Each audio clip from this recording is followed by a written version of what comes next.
Chapter 388. There was a city at the bottom of the sea. This astonished the group. They stared ahead with wide eyes. The city was vast and had a complete system.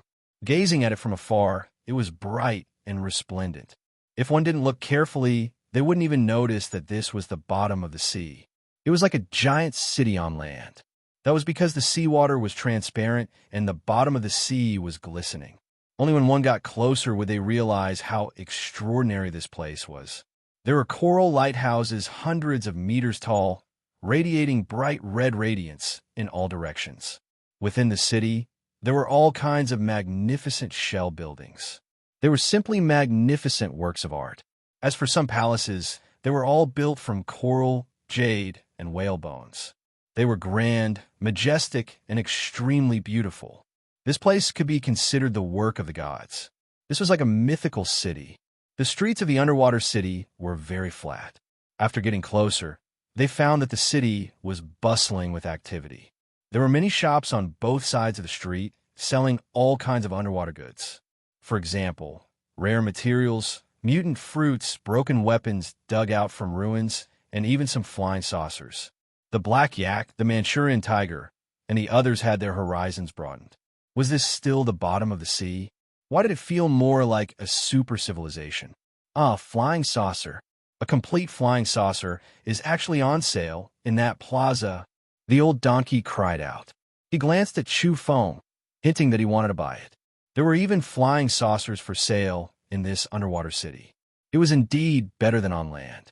It made one dizzy and envious. Chu Feng was moved. He really wanted to buy one, but he knew that this thing was too expensive. He probably couldn't afford it. The dragoness smiled. That's the 8-clawed king's item. Last time, he excavated an ancient cave residence, and there were 3 flying saucers inside. He didn't need so many himself, so he took one out to sell. What does he want in exchange? Chu Feng asked. Dragonization fruit or sea god fruit? Both are fine, the dragoness informed.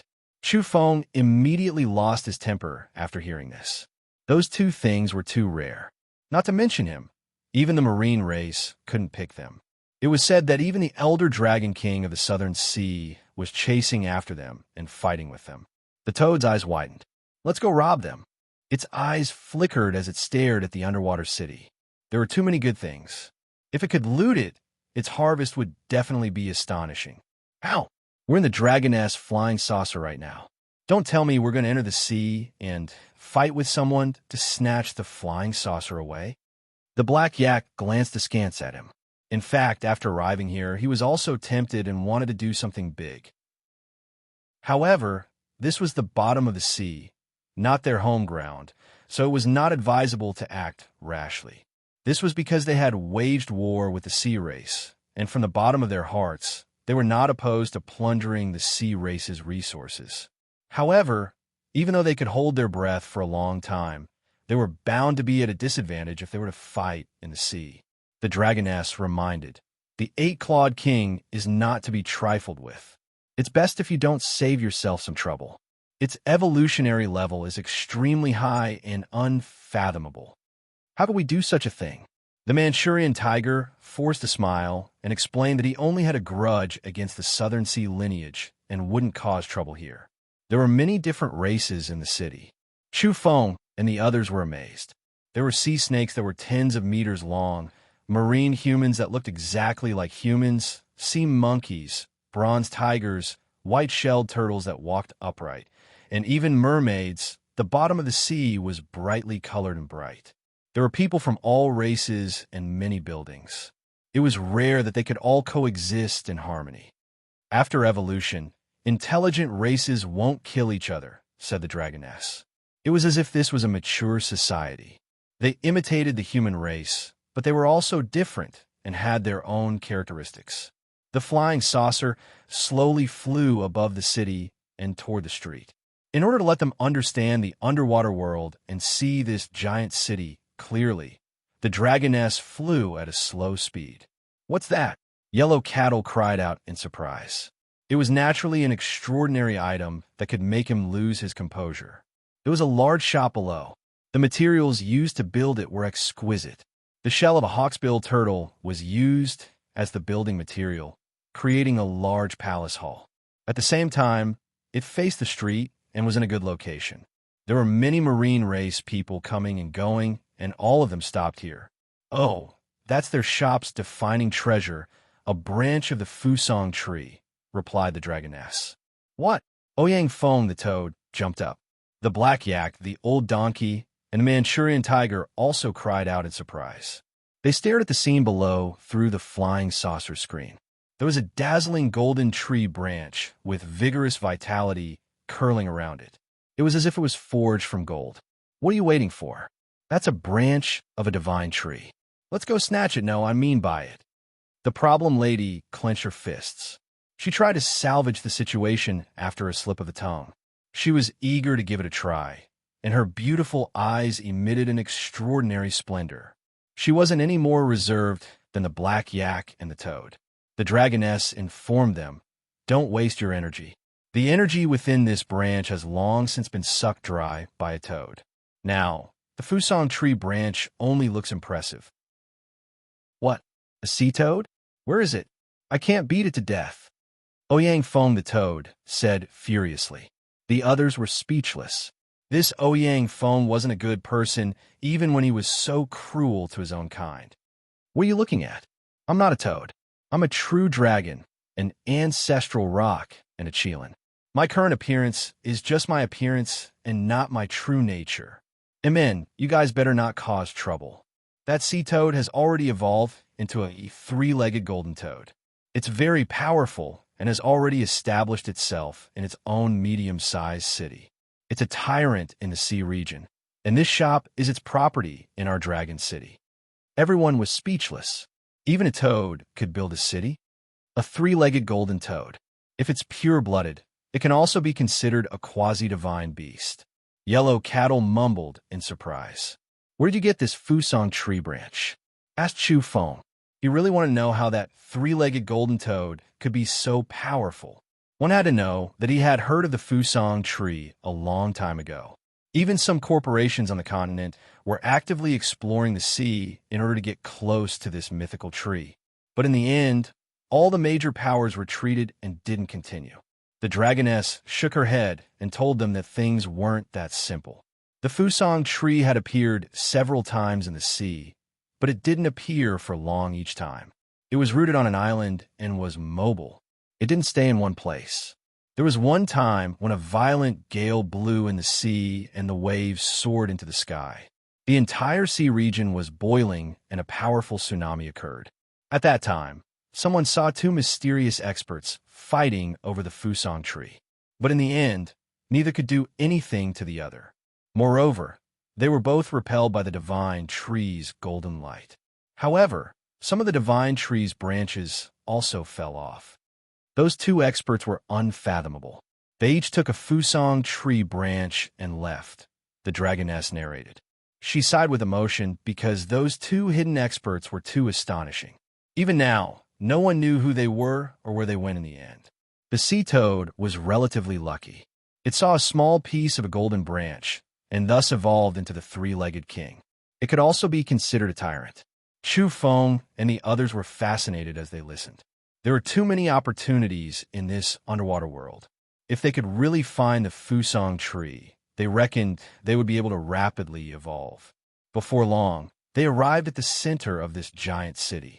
This was the dwelling place of the Eastern Sea Dragon race. There were many magnificent buildings here.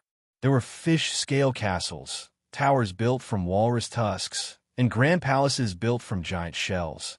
The buildings stretched out in a continuous chain. In addition, there were all kinds of mutant trees here. They were surrounded and became decorations in the garden. How extravagant! What am I seeing? Pearls as big as basins, one after another. The rebellious girl cried out in surprise. All women lacked immunity to those sparkling jewels and jades. But it was indeed exaggerated. The pearls were pure white and translucent. It was so beautiful that it made one's heart enchanted. However, Chu Feng and the others could only take a cursory look. They didn't leave the flying saucer because it wasn't suitable for them to swim naked in the deep sea. They could hold their breath, but it wasn't suitable for them to stay in this kind of environment for long. How regretful. I wanted to bring you guys to my house as guests. It seems a bit unrealistic now.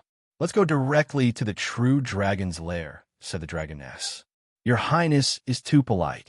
We're not outsiders, so there's no need to act like this, replied Chu Feng. In truth, he felt that this trip wasn't in vain. He had learned the secrets of the underwater world and witnessed the marine race's civilization. If it was in the past, he would have been completely ignorant. The dragoness said, "Wait until we find enough secret treasures and build a truly grand dragon palace. At that time, we should be able to completely isolate the seawater and form an independent space." The flying saucer soared into the sky and sped away. They arrived at their destination in a short while. The true dragon's lair was very close to the giant city. The Eastern Sea Dragon race had built this city in order to guard the ancient dragon's lair. Boom! The seawater in front of them was extremely turbulent. There was a huge whirlpool that almost swallowed the entire space. There really is a sea, Chu Feng was dumbfounded. The ancient true dragon's lair. Heavens, I've really arrived here. The problem lady cried out in alarm. However, the others were also frowning. Could they enter this place? Would it be very dangerous? Yes, we can. It's very odd inside, said the dragoness.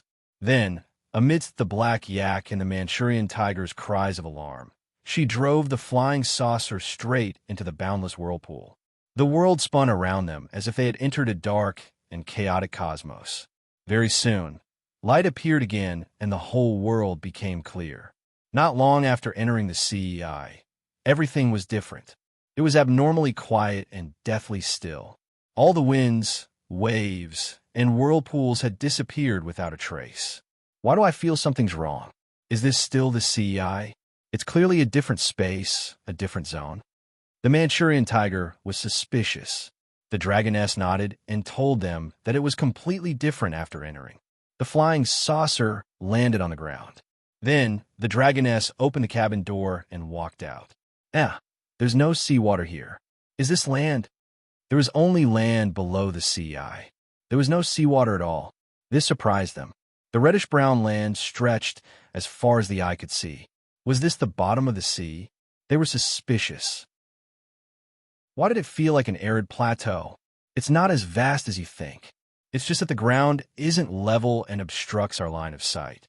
It looks like it's connected to the sky and is very far away. In fact, it's only a few hundred kilometers, said the dragoness.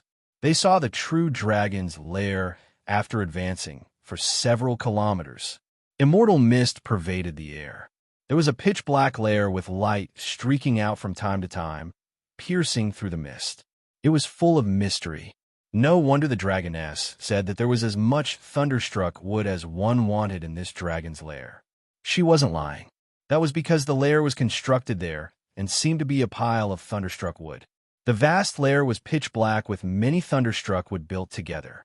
This is the dragon's lair? Why do I feel like it's a giant bird's nest? The old donkey cried out strangely. The black lair looked very large with a diameter of over 10 meters. It indeed resembled a bird's nest and was completely different from what they had guessed. The thunderstruck wood was piled up and emitted lightning from time to time. The scene was astonishing. In addition, white mist pervaded the air and covered the area. Are you sure this is a dragon's lair and not a giant ancient magpie's nest? Even Chu Feng was doubtful. Was this a place where a true dragon had once lived? Legend had it that the underwater dragon palaces were resplendent in gold and jade. They were richly ornamented and looked like divine cities. However, the one before them was simply a giant bird's nest. I can accept it if you say it's a phoenix's nest, but I don't quite understand if you say it's a dragon's nest, mumbled Chu Feng. The dragoness said, according to the records of the ancient ruins we excavated, this is the Eastern Sea Dragon Palace. It's an extraordinary place that contains great fortunes. Swoosh! Chu Feng didn't say anything. His eyes suddenly became resplendent, and two beams of golden light flew out. He activated the fiery eyes to see through this place. Chu Feng was stunned. After activating the fiery eyes, he saw that the dragon lair was completely different. Even the entire ocean eye area became divine and auspicious, no longer deathly silent. He was sure that this was the former site of the Eastern Sea Dragon Palace and the former True Dragon's lair. He saw the copper walls, the jade tiles, the cave residence, and the endless domain runes on the thunderstruck wood. This place had once been arranged by a domain grandmaster and was a magnificent sight. Chapter 389. The fiery eyes were known as one of the most powerful eye techniques. Even in the cosmic sea, it was a top-notch ability. That was because not many creatures could activate this eye technique even in the past, and there was even less of a need to talk about it in this era. It was difficult to find even 2 or 3 of them in the various star systems. Chu Feng's eyes shone as he stared at this seemingly desolate ancient land. He looked straight at the source and immediately saw through it. He was naturally shocked. This was undoubtedly a true dragon nest, and it was even more extraordinary than he had imagined. The copper walls were mottled and engraved with the traces of time. The jade tiles were dim and had long been covered in dust for countless years. The walls were in ruins, and even though they were constructed from divine materials, they had now collapsed. This was an expanse of ruins. In the past, it should have been extremely majestic and grand. This was indeed the dwelling place of the dragon race at the bottom of the sea. It was similar to the records of ancient legends. However, there were also differences. It wasn't the Crystal Dragon Palace, but rather an expanse of buildings. It was more like a city suffused with the aura of a deity. The thick bronze pillars towered into the sky like pillars supporting the heavens. Meanwhile, there was only a flagpole used to hang the dragon race's war flag. One could see that there was still half a piece of cloth on it. Chu Feng was shocked. This thing wasn't simple, and it could even be said that it was absolutely extraordinary. That so-called broken flag represented the dragon race's former glory. This might be a weapon. There was a lot of thunderstruck wood, and it wasn't fake. The true dragon nest was piled up in the city ruins. The city ruins were built against the mountain. There was a black hole halfway up the mountain, and there were many thunderstruck wood piled up together to form a part of the dragon cave. It was clear that the city was an important place for the dragon race. In the past, it was heavily guarded and inhabited by various tribes. However, that cave was the true residence of the true dragon. Chu Feng was bewildered. This was different from what he had imagined, and it was also different from the legends. The so-called dragon race lived in magnificent dragon palaces at the bottom of the sea. It was different from what he was seeing now. Indeed, that city was astonishing. The jade tiles and golden bricks covered the ground.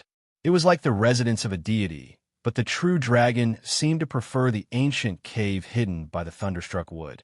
There were mountains in the city and a dragon cave. This was the true scene within the Eastern Sea's eye.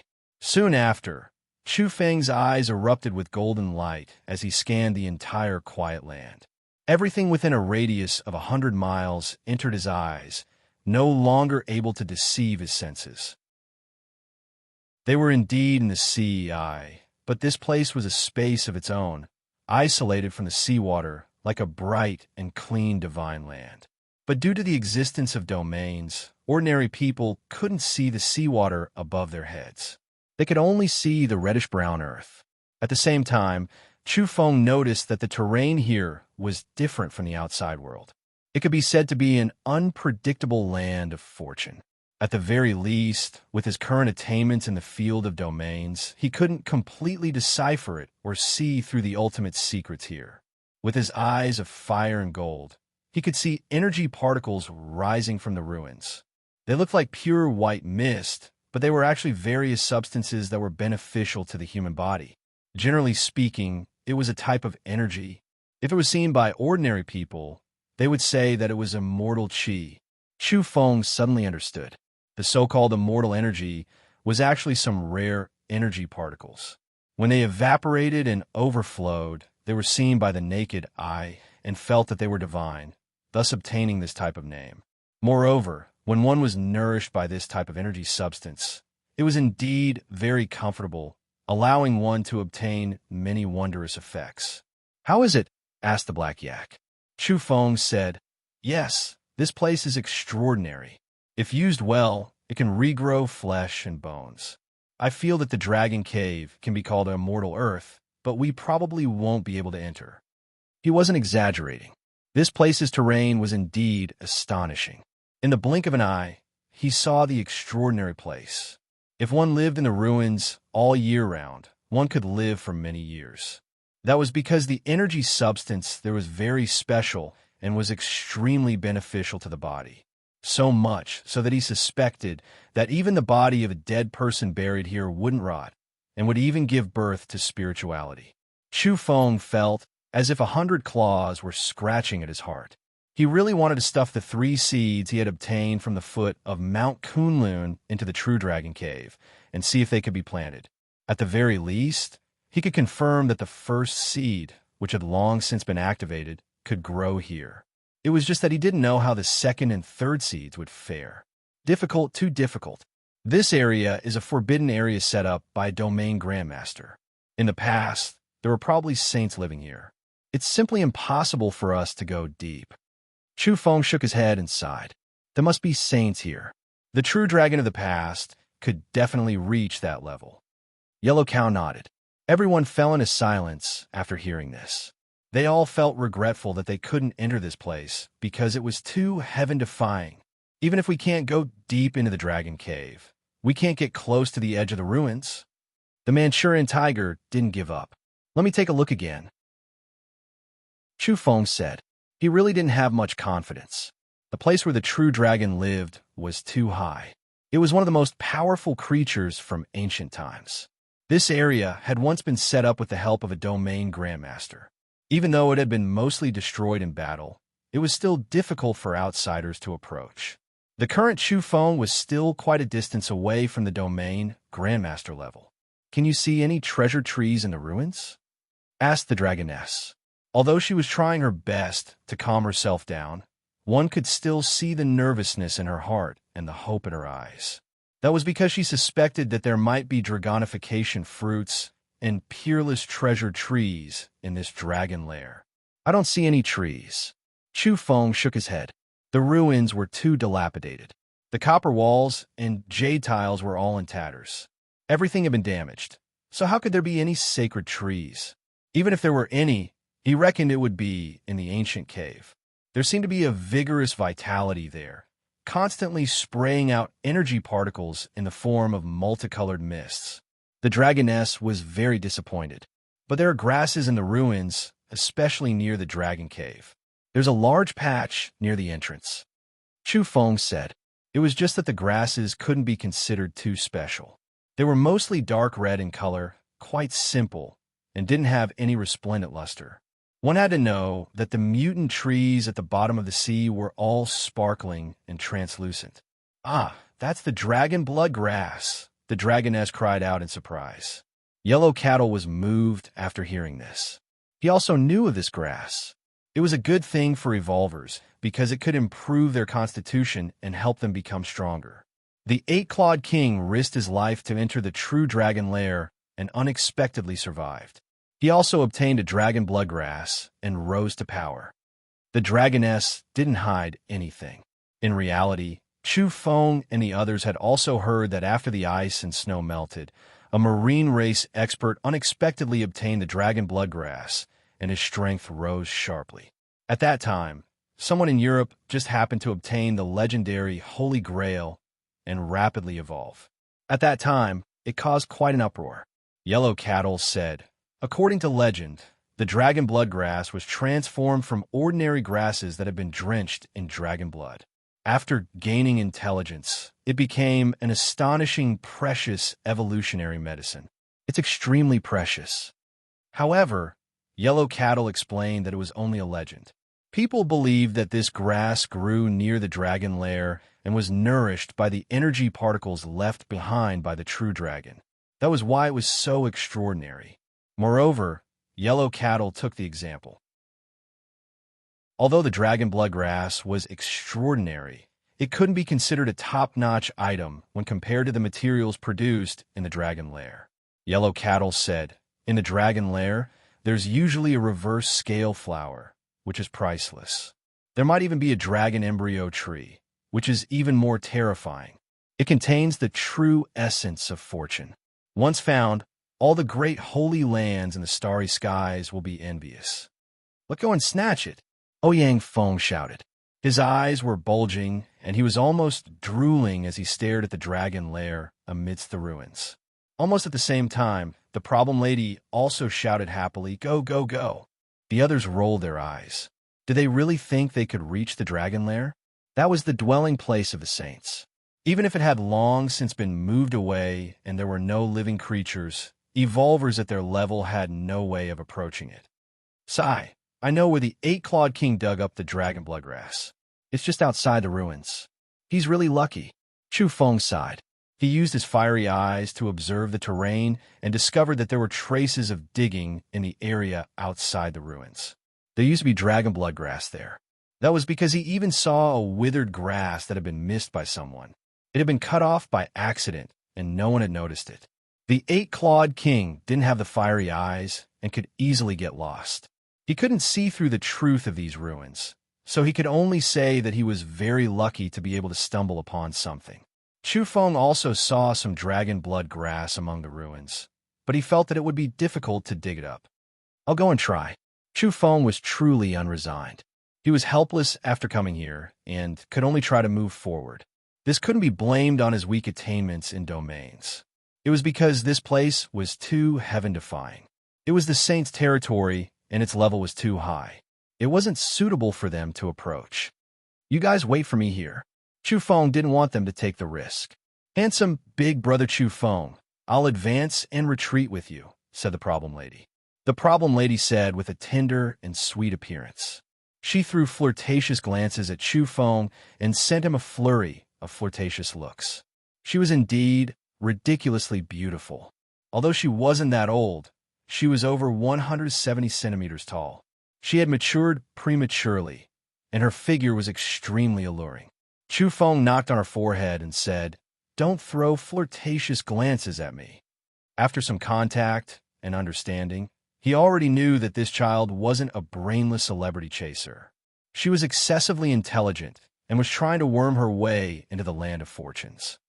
Don't knock, it hurts." The problem lady clutched her spotlessly white forehead and cried out. "Let's go together," the black yak said. They were also worried about Chu Feng. The dragoness also said, "Amen, I can't let you take the risk alone. I'm the one who invited you here. I won't be able to forgive myself if something unexpected happens."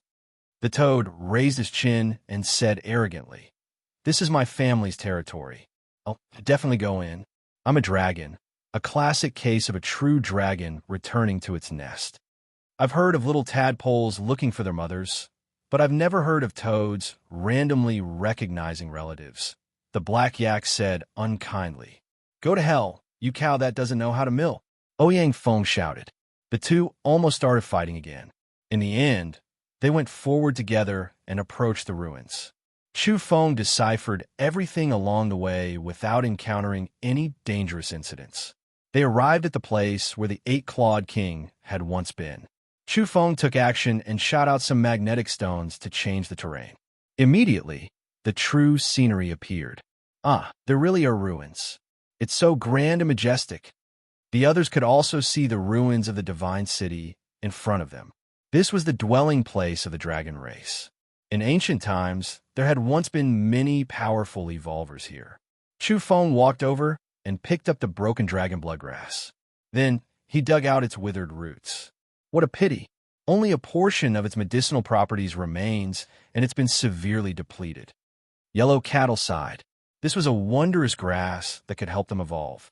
Its spirituality was excellent. It's fine. It can still be used to refine medicine. Chu Feng said as he stared at the ruins. He had to get a piece of Thunderstruck wood no matter what. There was one not far away. Chapter 390. The Thunderstruck tree was jet black like black jade with a slightly sparkling luster. Additionally, there was a tender branch on the tree with a few leaves growing on it. Even after the passage of time, the leaves were still fresh, tender, and full of vitality. At the same time, lightning would rush out from time to time. This was the destructive power it had endured after being struck by lightning. Later on, the plant didn't die and continued to grow, producing lightning. The thunderstruck tree contained an innate vitality. Destruction and rebirth coexisted. This was its peculiar characteristic. This kind of tree was too rare. Normally, it would die immediately after being struck by lightning and would never grow again.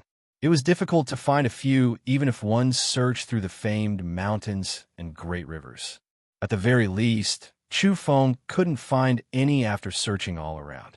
However, there was a huge pile of them in the vicinity of the true dragon's lair. There were tens of thousands of them. It was simply unimaginable. The closest one was very close to the border, but Chu Feng didn't dare act blindly without thinking.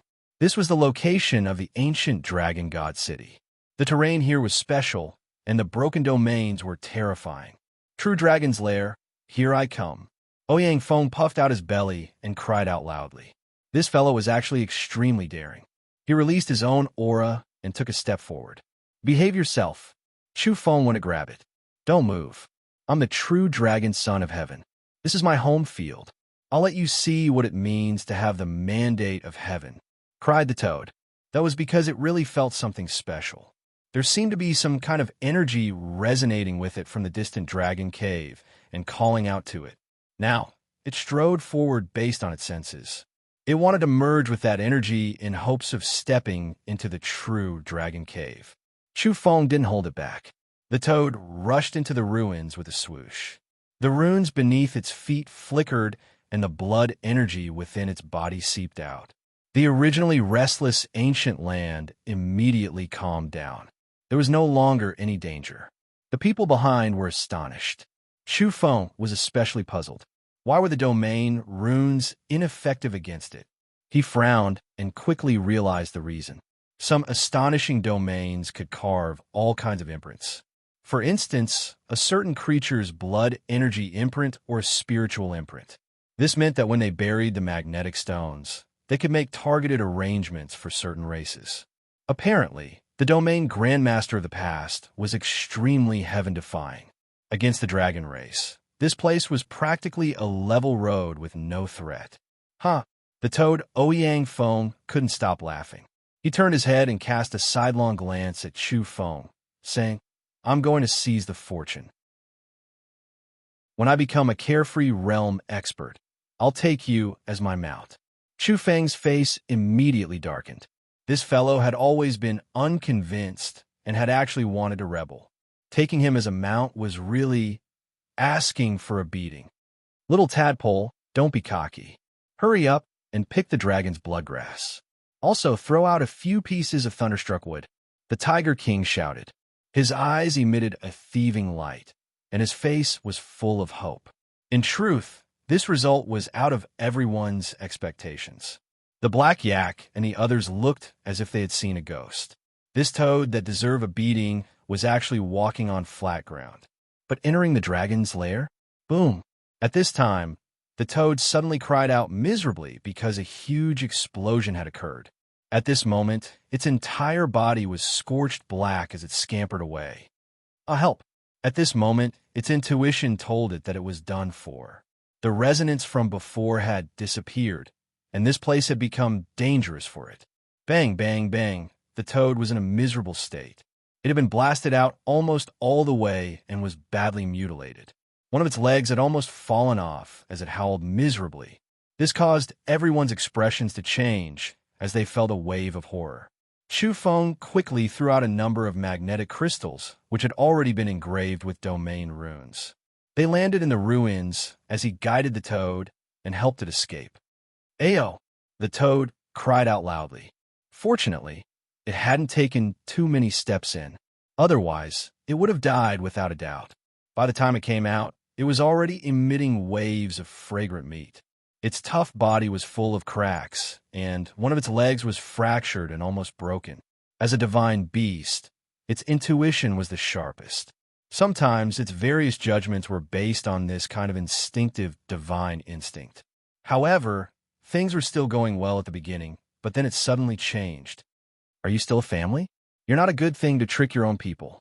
The toad was furious and shouted toward the true dragon's lair. "Stop shouting. You should have dragon blood in your body, but it's not pure. That's why you were attacked in the end," said Chu Feng. A shocking domain had once been laid down in this area. He judged that only pure-blooded true dragons could approach and enter safely. Other creatures couldn't. Apart from this, he could only rely on domain techniques to break it. Chu Feng walked over and helped the toad connect its broken bones. Ouyang Feng's eyes were immediately filled with tears as he said, "Thank you." But soon after, it cried out miserably, "Ayo, are you trying to murder me? Let go, my leg is broken. Ayo, I give up. Big brother, you're my blood brother. Let go quickly, and I won't dare say I'll take you as a mount anymore." Chu Feng patted it and stood up. At the same time, he made the toad stand back and arrived at the edge of the ruins to study it. This was time-consuming and required continuous deduction. In the end, Chu Feng made his move and entered the ruins. He wanted to get a thunderstruck wood, and the others followed suit to assist him. They listened to his orders and constantly produced magnetic crystals, but they ended up in a miserable state. Before long, a black energy radiance soared, and they were blasted until they were covered in dirt and dirt. Their bodies were stained with blood as they escaped. "Damn, this is lunar lightning. How sinister." Witchbush *T, Domain Grandmaster, laid down this domain. He only knows how to scam his descendants. The group of people were indignant. All of them were injured and spitting out bloody froth from their mouths. It wasn't that Chu Feng wasn't strong, but the disparity between him and a domain grandmaster was too great. He could only rejoice that this place had been destroyed back then. Otherwise, he would have died if he entered. Chu Feng was helpless. He recalled the stone inscriptions the dragoness had given him. There was once a domain grandmaster who had come here and wanted to lay down a formation around the dragon's lair. But that domain grandmaster failed. He left behind some stone inscriptions when he was on the verge of death. Chu Feng had long since memorized them in his heart. Now that he thought about it, he had some ideas after a long time of serious contemplation. He tried again, but the area was once again filled with ghostly wails and wolf howls. "Ouch, it hurts so much. I'm not going to take the risk. Brother, I took a few wrong steps again. This old bull is almost roasted. This time, I drew out the essence flames of extreme yang and almost burned off one of my horns. Hee-haw, hee-haw, God damn it, old donkey. I'll beat you to death if you dare yell and take advantage of me again." It could be said that the place was in a state of chaos. Chu Feng kept on experimenting and pushing forward, but he was tormented by the domain runes time and time again. If you can't do it, just throw the toad in. In any case, it can walk a safe distance, and we can use it to scout the way. "Old Black, you dare." The toad stomped its feet. Boom! Following which, several more explosions occurred. The group spat out blood and suffered serious injuries. Even the dragoness was in a state of disarray, and her snow-white body was charred black. "Handsome big brother Chu Feng, I'm not going in. My old waist is about to be broken." The problem lady supported her slender waist and was in a sorry state. Her whole body was covered in traces of being struck by lightning. Her little face was tense, and her heart was filled with lingering fear. However, Chu Feng was quite engrossed and felt more and more. Later on, he told everyone to retreat, and he studied alone. In the end, he successfully charged in and brought out a piece of thunderstruck wood. Moreover, he pulled out a few stalks of dragon's blood grass, but it was too much of a pity. These stalks of precious medicine were damaged beyond recognition after the great explosion just now. All of them damaged beyond recognition. There won't be much effect if we eat them directly. Let's use them to refine medicine, said Chu Feng as he placed the thunderstruck wood and the damaged draconic blood grass into the spatial bottle. "Let's go. The level of this place is too high. The sage's dwelling isn't something we can explore at our current level. When I become a domain grandmaster one day, I'll definitely enter the dragon cave and dig out the reverse scale flower and dragon embryo tree." That kind of thing was effective even for golden Arhut level evolvers, let alone them. Once they consumed it, they would become top experts on Earth. The others felt that it was a pity. They had to guard this precious land. It was difficult to obtain the most astonishing fortune. For instance, there was a large patch of draconic blood grass in the distance. It was right in front of the dragon cave, yet they couldn't obtain it. Spiritual energy and telekinesis were all ineffective in this place. The power of domains was omnipresent. What a deceptive dragon nest! Ouyang Feng was the most unwilling. Let's go quickly. We caused too much of a commotion just now and activated a portion of the domains in these ruins. I feel that it's very dangerous. If we provoke it just a little more, we'll definitely provoke a great disaster. Chu Feng's expression was solemn. He stared at the tall bronze pillar in the ruins and discovered that it was sparkling and translucent. The rag on it, which was half a flag, was actually fluttering in the wind. How strange. The dragon race's war flag is moving, mumbled Yellow Cattle. Let's go. We can't stay here for long, said Chu Feng. He then muttered, this place is suitable for swindling people. If we encounter extraterrestrials in the future, we can lure them here. Chu Feng and the others had just left the ruins and walked outside when they were blocked in the blink of an eye. Oh, not bad. You guys are quite capable. I like it. A few figures appeared. It was a silver-robed, middle-aged man with a cold smile on his face. He was extremely powerful and emitted an abnormally terrifying aura. It was suspected that he had severed his 9th shackle. Who are you? Asked Chu Feng. The Dragon King of the Southern Sea. You crossed the line. The dragoness spoke. Her expression changed as she recognized the other party's identity. The Elder Dragon King of the Southern Sea? Chu Feng was astonished. No, I'm his sworn brother. My name is Long Zhe. The silver-robed, middle-aged man had a faint smile on his face. He was very heroic and was obviously an extraordinary expert. He was emitting powerful self-confidence. Even the entities beside him weren't weak. All of them were suffused with astonishing energy. Long Zhe laughed and glanced at the dragoness. Niece, your father is entangling my brother, the Elder Dragon King of the Southern Sea. He's afraid he'll come to the Eastern Sea's eye. But I'm a free man. Long Zhe has severed his 9th shackle. He's the number 2 character of the Southern Sea Dragon Palace. The dragoness informed Chu Feng. This caused Chu Feng's heart to tremble. The life forms of the ocean were indeed terrifying. They were comparable to descenders and had actually evolved to such a level, surpassing the continent. But after thinking about how the Fusang Divine Tree and the Dragon Bloodgrass had appeared one after another, he felt relieved. At present, the fortunes in the ocean were indeed more astonishing than those on the continent. If they wanted to compete with the Fusang Divine Tree, they would have to wait for the birth of the peaches of immortality from Kunlun. So you're Chu Feng. You killed 2 of my nephews in succession. Long Zhe had his hands behind his back and wore a faint smile. However, it was somewhat cold and cruel. Heitong had been killed by Chu Feng on Mount Sanqing, and the Southern Sea Black Dragon Second Prince had been burned to death by Chu Feng on Mount Jijin. Both of them were the Elder Dragon King's flesh and blood. Now, the Elder Dragon King's sworn brother, the other Southern Sea Old Flood Serpent, Long Zhe, had appeared. Naturally, he wouldn't be kind and wanted to kill Chu Feng. What did you guys get from the dragon lair just now? Hand it all over, Long Zhe said with a smile. In your dreams, Chu Feng replied. That was because it was useless to compromise. His enmity with the Southern Sea lineage was too deep. Apparently, Long Zhe had arrived long ago and was waiting outside to seize their fortunes. I can spare your lives. But I have a condition. Apart from handing over what you got just now, you have to enter the dragon lair and help me pick some dragon bloodgrass, said Long Zhe.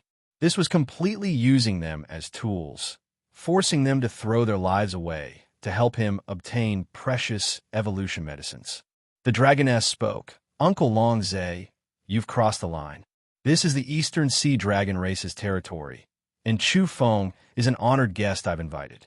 It's not right of you to cause trouble at the eye of the Eastern Sea. Niece, I won't make things difficult for you today. Stand to the side, said Long Zhe. He then glanced at Chu Feng and said, What? Are you not convinced? The situation is stronger than the person. I know you're very powerful and have severed 7 shackles, but so what? I'm not one of those extraterrestrials who can't display their true strength. Today, I'll eat you for sure. Either you submit to me and help me pick the dragon blood grass, or you die immediately. Longzay's expression was cold and filled with killing intent. The people behind him also revealed killing intent as they stared at Chu Feng.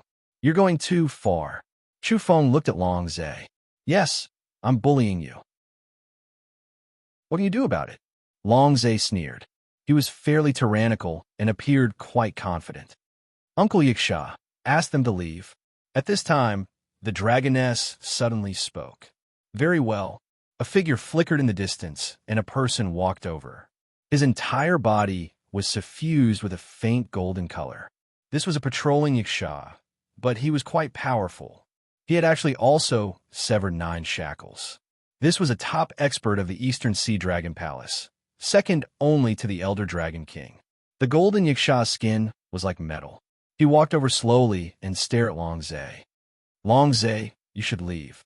Weren't you in the Southern Sea? You've actually returned quietly. Longzay sneered and then said, Since I've come, I don't want to leave. I must capture and kill this Chu Feng.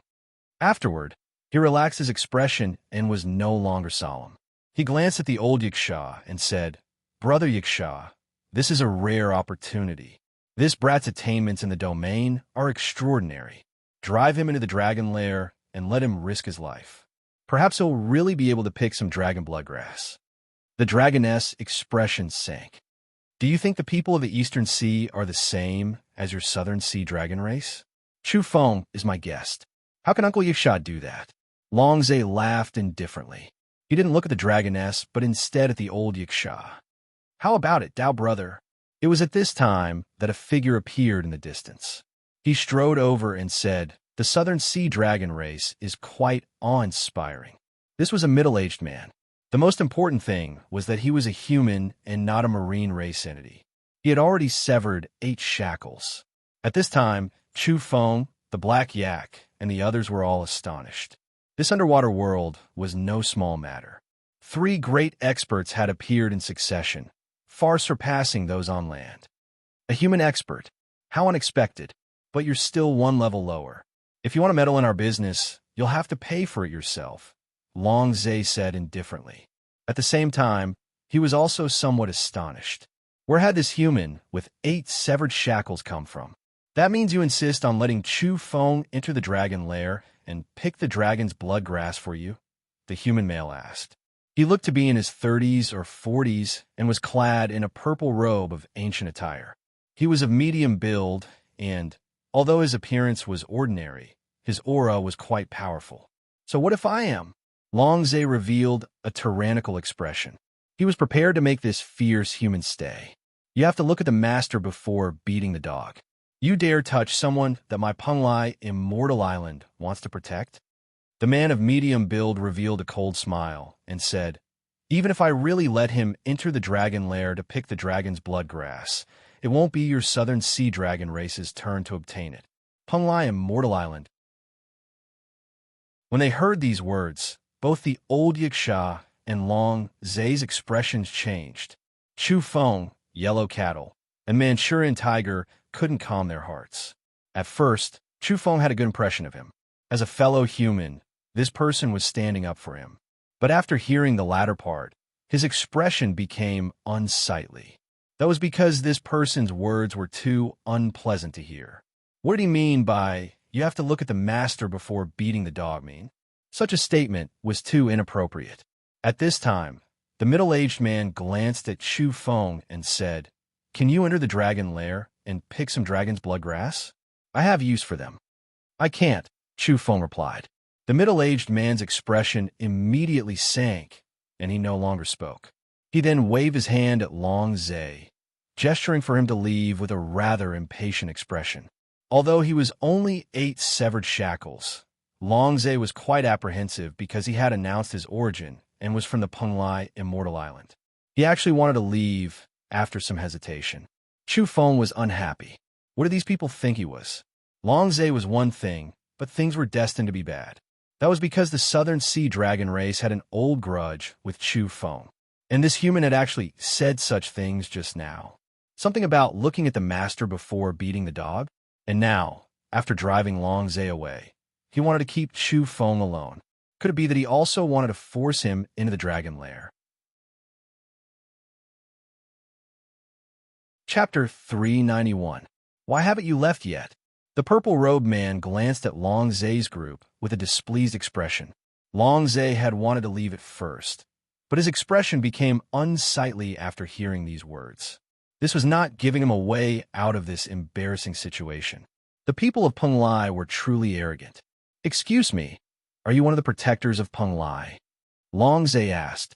That was because he knew that the giants of the marine race had been alarmed after the island's emergence. There was actually a group of ancients living on that island. In the past, they had never seen that island in the sea. However, the arrival of the Rubik's Cube had triggered all sorts of changes after falling into the ocean. The mythical Peng Lai Island appeared for the first time at that time. "What are you asking so many questions for?" The purple-robed man shot him a glance. Long Zay said, "My elder brother is the Southern Sea Elder Dragon King.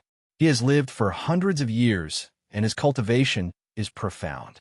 With the dragonification fruit, he is destined to transform into a flood dragon and soar into the heavens. He holds the Peng Lai Island in high esteem and told me several times that the sea dragons and immortal islands will form an alliance in the future." He brought up the Southern Sea Elder Dragon King because he knew that the people of Peng Lai understood his meaning. The Southern Sea Elder Dragon King's accumulation was deep enough. With the recovery of the world and the continuous appearance of the Fusong, sea god, and dragonification divine trees, the Elder Dragon King was destined to rise with unstoppable momentum.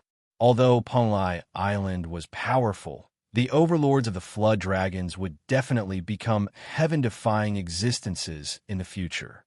They would be able to overlook the world, and there were already signs of this happening. This was what Long Zay wanted to express. The purple-robed man said, "Oh, if you want to rise, you should first obtain the dragonification fruit and use it to condense the true flood dragon bloodline. Then you can rely on this bloodline to charge into the distant dragon lair. Only then will you be able to see who can achieve a true dragon physique." His attitude softened a bit because he knew that one or two of the current Dragon Kings would definitely rise. It was indeed not a good idea to offend them. Long Zay revealed a smile. Face was mutual, and this was much better than being forced to leave. Thus, he also began to compliment the Peng Lai Island. Soon after, he mentioned that he wanted to capture Chu Feng and that the Southern Sea Dragon race was willing to give them a dragonification fruit. "My big brother has already discovered the dragonification tree and is currently preparing to approach it." Long Zay revealed a faint smile. The dragoness furrowed her brows. She knew that Long Zay was not compromising, but was doing so out of long-term considerations. He wanted to represent the Southern Sea Dragon race in befriending Peng Lai. Things are often like this. Only when there was reciprocity and common aspirations could they become a community of shared interests. Chu Feng was also astonished. This Long Zay originally had an ugly expression on his face and was about to lose face, but in the end, he actually wanted to form a relationship with the Peng Lai Immortal Island. His skin was really thick. If the ancient people of Peng Lai wanted to explore the ocean and the seabed to search for relics and divine trees, they were certainly not as good as the sea race. However, they were confident that they would not meet their match on the island. Thus, the Peng Lai lineage had also considered and felt that they should approach and cooperate with the sea race. The purple-robed man smiled and chatted with Long Zay quite harmoniously. "Why do you insist on targeting this Chu Feng?" the purple-robed man asked. Long Zay said, "My big brother has lived for a long time and had quite a number of children, but most of them have passed away. After the upheavals, he had 3 children who could be considered worthy, but 2 of them have died in Chu Feng's hands in the recent months. This is simply gouging out his heart." According to Long Zay, this had already become the Southern Sea Elder Dragon King's heart demon. If not for the fact that he had to search for the dragonification fruit and sea god fruit, he would have long since gone ashore to kill Chu Feng. So that's how it is. The purple-robed man muttered to himself for a moment and said, But this Chu Feng is a human and knows domains. He can't be considered an ordinary cat or dog. He's indeed not bad. Behind him, Chu Feng's expression sank. From the beginning until now, this person from the Panlai Immortal Island had always made him unhappy. How could he speak like this? Apparently, the purple-robed man was quite conceited and didn't take the humans outside of the island seriously. He had a sense of superiority. Longzhe smiled. I know, you have to look at the master before beating the dog. But I'm not going to kill him personally. Doesn't Panlai need the dragonblood grass? Just let him enter the dragon's lair to pick it. Green veins appeared on Chu Feng's forehead as the flames of fury surged in his heart. He didn't take action during this process, not because he had a good temper, but because he was making arrangements. He quietly gathered the black yak, the toad, and the problem lady to his side. On the Panlai Immortal Island, every blade of grass, every tree, every man, and every dog is valuable. The purple-robed man revealed an odd expression. He then glanced at Chu Feng and said, If I let you enter the dragon's lair, how confident are you in picking the dragon bloodgrass? Chu Feng paid him no attention. He was already extremely unhappy in his heart, and now he had made his preparations. He had calculated the dangerous areas near the dragon's lair as well as the relatively safe terrain. He secretly told the dragoness that she could send a message to that old Yiksha and tell him to leave this place. He was prepared to go on a killing spree. The dragoness was shaken and wanted to dissuade him. That was because she knew how terrifying the Panlai Immortal Island was. There's a group of ancient people there who considered themselves to be the orthodox lineage of Earth. In their eyes, they were the masters of Earth and were of the orthodox lineage. If Chu Feng were to directly kill the purple-robed man here, it might cause a big problem. Don't worry, he'll die in vain. The eruption of the dragon's lair has nothing to do with me. He's just unlucky. Chu Feng secretly transmitted his voice. He didn't seem to mind at all. He was being looked down upon again and again. Even things like beating dogs and cats were used. Those people from the Panlai Immortal Island really thought themselves to be high and mighty. Moreover, they were now exchanging benefits with Longzhe and wanted Chu Feng to risk his life to go to the dragon's lair to pick the dragon bloodgrass. According to his character, how could he compromise and lower his head in humiliation? He would look for trouble and get rid of these two even if he had nothing better to do. Chu Feng, I'm talking to you. Can't you hear me? The purple-robed man raised his voice and his expression sank. He was actually being ignored. This made him unhappy. Who do you think you are to pretend in front of me? Chu Feng said coldly. He then kicked the toad and said, Start cursing. Curse what? The toad didn't come to its senses for a moment. Use your flaming nature and curse them fiercely. Let me relax. Chu Feng shot at a glance and said, Who's a flaming person? Damn your grandpa. I've always been very civilized. Who said I'm a flaming person? I dare you to say that again. The toad was so angry that it started cursing. You're still saying you're not a flaming person? Your spittle is all over my face. The black yak was furious and wiped his face frantically. That was because Chu Feng was using him as a shield because he was afraid of being splashed by the spittle. Over there, Chu Feng made the toad turn around and spit at the right person. Moreover, he beat it up a few times without holding back. God damn it. The toad was extremely unhappy after being beaten up for no reason. Then it started to curse. In order to vent, it didn't matter who it cursed. In any case, it didn't dare curse Chu Feng now, so it could only curse Longzhe and the purple-robed man. For a moment, its spittle flew everywhere like a torrential downpour. God damn it. Longzhe and the purple-robed man weren't paying attention and were sprayed all over their heads and faces. They were so angry that smoke was coming out of their 7 orifices. The purple-robed man was originally furious because he was shocked by Chu Feng's words. Now that they were suddenly attacked, he was so angry that he was about to ascend to the heavens. He and Longzhe had indeed heard Chu Feng telling the toad to spit at them. They originally thought it was cursing and cursing them. Who would have thought there would be a torrent of spittle after hearing the string of obscenities? God damn it. The toad started cursing. It used all kinds of vulgarities and vulgarities, none of them repeating the same thing. Moreover, half a kilogram of spittle would spray out as soon as it opened its mouth. At this time, the dragoness and the black yak were both dumbfounded. Even the problem lady's mouth was wide open as if she had seen a ghost. This brother is really a flaming person. Even the Manchurian tiger was dumbfounded and couldn't help but exclaim, "Yes, he's quite talented," Chu Feng said calmly. The first time they met, Toad would spit out saliva while fighting with him. He had a bitter experience of this. "You're courting death." Long Zhe was furious, and the purple-robed man was humiliated. Both of them erupted with killing intent. They simply couldn't endure it. In truth, Chu Feng and the others were retreating during this process. They had begun to choose their positions and were preparing to trick the enemy. "Old donkey, it's your turn. Bark at them and make me feel better," said Chu Feng. The donkey was fairly cooperative. He raised his long ears and bared his front teeth as he shouted at Long Zhe and the purple-robed man, "Hee-haw, hee-haw, haw. I'll slap you to death." Long Zhe and the purple-robed man were furious. They were quite imposing at first and paid great attention to their demeanor, but now they were truly infuriated. That was a donkey baring its front teeth as it brayed at them. It was actually so hateful. "You're just a lackey from the Penglai Immortal Island, right? Or perhaps a servant?" Chu Feng asked the purple-robed man at the last juncture. Afterward, he disappeared with the group of people. To be more precise, he entered the pristine jade bottle and put away the flying saucer. At the same time, he detonated the entire area.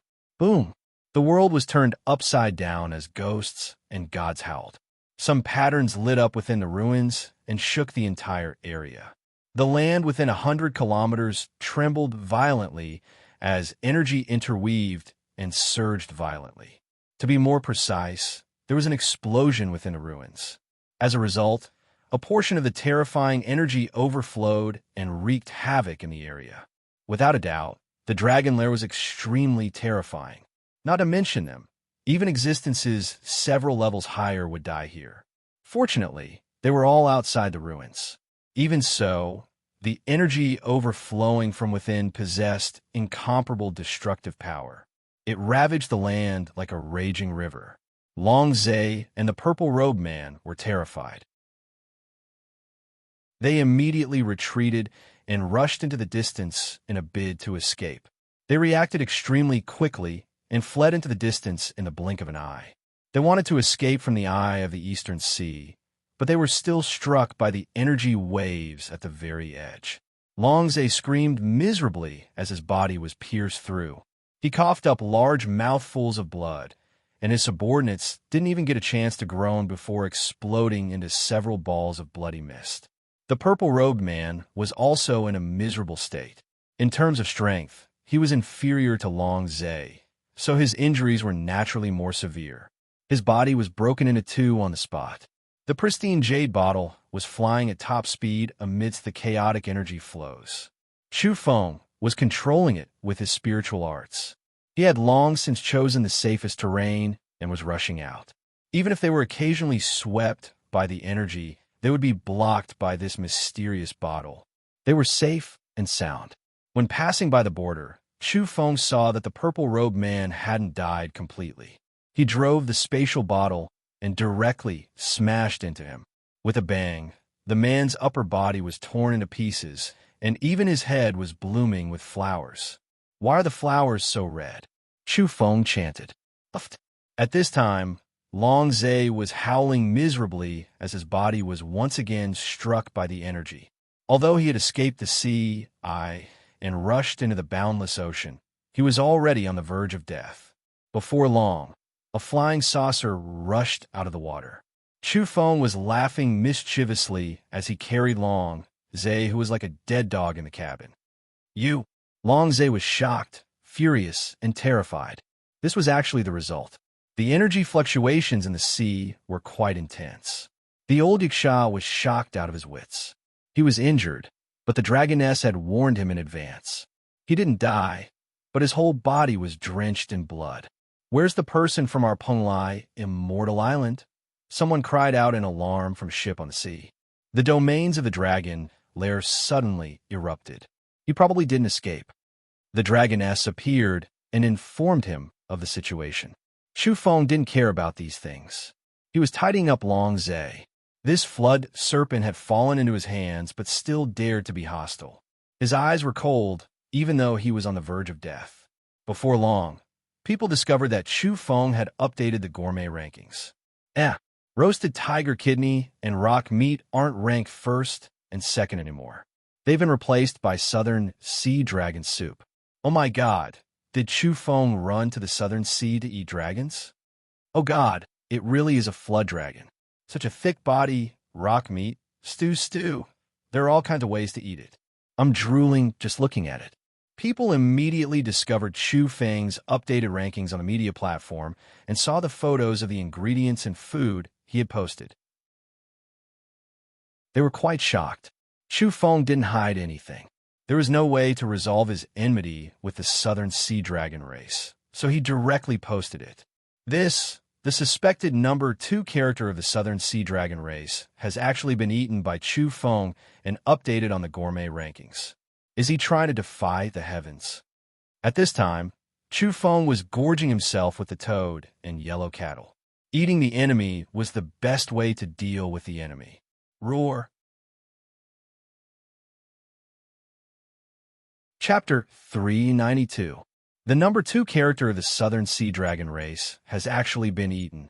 This is too crazy. Is Chu Feng's strength and boldness going to break through the horizon?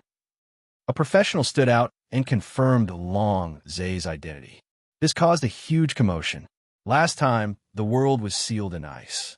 After the severe frost, the whole world evolved rapidly. It was also at that time that the humans and marine races reached an agreement and stopped fighting on a large scale. At that time, the negotiators had seen Long Zhe's 1,000-meter-long flood serpent body rise up from the sea. It was truly shocking, stirring up great waves and intimidating the experts of the continent. Now, he had actually died and become food on a plate. On the continent, both humans and beast races were greatly shocked. No one could say for sure what Long Zhe's true strength was. But as the number 2 character of the southern sea dragon race, his identity was enough to scare people to death. In the Origin Magnetic Immortal Cave at the North Pole, some extraterrestrials knew better than the people on the continent that the old dragons in the sea were exceptionally powerful. Princess Lin was astonished, and the group of Descender descendants were even more dumbfounded by Chu Feng's strength. Go and investigate the details. Find out how Long Zhe died. In Shuntian, the Hollow Jade Temple Master was in a bad mood recently. Lu Tong had actually resigned and left the temple. He was furious because he knew why Lu Tong had left. He wanted to order the old man to be captured and let him understand that it wasn't so easy to leave the Hollow Jade Temple. But now, it was as if a bucket of cold water had been poured over him. He calmed down and maintained his sobriety. "It's that Chu Feng again," he muttered to himself. Recently, this name was like a nightmare that kept popping up. It made him feel uneasy and incomparably apprehensive. On Mount Lao, the 1,000-year-old Taoist temple was shrouded in white mist, spiraling cranes, and a spiritual waterfall.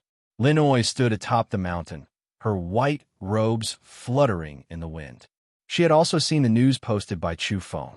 At this time, she was facing the vast ocean and gazing in the direction of the eastern sea with a profound expression. On Mount Kunlun, a group of great demons were leaving messages for Chu Feng. "Brother, having fun alone is not as good as having fun together. Hurry up and return to the Kunlun realm. We are also waiting to eat the number 1 southern sea dragon meat on the gourmet rankings." On Mount Putao, Jiang Luoshan mumbled, "He's really shocking every time. He just killed the aliens, and now he's gone to slay dragons in the sea. What a disaster. Luoshan, if you want to see him, we can send you there." An old man suddenly appeared with a smile on his face like a ghost, scaring Jiang Luoshan. "Old man, are you trying to scare me to death? You don't even make a sound when you walk." At this time, the upper echelons of the major corporations were all convinced. They were thoroughly scared out of their wits, because they felt that Chu Feng couldn't be provoked. This person was a jinx who would lead to death wherever he went. Anyone who came into contact with him would suffer misfortune. On a small island in the East Sea, Chu Feng and the others were eating heartily. Dragon meat is so delicious.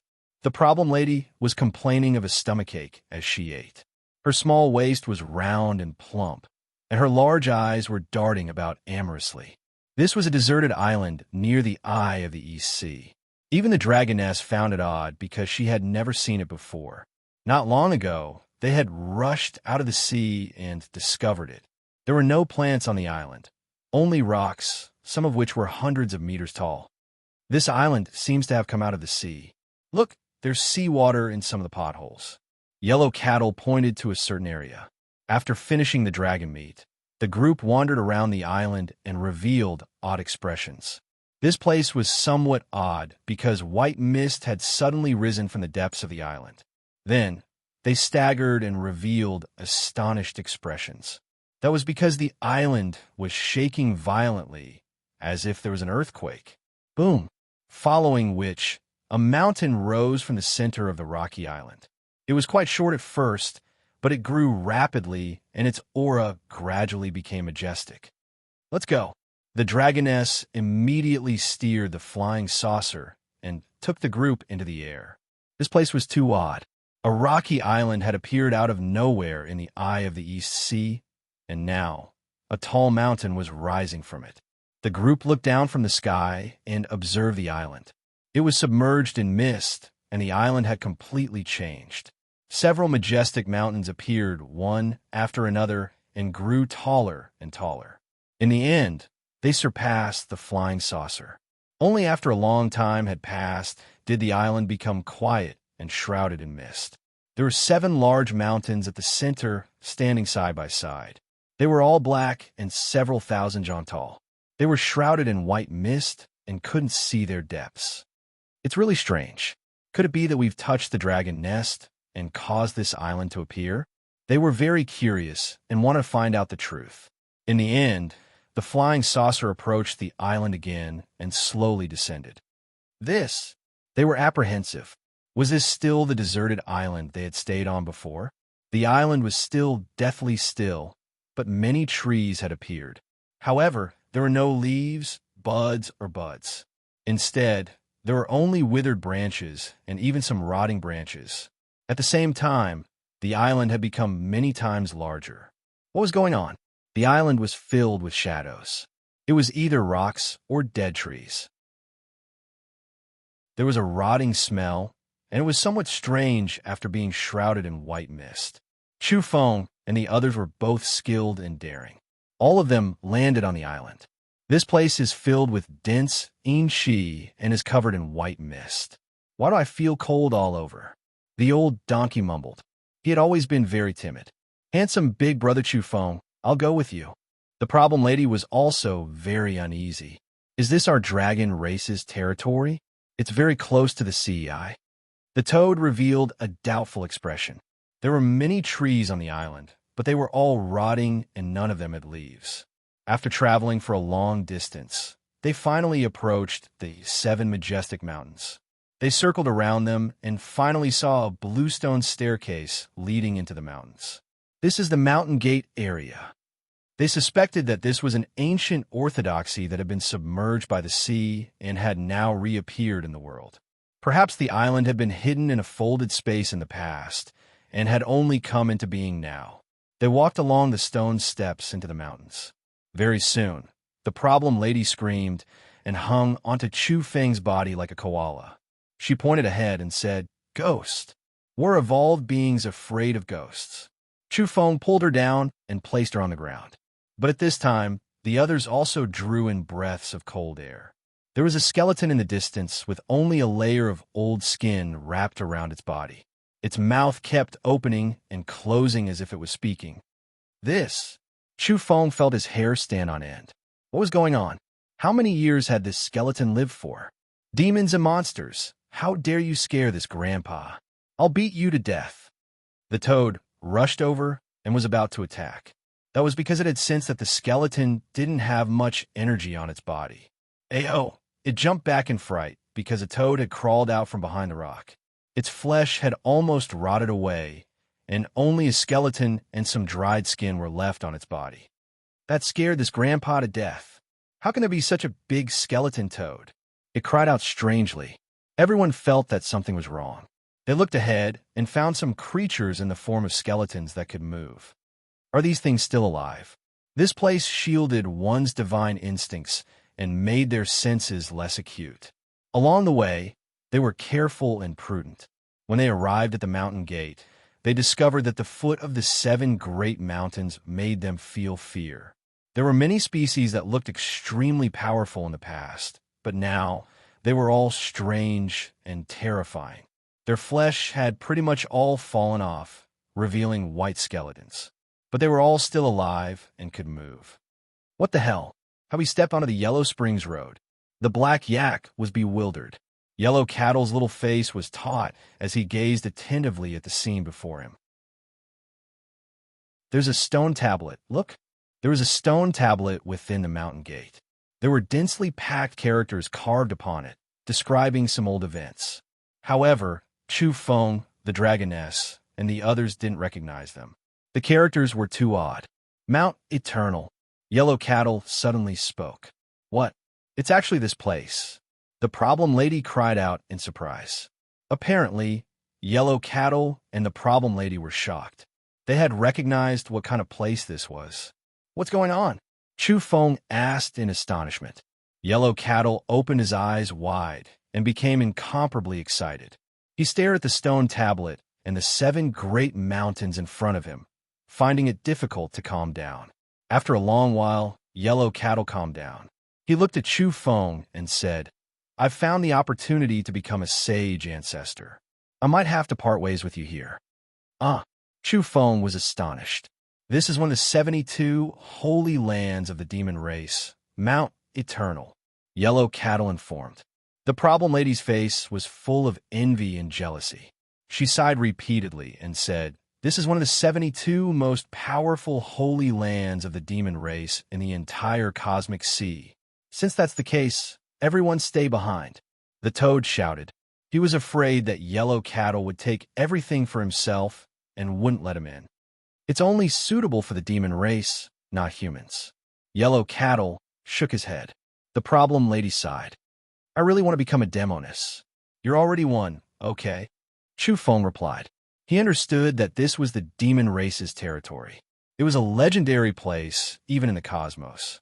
Countless great demons were searching for it, but they couldn't find a trace of it. Aren't there many holy lands in the various galaxies? Chu Feng asked. That's different. On some planets, the most powerful orthodoxies can call themselves holy lands. The meaning is different, Yellow Cattle told Chu Feng. Since ancient times, the demon race had spread the legend of the 72 most powerful holy lands. Mount Eternal was one of them. They had lost contact with it for countless years, but who would have thought it would be on Earth?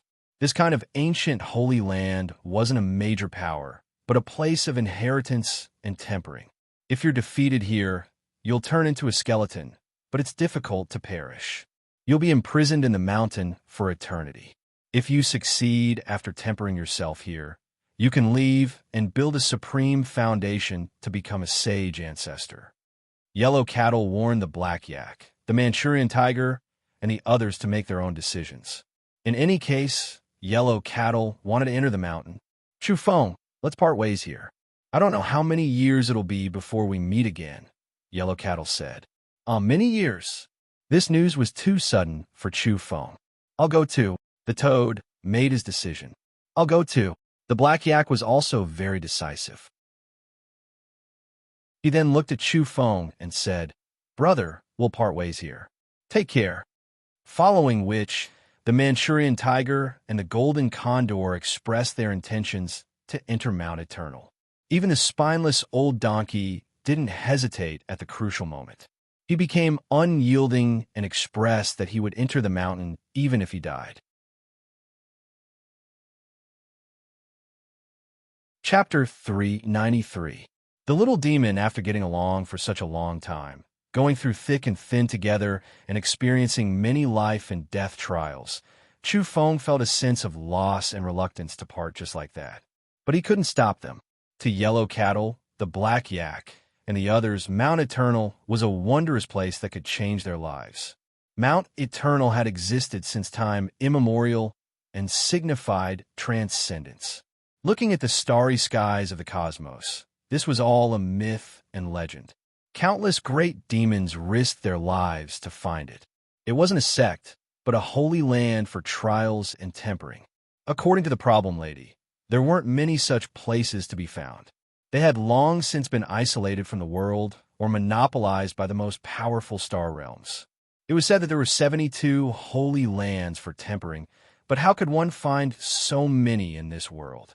To the current mutant race evolvers, this was the highest palace. Whether it's awesome or not can be seen from the few words circulating in the world, the problem lady narrated. Her exquisite little face was full of jealousy, envy, and hatred. According to some ancient documents and fragmentary descriptions in the handwritten notes of experts, Mount Eternal could train demonic sages. That was enough for him. How heaven-defying was this? What kind of creature was a demonic sage? It could overlook the stars, gaze at the sea of stars, and sweep through its opponents. It was absolutely terrifying to the extreme, but it could be trained here. The main point was the word training. It was too shocking after careful consideration. Before parting, Yellow Cattle said many things to Chu Feng. The black yak, the Manchurian tiger, and the old donkey were also reluctant to part with him. They wanted to bid farewell to this world. Mount Eternal looked like 7 black mountains. Without a doubt, it was far more vast than imagined. There were things like a mustard seed containing a mountain, folded secret realms, and so on. There was no telling what kind of zone it would be if they really went in. Otherwise, how could the 7 bare black mountains build the foundation for the demon race to become saints and ancestors? How could they train demonic sages? Let me tell you about the path ahead. Yellow Cattle also felt a bit disappointed and frustrated, as it did not know if it would be able to walk out of this place. The skeletons that filled the mountain were the best proof and portrayal. There was a great terror here, and a group of living dead were lost here, unable to walk out. I'll wait for you to become a saint. When the time comes, we'll roam the sea of stars together and experience the glory of the various races in the universe. We'll fight against the so-called heaven illuminators, Chu Feng said. Earth had been crippled, and the once highly developed planet had declined to its current state, becoming a wasteland. Chu Feng had always wanted to explore its secrets and kill his way out of this world. Don't worry, brother. We will come out alive. Didn't we say that we would capture the Saintess to warm the bed together? That was our promise. But now, you can only go and have fun by yourself. The Manchurian tiger grinned and said, diluting the sadness of parting. Then, Yellow Cattle became serious and told Chu Feng about some of the things that happened after the path of evolution, asking him to pay attention. Shackles focus on the accumulation of energy from a prisoner to freedom. Yellow Cattle briefly summarized their current situation. This didn't include the toad, because it was born without the so-called energy shackles and handcuffs. However, many races had to struggle in the early stages. It was as if they were sitting in a cage and had to struggle free first. During the process of unlocking one shackle after another, various forms of energy would be released within the body. At the same time, some special abilities would be unlocked. The carefree realm, or the lesser demons, will first erase the various modeled and chaotic abilities obtained in the shackled realm and purify the body. Next, they will reconstruct themselves and learn one or more abilities in a systematic and precise manner. In other words, they will learn secret arts. According to Yellow Cattle, the abilities obtained at this stage were all chaotic and too modeled. There was simply no way for them to go deeper systematically. Therefore, after reaching the carefree realm, or the lesser demons, they would need to purify their bodies and erase those so-called special abilities, converting them into energy. Of course, there are also exceptions. Some special abilities obtained in the shackled realm were definitely worth keeping. But generally speaking, even if these abilities were quite impressive, keeping one or two would be enough. For instance, Chu Feng's fiery eyes. How many people from ancient to modern times could unlock this special ability even after searching through all the galaxies? This was a forbidden art. There was no secret art in this world that could explain the fiery eyes. This thing couldn't be learned. The foundation of a shackled realm is to accumulate energy and release one's freedom. The carefree realm, on the other hand, is to first purify oneself into a piece of white paper, retaining only energy, and then draw on it. Whether it's an outline of a weed by the roadside or a painting that can swallow mountains and rivers will depend on the individual's talent. Chu Feng was fascinated after hearing this, but he also felt that it was a pity. Erase all the special abilities and reconstruct them? There's nothing to be pitiful about. For instance, the lightning and flames you've grasped. Some evolutionary sects have hidden secret arts and researched them in greater depth. Yellow Cattle gave an example. Even though there weren't many people who could nurture metallic sword chi in their lungs, some orthodoxies still had such rare secret arts. Chu Feng nodded in complete understanding. In short, there were too many abilities to unlock at the shackled realm. They were too messy and of little value. After reaching the minor demon realm, they would be reconstructed and cleanly studied. At the carefree realm, someone would draw a great sun within their body that would illuminate the world. Finally, with the accumulation of time, they would become unrivaled under the heavens. There are also people who nurture a grain of sand, looking insignificant and petty. But there are also people who can evolve into a bodhisattva and use sand to open up the world. Yellow Cattle gave a simple example. As for the heaven-illuminating experts who were revered and worshipped by all the galaxies, it was difficult for outsiders to know how they started out at the minor demon realm. Yellow Cattle told Chu Feng that the carefree realm depended on one's talent, but certain things contained within the flesh were also very important. They were like heavenly gates that would block some originally talented entities. Yellow Cattle said a lot in one breath, telling Chu Feng everything he knew and understood. During this period, Chu Feng also asked about the various forms of energy, such as spider lilies, crossing the river on a reed, golden lotus, and so on. How to construct these energy bodies. The carefree realm is explained in various secret arts. You don't need to pay attention to it for now. This kind of response also made Chu Feng frown. When the time came, he would have to learn the corresponding secret arts. Yellow Cattle was about to enter Mount Eternal. An ancient land that could train demonic sages certainly wouldn't lack these things. But where would Chu Feng learn them?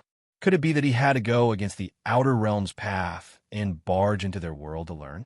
Yellow Cattle reminded him, the breathing technique is the foundation. It will have different manifestations at different realms.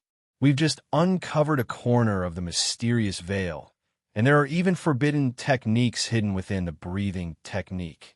At the same time, he mentioned the Demon Ox Fist and the Demon Flood Dragon Fist.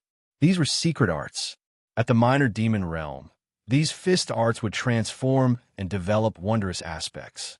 The parting was depressing, but in the end, Yellow Cattle, the Black Yak, the Manchurian Tiger, and the old donkey walked toward the mountain gate in large strides and approached Mount Eternal. Would some people be able to come out alive? After all, this was a place to train demonic sages. Don't be sad. We'll definitely meet again. If worst comes to worst, I won't go up the mountain. I'll just squat at the foot of the mountain and wait for Little Yellow to comprehend and pass it on to me. The Black Yak said shamelessly. You're absolutely right. The old donkey rolled around and raised his 4 hooves in agreement. Agreed. The Manchurian Tiger also didn't have any integrity to speak of. Chu Feng, go back. I'll raise you to be white and plump. You'll be my mount in the future. The toad's mouth was very annoying. It started a challenge after entering the mountain gate. Beat it up, Chu Feng shouted. All right. The Black Yak, the Manchurian Tiger, and the others rushed up together. Then, Yellow Cattle also joined in. In the end, banging sounds rang out incessantly. Stop! You're not allowed to hit my peerlessly handsome face. The toad, Ouyang Feng, shouted. The sadness of parting had been diluted. The few of them fought and cursed as they entered Mount Eternal together. Chu Feng shouted from behind, telling them not to train immediately. They should wait for him to refine medicine and send it to them after a period of time. They should enter after increasing their strength. Everything can be found in Mount Eternal, Yellow Cattle said. Before leaving, Chu Feng took a stone from the foot of Mount Eternal with him. That was because, according to Yellow Cattle and the Problem Lady, they wouldn't be able to find this place if they didn't have any stones from Mount Eternal in their hands. Why don't you go? Chu Feng asked the dragoness. I'm more like a marine person, a type of human. The dragoness was helpless. She had the characteristics of a dragon race, such as a pair of small horns in her blue hair. However, she could never transform into a flood dragon and take on a human form because she had more of a marine person's bloodline. Chu Feng came to a sudden realization and said, "No wonder you weren't a flood dragon when I used my fiery eyes to look at you." Then, he immediately shut his mouth. He had let it slip. Black lines appeared on the dragoness' forehead as she stared at him without saying a word. Handsome Big Brother Chu Feng is a pervert. Have you also seen through me? The Problem Lady blinked her big eyes and licked her red lips. Then, she assumed a shy and pure posture as she inquired, "How can that be? You haven't even matured yet." "I'm not interested." "Nonsense, I've long since grown up. I'll fight it out with you. Tell me, have you seen Big Sister Dragoness everywhere?" The little demoness revealed his shortcomings and wouldn't let go. The dragoness' expression turned even worse. What else could Chu Feng say? He wouldn't admit it even if he was beaten to death. Then, he changed the subject and continued running. Chu Feng had been a guest in the Eastern Sea and learned about the marine race from the dragoness. He had also asked about the Penglai Immortal Island and learned many secrets. The marine race's higher level of evolution originated from the arrival of the Rubik's Cube. It stimulated the ocean, causing mutant fruits and divine trees to appear continuously. This was the common understanding of the marine race. Ever since the Rubik's Cube's arrival, the ocean had become different. It was as if a certain balance had been broken. Self-preservation on a declining planet. Be it the marine race or the current Chu Feng, all of them had made the same guess. If an unforeseen event happened on the continent, and a powerful power intervened, there would likely be drastic changes. Everyone was guessing that the continent would experience an unforeseen event sooner or later. The balance would be broken and intense changes wouldn't be far away. Penglai is one of the 3 immortal islands in the legends. It only appeared in the world after the Rubik's Cube fell into the ocean, the dragoness explained. There were ancients and orthodoxies on Penglai. Their strength was unfathomable, and they considered themselves to be orthodox. In the eyes of those people, they're the true masters of this planet. This concept is a bit terrifying. It's said that some of the young masters of the branches on that island have come out. The marine race had long suspected the ancients of the Penglai Immortal Island and believed that they were descenders. But later on, they discovered that they might really be members of a lost race. In the end, Chu Feng left because the Problem Lady's grandfather had chased Chu Feng all the way to the Eastern Sea. He was afraid that Chu Feng would harm his granddaughter. "Old Dao brother, we'll be relatives from now on." Chu Feng ran away. "Brat, don't let me catch you." At the same time, Chu Feng had no choice but to return to the continent in order to avoid the excessively agitated Elder Dragon King from killing his way to Mount Jijin. He wanted to refine medicine and evolve once more. On Mount Lao, a handsome and calm man with a dark red mark between his brows was telling Linoy some secrets. After the upheaval, you guys can be considered the 5th generation, and we descenders can be classified as the 4th generation. Asterisk, asterisk, asterisk, asterisk was also speaking. Everything is ready. Naoi, we can bring in that heaven-chosen prince from the Hua dynasty. Updating so early, I don't think it's the final radiance of the setting sun. We can still salvage the situation. For the fastest and error-free novel reading, please visit. Chapter 394. Mount Lao was shrouded in white mist. The plants were sparkling and spiritual. The 1,000-year-old Taoist temple on the mountain was simple and unadorned. Red-crowned cranes were spiraling in the air, clear springs flowed through the pine forest, and the sea below was bright and clear. Linoy was quite tranquil. She didn't open her mouth and only listened quietly. The man with a cluster of dark red patterns on his forehead was called Han Wenza. He was handsome and calm, and his eyes were full of spirit. The secrets he recounted were extremely astonishing. In the post-civilization era, there were a total of 5 mysterious changes on Earth. All of them were abnormal changes. This was the reason Han Wenza had divided the 5 generations. In theory, mutants should appear after every mysterious change on Earth and promote the evolution of some living things. The last one was the most astonishing. It happened in the last year, and it was a large-scale global evolution. The last time was 22 years ago, followed by the second. The effects should be the weakest the first time. In the post-civilization era, the 5 mysterious changes span 200 to 300 years. In theory, the first and second generation mutants are all dead. Their lifespans have run out, and they can't hold on until now. In truth, Han Wenza guessed that there might not have been any first-generation evolvers at all. That was because the scope of the mysterious changes was limited. Even if a rare mutant fruit appeared, it might not be a coincidence that a creature would encounter it. 5 mysterious changes, 5 generations of evolvers. Are there 5 batches of descenders? Linoy finally spoke. You're very smart. Han Wenza nodded. The red pattern between his brows was like a dark red flame, emitting a faint glow. This made his temperament extremely outstanding. The scope of the first mysterious change was very small, and the number of folded spaces was limited. There might not be any descenders coming, he said. Han Wenza concluded that there were currently 5 generations of evolvers on Earth, regardless of whether it was the aboriginals or the descenders. Linoy frowned for the first time. Her elegant and beautiful face was no longer calm. If this news were to spread to the outside world, it would definitely cause a huge commotion.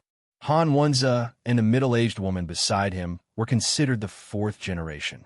Were there still people from even further back? Don't worry. Even if there are old monsters alive, they won't dare to act recklessly because their lifespans have dried up. Some of them are like lamps without oil. Unless the Earth recovers and the effects of the mutant fruits increase, only then will those old monsters take the risk to come out. Otherwise, they can only lie dormant, not daring to act recklessly. Apart from that, there was originally a remnant race on Earth. They were fortunate enough not to be exterminated in ancient times and considered themselves as the Orthodox race. However, this group of people might not really dare to shed all pretense of cordiality with the Descenders. Troubled times have arrived. I believe Descenders from the outer realms will appear in an endless stream. Apart from the path behind the famed mountains, there will also be battleships flying over from time to time. It could be seen that Han Wenza no longer wanted to hide anything from Linoy. He wanted her to understand some of the secrets of this world. Beside him was a woman dressed in modern clothing with an ancient hairstyle. Her hair was adorned with a jade hairpin and a string of beads. She had a pretty face and bright eyes. Her name was Huang Weiwei. With a smile on her face, she passed an item to Lin Naoi. It was a small seal. It was warm and translucent, as if it had been polished for brass. It also looked like a piece of jade. This is a gift from that heaven-chosen prince of the imperial court of evolvers. This brass divine seal is shockingly powerful. In the southern sea, the old dragon king had almost set out to kill Chu Feng, but he held back for the sake of the dragonification fruit. In the end, he didn't leave that mysterious seabed. There is a great explosion at the bottom of the sea in the Eastern Sea. The true dragon's lair has recovered, and the domains have strangled Long Zhe. He muttered to himself as he sat cross-legged at the bottom of the sea. The evolvers on the continent had also received news that the cause of Long Zhe's death was actually the revival of the domains in the ruins at the bottom of the sea. After understanding this, everyone let out a sigh of relief. What were they afraid of? They were worried that Chu Feng would evolve to an even higher level and kill Long Zhe with his own power. That would be extremely terrifying. We have to be on guard. This Chu Feng's attainments and domains are astonishing. I seriously suspect that the explosion at the Dragon Palace at the bottom of the sea was caused by him. Someone from the Origin Magnetic Immortal Cave guessed. It's fine as long as he doesn't rely on the energy of an evolver to kill. If a domain researcher hasn't reached the Great Master Realm, it's quite easy to kill him unless he has the advantage. All in all, everyone was worried that Chu Feng would make another breakthrough on the path of evolution. A domain researcher would have to reach the Great Master level before they could become truly terrifying. And before that, there were many methods to kill them. For instance, assassination. It was simple, violent, and extremely effective. Fortunately, Demon King Chu isn't too heaven-defying. Otherwise, I'll start to doubt my life. A corporate member let out a sigh of relief. That was because Long Zhe was the number 2 character of his Southern Sea Dragon race. It was truly shocking for such an entity to be killed. In the cosmos, at the edge of the solar system, numerous incomparably cold battleships blotted out the sky and covered the earth. They were like a densely packed forest of steel arranged in a shocking manner. In truth, they had long since approached this star system. It was just that they had been delayed along the way and were carefully observing the void as they approached the solar system. That was because there were too many terrifying legends regarding this ancient and mysterious starry land. During that ancient and glorious era, even those imperial dynasties of evolvers and those powerful evolutionary sects that used quasi-divine beasts to pull their carriages had to be cautious after arriving here. So much so that they had to get off early and rely on themselves to cross the void toward that planet as a sign of respect. There were many battleships covering the sky and Earth. They were very cautious as they probed the withered planets, such as Pluto and Neptune, to see if there were any abnormalities. Earth's former glory was still a deterrent to this day. This fleet didn't dare be careless for fear that something might have been left behind in this region. Han Wenze of Mount Lao was right. These were troubled times, and the great era of chaos had arrived. Even the extraterrestrials were approaching, and all kinds of evolved beings were about to come into being. At this moment, the Penglai Immortal Island was shrouded in a hazy immortal mist and couldn't be seen clearly from afar. At this moment, some people were sailing westward on small boats to reach land. As descenders, we who are hibernating near the Chilant's lair should also go out for a walk. Similarly, there were also people moving from the North Pole. They were true extraterrestrials. Some of them had been hibernating for 22 years and were now beginning to awaken and walk out of their habitats. In a certain folded space behind a certain mountain in northern Europe, a figure rose up and said, "It's time for me to take that step and grace Earth with my presence." Similarly in the west, on Mount Olympus, a stone door was glowing as if some ancient path was about to be penetrated. It emitted violent energy fluctuations and caused the 12 powerful plants on the mountain to tremble violently. In the east, in the depths of Mount Taihang, a blinding light was emitting from the folded space. It was boundlessly terrifying, and many prehistoric giant beasts were overwhelmed with shock. They were trembling in fear as they prostrated themselves on the ground. At this time, Chu Feng had returned to land. He had left with his brothers, but returned alone. He glanced back at the sea and then waved at the distant flying saucer before leaving the coast in large strides. Swoosh! He possessed astonishing speed and covered over 2,000 meters with a single step. It was practically no different from flying. At the same time, the air exploded like smoke while he was running. The scene was somewhat terrifying, and the sonic boom was extremely terrifying. Chu Feng returned and crossed the land toward Jiangning. His target was Mount Zhijin. He wanted to borrow the revered 8 trigrams furnace to refine medicine and evolve once again. Mount Zhijin had the reputation of Jinling's elegance. Chu Feng had arrived once again. His speed was extremely fast, and he didn't delay along the way. He dared to rush over as fast as lightning because he didn't want any accidents to happen. He wanted to refine the medicine as soon as possible. The mountain was majestic and elegant like a winding dragon. Moreover, it was shrouded in purple mist, and the springs were deep and serene. Chu Feng stood within the mountain. He first observed the terrain and then observed the qi within the mountain to see if it was feasible. Domain researchers had to understand the pulse of the mountains and rivers. After all, the commotion here last time was too great. The extreme yang flame essence, draconic qi, and the golden hepta radiance were not a big deal. Chu Feng had no choice but to be careful. It's feasible. Chu Feng felt that there were no problems after observing the terrain and qi of the earth. The corpse buried in the land of extreme shouldn't cause any trouble. It's rare for me to refine pills. It's too boring to stay here alone. I really hope someone comes to join the fun. Chu Feng muttered to himself. He wasn't afraid of outside interference. If someone with ulterior motives were to come, he would welcome them with open arms. At that time, he would burn them all to death. This was the location of the revered 8 trigrams furnace. Last time, it had burned a group of experts until they were wailing like ghosts and howling like wolves. Even the problem lady's grandfather had been tricked and was howling in pain for being burned. Once this place was activated, its might was obvious to all. Chu Feng didn't think he would be attacked by outsiders while he was within the revered 8 trigrams furnace. As such, he felt that it was better to have fun with others than to be happy alone. He could reveal his whereabouts slightly and attract some people over. To be more precise, he would take the initiative to leak information and lure those with ulterior motives over. Of course, he felt that the effect wouldn't be too great. After all, a tragedy had happened here. Moreover, he was already notorious among the people he wanted to trick. They all knew that he was a con man. In any case, he was going to refine pills here. This could be considered cutting the grass to hit the rabbit and taking advantage of the situation. Otherwise, he would just be idling around. Chu Feng left the mountain and went for a spin.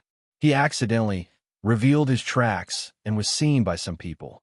Chu Feng is at Mount Jijin, someone cried out in surprise.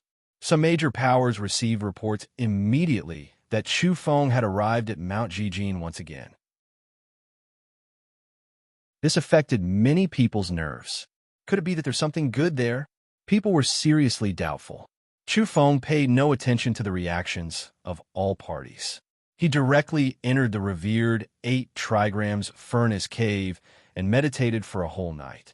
Early the next morning, Chu Feng made his move when the rosy glow of dawn was at its peak. He activated all the domains and began to refine pills when the violet qi came from the east. Boom! The ancient domains in this area were all activated. The patterns on the ground interweaved and emitted rays of light. This morning, Mount Jijin was covered in rosy clouds. Most importantly, strands of violet qi floated over from the direction of the rising sun and entered the revered 8 trigrams furnace. Within the 8 trigrams furnace, flames danced and a fragrance assailed the nostrils. Chu Feng was sitting there cross-legged as a medicinal fragrance wafted over. Time to refine. The opportunity to sever the 8th shackle has arrived. Chu Feng muttered to himself. The whole world was evolving. Extraterrestrials and the self-proclaimed orthodox Penglai remnant races were all about to appear. Chu Feng naturally hoped to become stronger to deal with the changes. Yes, it's time to move out and kill that Chu Feng. Huang Weiwei and Han Wenze were conversing.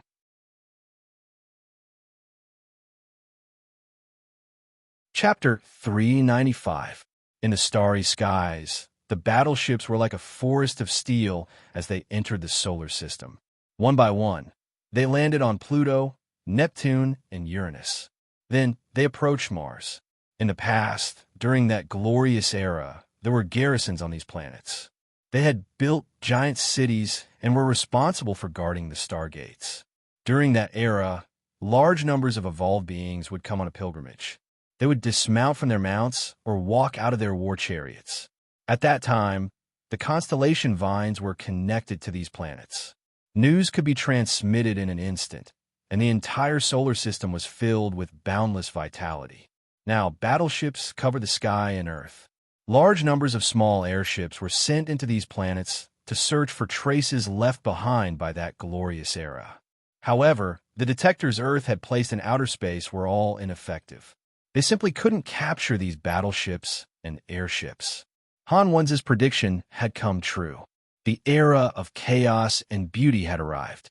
Creatures from outer space had appeared in batches and were about to descend on Earth in large numbers. The holy land of Greek mythology, Mount Olympus, was glowing from a stone gate on its peak. The vast energy fluctuations alarmed all the European countries. Boom! But in the end, a silver mushroom cloud rose up and a great explosion occurred.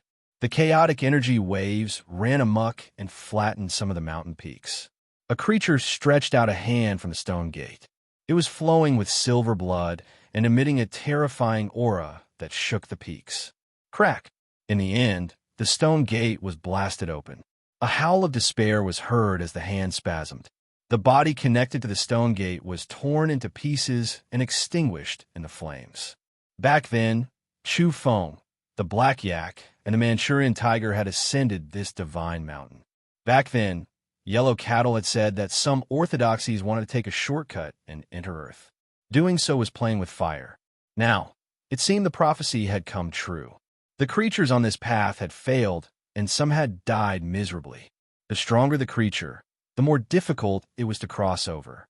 It was clear just now that the creature with silver blood had definitely surpassed the shackled realm. On the same day, a certain famed mountain in northern Europe was engulfed in black mist and surging with black light. In the end, a creature stumbled out from a folded space accompanied by black flames. His body was full of cracks, and some of them were so deep that bones could be seen. However, he was laughing loudly with disheveled hair and eyes emitting black beams of light. He had succeeded in descending to Earth. He was very strong and very young. Wisps of power emanated from his body, and he wore ancient Eastern clothing. However, at this moment, he was already in tatters. He was laughing, revealing a mouthful of snow-white teeth. He adjusted his injured body, and then he walked out of the mountain region with large steps. On that very day, many beast kings and powerful evolvers came to seek refuge. That was because many creatures already knew that there was an expert from the outer realms here and were constantly paying attention to him. After that, he occupied a famous divine mountain in the west and temporarily went into seclusion. God is here. A piece of news spread in a small area. In fact, it wasn't peaceful everywhere. Suspicious creatures had appeared in the folded spaces in the depths of some famous mountains, and powerful energy fluctuations would occasionally surge out. Mount Taiyang, for example, caused tens of thousands of beasts to tremble in fear yesterday, prostrating themselves on the ground and wailing in anguish. The era of extraterrestrial experts and beings from different galaxies descending on a large scale was about to arrive. Some were relatively ordinary, but some were extremely powerful. They were true divine sons and daughters, able to look down on an entire region on their own. Their radiance was dazzling. After some princes and saintesses came to the declining earth, it wouldn't be too much even if they considered themselves as gods. Right now, even creatures of this level were approaching, traces of them appearing. Someone was going to come. On Mount Lao, Han Wenza, who had a dark red mark between his brows, suddenly stopped talking. He raised his head and revealed an astonished expression as he gazed into the depths of the mountain range.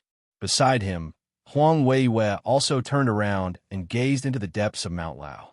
Her pretty face was full of astonishment. The prince is coming. He's going on a pilgrimage.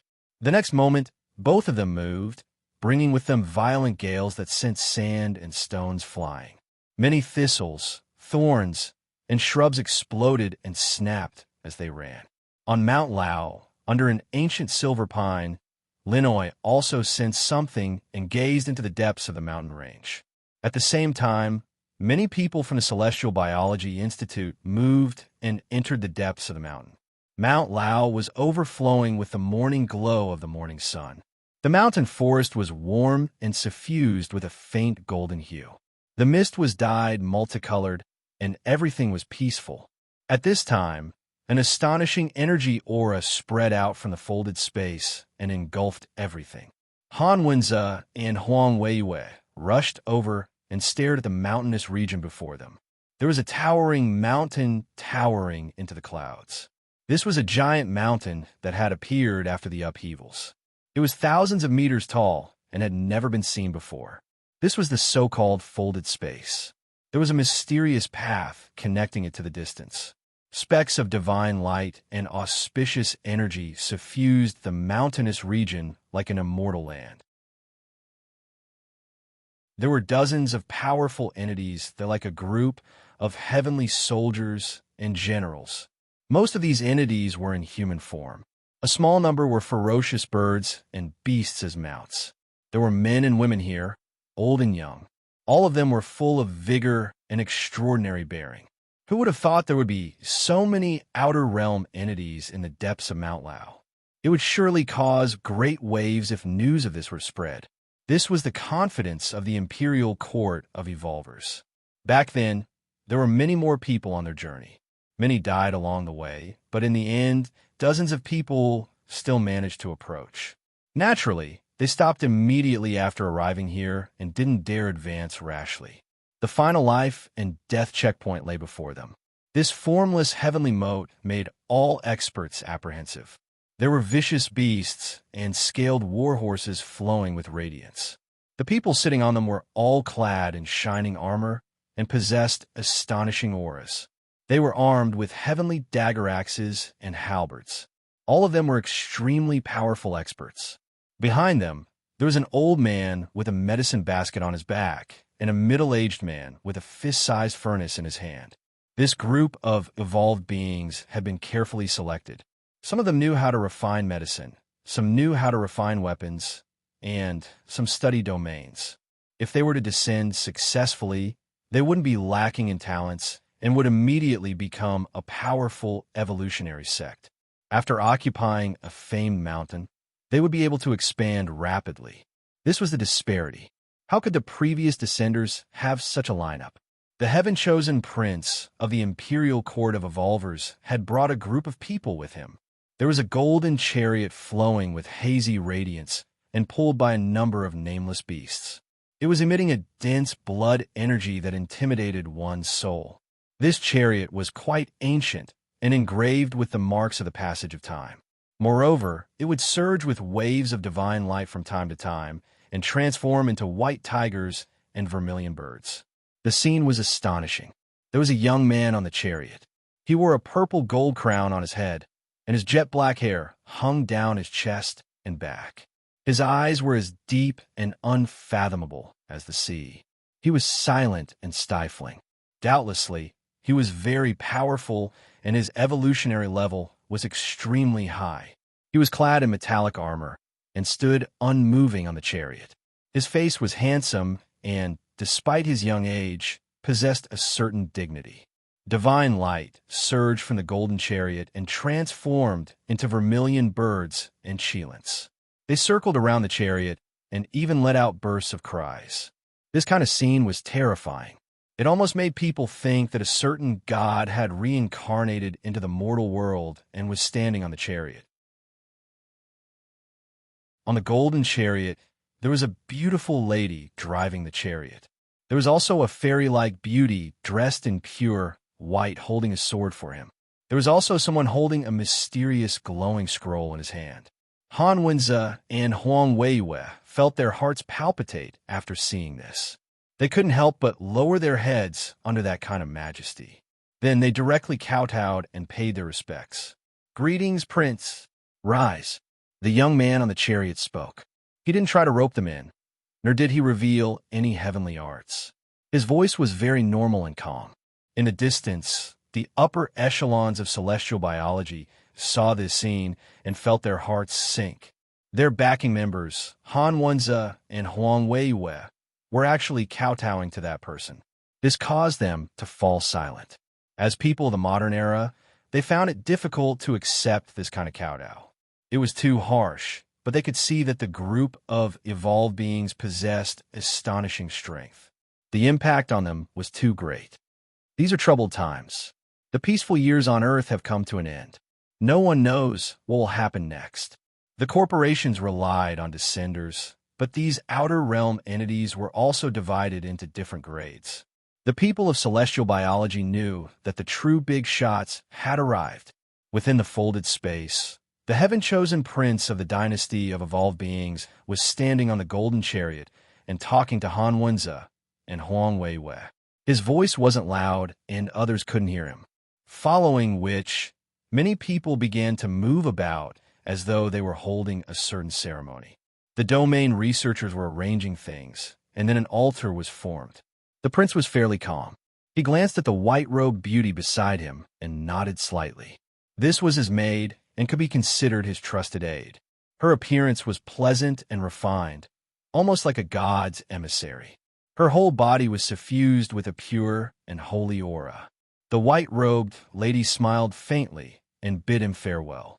She climbed up the altar with an ancient scroll emitting divine light in her hand, and the whole area immediately lit up.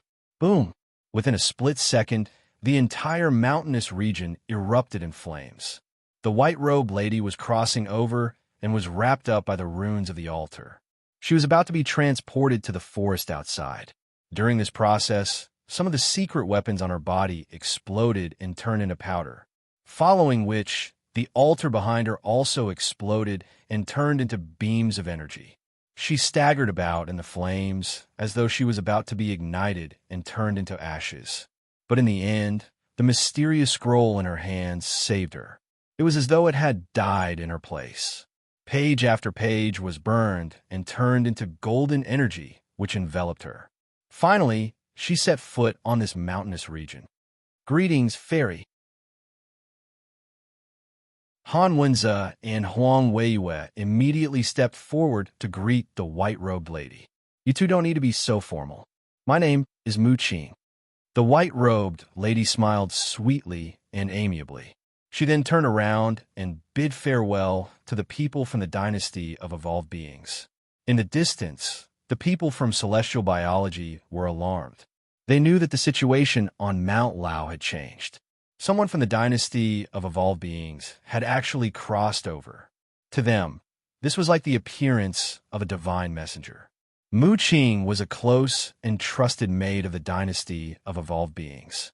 Her status was quite high, so Han Wenze and Huang Weiwei didn't dare slight her. Before long, Mu Qing followed them to Mount Lao. She climbed a spiritual peak and met Linoi under a silver pine tree in front of small Taoist temple.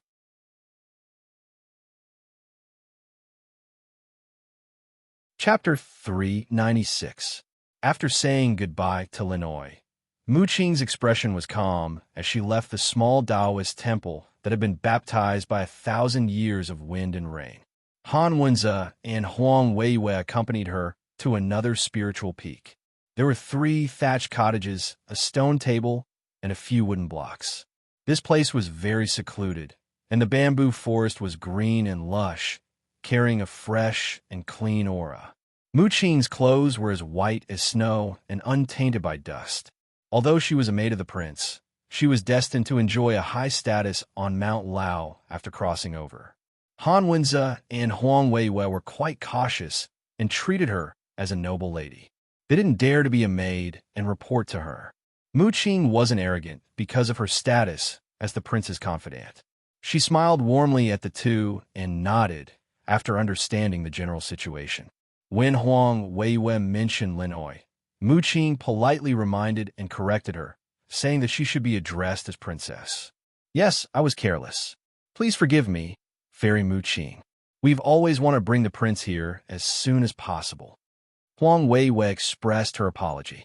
Han Wenze then explained the current situation to Mu Qing. He mentioned the Descenders and the 3 immortal islands. He even pointed out the names of the current experts. If the prince crosses over soon, who can compete with him? Even if the other fairies and divine sons arrive later, they'll be one step behind and lose the initiative. Han Wenze smiled respectfully. Mu Qing's snow-white clothes fluttered in the wind. She was tranquil and otherworldly. She sipped her tea and said, "Please take a trip to invite that Shu Feng." "Actually, we're preparing to take action against him," Han Wenze replied. Mu Qing shook her head and revealed a faint smile. "No, the prince cherishes talents and needs such a virtuous person. Invite him." Han Wenze was startled and didn't know how to respond. From your introductions, I already know that this person is extraordinary. The prince will need such a person after crossing over. Mu Qing smiled. She then turned to look at the blue sea below and said calmly, "Yes, we should find a way to make him acknowledge the prince. It's best if we don't act rudely." Han Wenze and Huang Weiyue descended the mountain and only spoke after they were far away. "This Miss Mu wants us to invite Chu Feng. It's really—" Han Wenze frowned. He felt that things were a little difficult. "You don't really think that Miss Mu Qing is interested in him because he's a virtuous man, do you?" Huang Weiyue smiled. Han Wenze turned around to look at her in surprise. Huang Weiyue said, "Through our introduction, Miss Mu Qing already knows what kind of person Chu Feng is. She also knows that he used to have a good relationship with Linoy. He must have his reasons for giving us such orders." "What do you mean?" Han Wenze felt that he didn't have a good grasp of a woman's psychology. Now that he recalled Mu Qing's smiling face and her saying that she invited Chu Feng over, he really felt puzzled. Miss Mu Qing said that the prince cherishes talent. It's obvious that even if he invited Chu Feng here, he would only ask him to follow the prince as a subordinate, not a friend on equal footing. Huang Weiyue explained with a faint smile. She even emphasized that it's best if Chu Feng acknowledges the prince and doesn't act rudely. That's the main point. Han Wenze's expression changed. Is she hinting that after we subdue Chu Feng, we have to be respectful when we meet the prince? Huang Weiyue nodded. To be more precise, we have to bring Chu Feng back and have him kowtow to the prince. Is there need to do that? Han Wenze turned back and glanced at the spiritual peak behind him. That elegant lady in white had a warm smile on her face and looked very kind. She didn't put on any airs with them, but it seemed that they had to be more cautious around her. Huang Weiyue said, This Miss Mu Qing is still very considerate of the prince. She knows the relationship between Chu Feng and Linoy, yet she still wants to do this. Humiliating Chu Feng is secondary, but she wants Linoy to see the situation clearly. If she sees Chu Feng kowtowing at the prince's feet respectfully, how do you think Linoy will look at Chu Feng, and how will she look at the prince? One is kowtowing, while the other is high and mighty, yet calm and profound. Han Wenze was speechless, now that he thought about it. This Mu Qing might be the prince's maid, but he really couldn't underestimate her. She was asking them to do these things with a smile on her face. Huang Weiyue reminded, although she's only the prince's maid, her status is higher than many people. You and I have to be more cautious. This person isn't easy to deal with. Afterward, they all revealed faint smiles at the mention of Chu Feng. This person was a tragedy from start to finish, and he wouldn't have a good ending. The dark red mark between Han Wenze's brows lit up. He was evaluating Chu Feng's strength and the preparations they had to make. He didn't want to be careless. He has severed 7 shackles and can conquer experts with 8 severed shackles. He's an outstanding talent, but unfortunately, his foundations are too lacking when facing an imperial court of evolvers. Han Wenze shook his head. Huang Weiyue revealed a cold smile. He's just a chess piece. Even if he's stunning now, he might still be ordinary after reaching the carefree realm. There are too many such examples. Moreover, what future does he have under such circumstances? Unless he's willing to become a servant. He's only severed his 7th shackle. Logically speaking, he won't be able to evolve again in a short period of time. But just to be safe, let's go to the Qilint's old lair and invite some Dao friends, Han Wenze suggested. He and Huang Weiyue hadn't been hibernating in the Origin Magnetic Immortal Cave all these years. Instead, they were at another gathering place for descenders, near the Qilint's old lair. There's news that he's currently at Mount Jijin in Jiangning, said Huang Weiyue. Han Wenze was quite cautious. During this period of safety, don't approach him at any place suitable for deployment of domains. Amen. Don't set foot on Mount Jijin. It's better to wait outside for him to come out. They decided to first go to the Qilint's old lair to invite some people. Just to be safe, they had to call a few more people. At the same time, it was tantamount to roping in some followers for the prince. Even though they were all descenders, they were divided into different levels. How could people like them compare to a heavenly prince from an imperial court? They knew that in the near future, all the famed mountains on earth would be occupied by saintesses, divine sons, and Buddhas. These people were terrifying. Their resplendent radiance would pierce everyone's eyes. As for the natives, there wasn't much hope. Mu Qing actually appeared just as the two were leaving Mount Lao. She presented a magical weapon with an amiable smile and said, "It's always good to have more weapons for self-defense when you're outside. This is the spirit binding cord." It looked like a hemp rope with a faint golden hempen luster. However, Han Wenze and Huang Weiwei were moved because they knew what this item was made of. The immortal binding cord was a type of secret treasure with unfathomable divine might. It could even bind a golden arhut directly. It was truly wondrous and unpredictable. This spirit-binding rope, on the other hand, was a simplified version. It could easily capture cultivators at the shackled realm. The two sighed inwardly. The Imperial Court of Evolution was indeed quite confident. A mere maid could casually gift them such a weapon after crossing over. It was truly terrifying. What did that heavenly prince have on him? He must have even more astonishing secret treasures. He might even have a fragment of the Golden Mother. He could refine a holy weapon on earth. Such a divine son-level character simply couldn't contend against him. Such a person's talents were terrifying. Moreover, his evolutionary level had long since reached a high enough level. Add to that his secret treasures, it was enough to suppress the declining earth. The two went on their way after expressing their thanks. Huang Weiwei said, "Do you see? This Miss Mu Qing gifted us the spirit-binding cord just in case. She wants us to capture Chu Feng and make him kneel at the prince's feet." Mount Lao was within Shandong's borders. The Qilins' old lair was also here, so they didn't need to take a long detour. Jiangning, Mount Zhijin. Flames were raging, and essence energy was surging.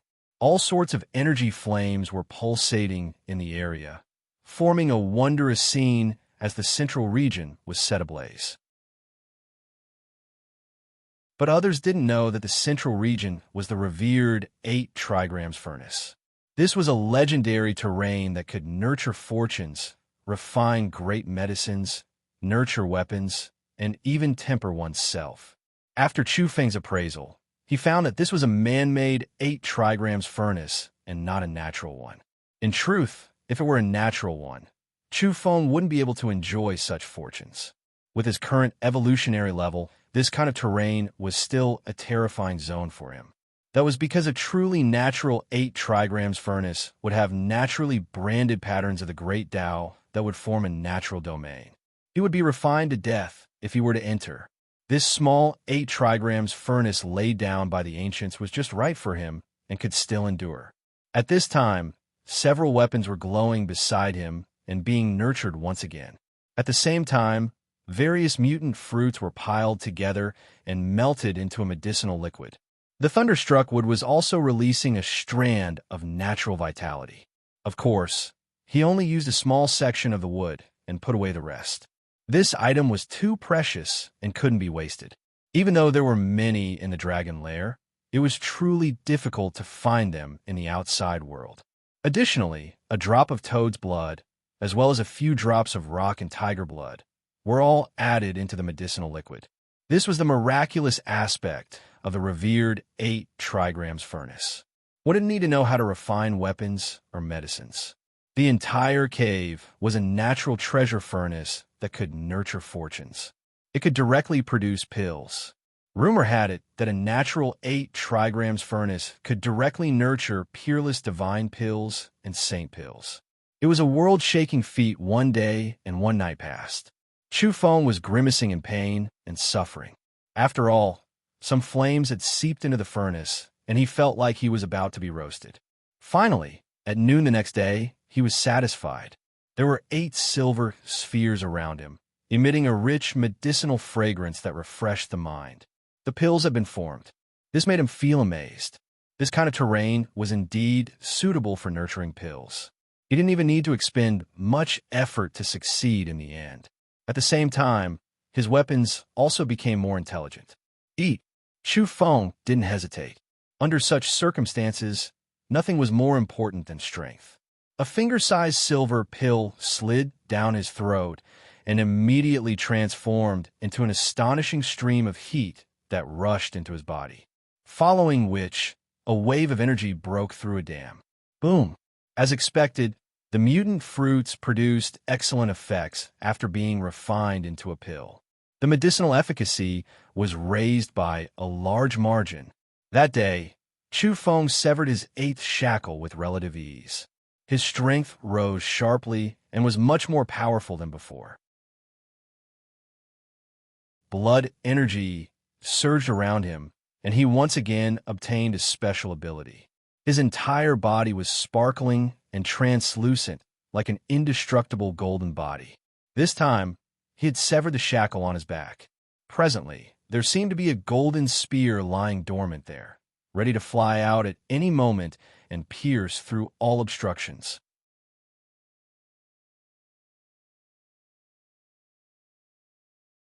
Chapter 397.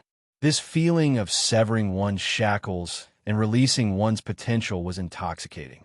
Chu Feng's body began to glow, especially his spine. A rain of divine and resplendent light soared up.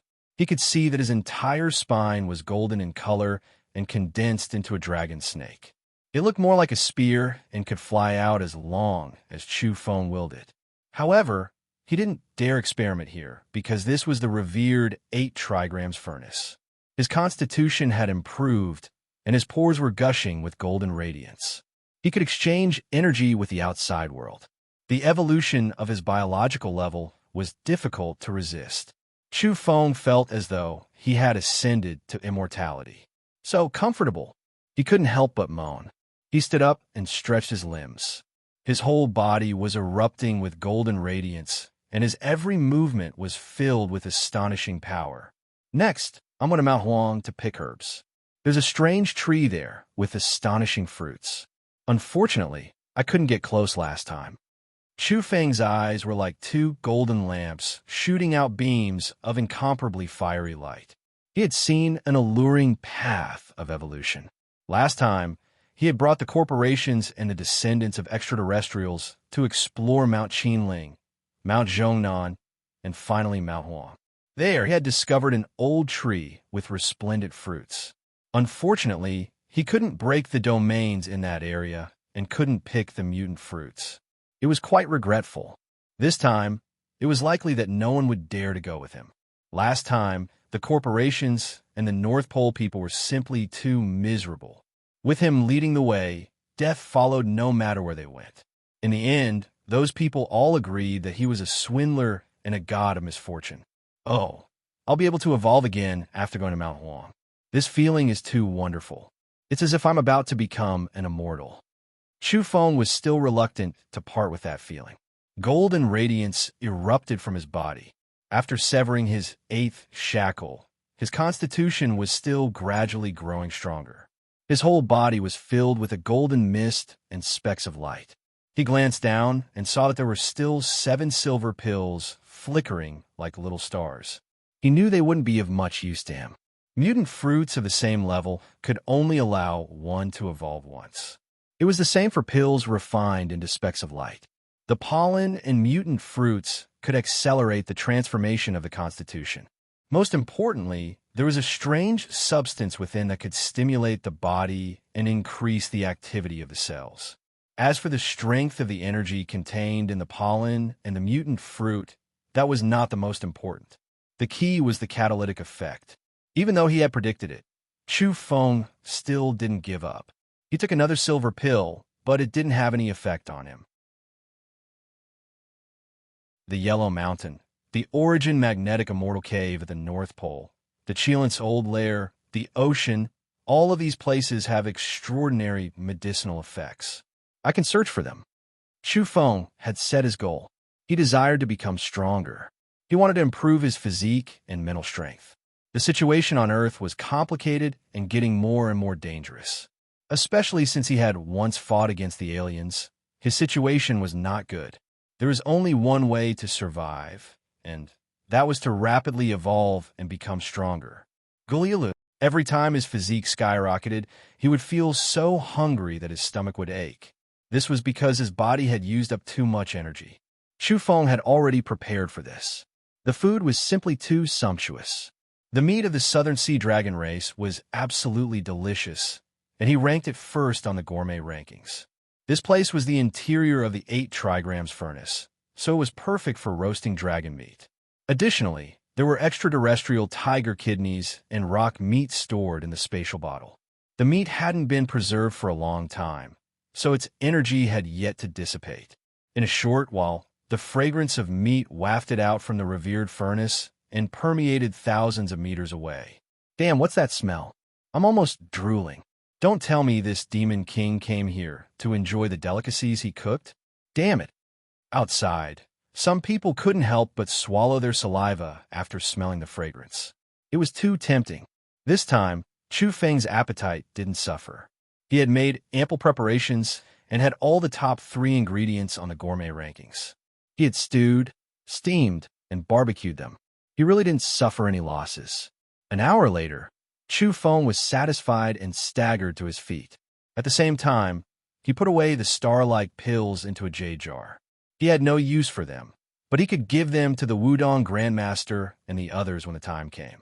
This kind of medicinal pill, flowing with silver splendor, was a priceless treasure at present. It could allow one's strength to skyrocket. So much so that Chu Feng wanted to make another trip to Eternal Island to see if he could contact the Yellow Cattle. He wanted to deliver it to them. There's no rush. There are many mutant fruits in the world.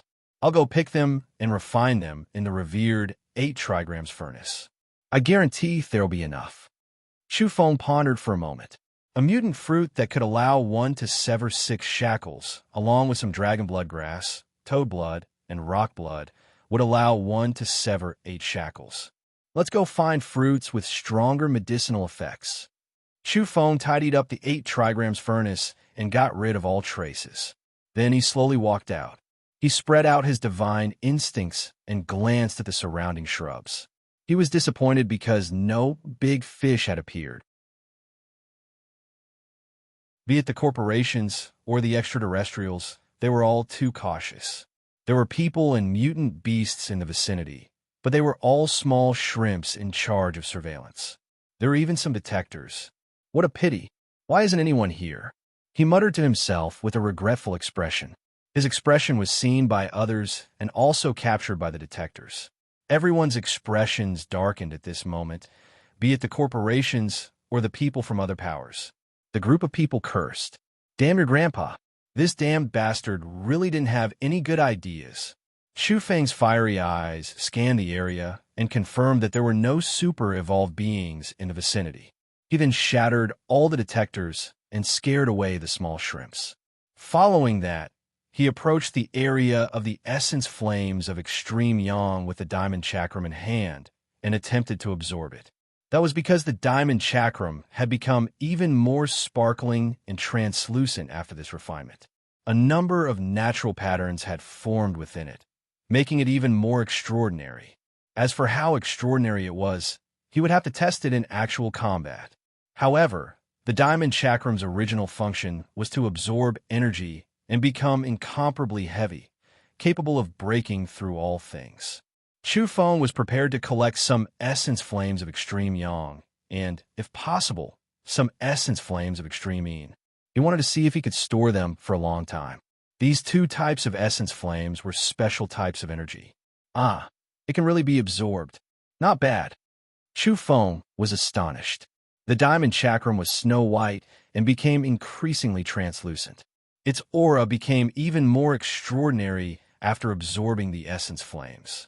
It was almost like a crude version of a sex ancestor's weapon. He felt that this so-called ultimate trash weapon would give him a pleasant surprise in the future. Following which, Chu Feng tried using the diamond chakram to absorb some essence flames of extreme yin. In the end, he was burned until he fled frantically. His face was ashen and the area almost exploded. The essence flames of extreme yin and extreme yang were like fire and water. They would erupt whenever they came into contact with the diamond chakram, burning Chu Feng until he was crying out in pain. In the distance, The people who were paying attention didn't know what was happening. They all wore odd expressions. What was this Demon King Chu up to? Chu Feng cursed continuously as he changed out his tattered and charred clothes. He gave up on one of the flame essences and only absorbed one. Doubtlessly, these two types of flame essences were special types of energy with astonishing destructive power. Even that unfathomable old Taoist couldn't withstand it and was almost burned to death. Chu Feng weighed in his hand and found that the diamond chakram was now at least tens of thousands of kilograms. This item would mysteriously become heavier after absorbing energy. This was still inexplicable. He didn't dare continue absorbing for fear of accidents. This was, after all, a super energy essence of extreme yang. If it were to explode on his body, even his spirit would be burned away. In the end, he carefully placed the diamond chakram into the pristine jade bottle. Chu Feng found a mountain spring and took a bath. Afterwards, he leisurely walked out and headed toward Jiangning City. These people are too cautious. Can't they give me a chance to perform? Not a single big fish actually came. Chu Feng mumbled regretfully. He fished out his communicator from the spatial bottle and looked at it. His expression changed as he received some news. Then he saw a lot of news. There were figures of descenders in the folded spaces of various famed mountains. They were about to arrive in large numbers. So much so that a deity from the west had descended and successfully crossed over. Don't tell me it's Yamen, Enable's master, the one who bewitched Schiller. Chu Feng frowned. These were troubled times. He knew that the great changes on earth were about to begin. A large number of descenders, divine sons, saintesses, Buddhas, and princesses, were likely to appear together, following which he gazed at the warnings from his old friends on the communicator. They had told him some of the warnings which caused his expression to turn solemn. There's nothing to be afraid of as long as I can evolve rapidly and become stronger. Chu Feng returned and observed his surroundings carefully. After confirming that there was no ambush, he rushed toward Jiangning City. He was quite relaxed. Although he had realized that the era of chaos was about to begin, the joy of his recent evolution and increase in strength hadn't faded yet. Hence, he was still in a good mood. Suddenly, he took a step forward on the way into the city. The mist around him surged as he stepped into a domain. Swoosh! Chu Feng stomped on the ground and retreated abruptly. This was a small domain and wasn't very impressive. It couldn't trap him, but the fact that someone was ambushing him was the most serious problem. He was feeling quite regretful just now, but in the end, retribution had come. Someone really did come with ill intentions. Boom! There was a great explosion in the surroundings. It wasn't from firearms, but from a number of entities. The aura they emitted was too powerful and formed an energy tempest which tore the earth apart. Many nearby trees were uprooted, and many millstone-sized rocks flew into the air in all directions. The scene was terrifying. These entities had concealed their auras with that small domain and had suddenly appeared to intercept him. The domain wasn't there to trap him, but to hide those entities. They appeared from all directions and surrounded Chu Feng. "Who are you people?" asked Chu Feng. "Oh, your guide." A veiled lady with a graceful figure and a pair of large, lively eyes appeared. She looked quite moving. "What do you mean?" Chu Feng frowned. "We're a prince from a certain dynasty of evolvers in the outer realms who cherishes talent. We also feel that you're not bad and want to take you with us to pay our respects to the prince," said Huang Weiyue with a smile. "Cherishes talent? Pay our respects to him?" Chu Feng glanced sideways at them. This was completely due to the toad, Ouyang Feng's influence. "Yes, you're not bad. You're a talent. Let's go." Huang Weiyue wore a smile on her face. Her expression was somewhat reserved, and there was even a hint of hidden disdain.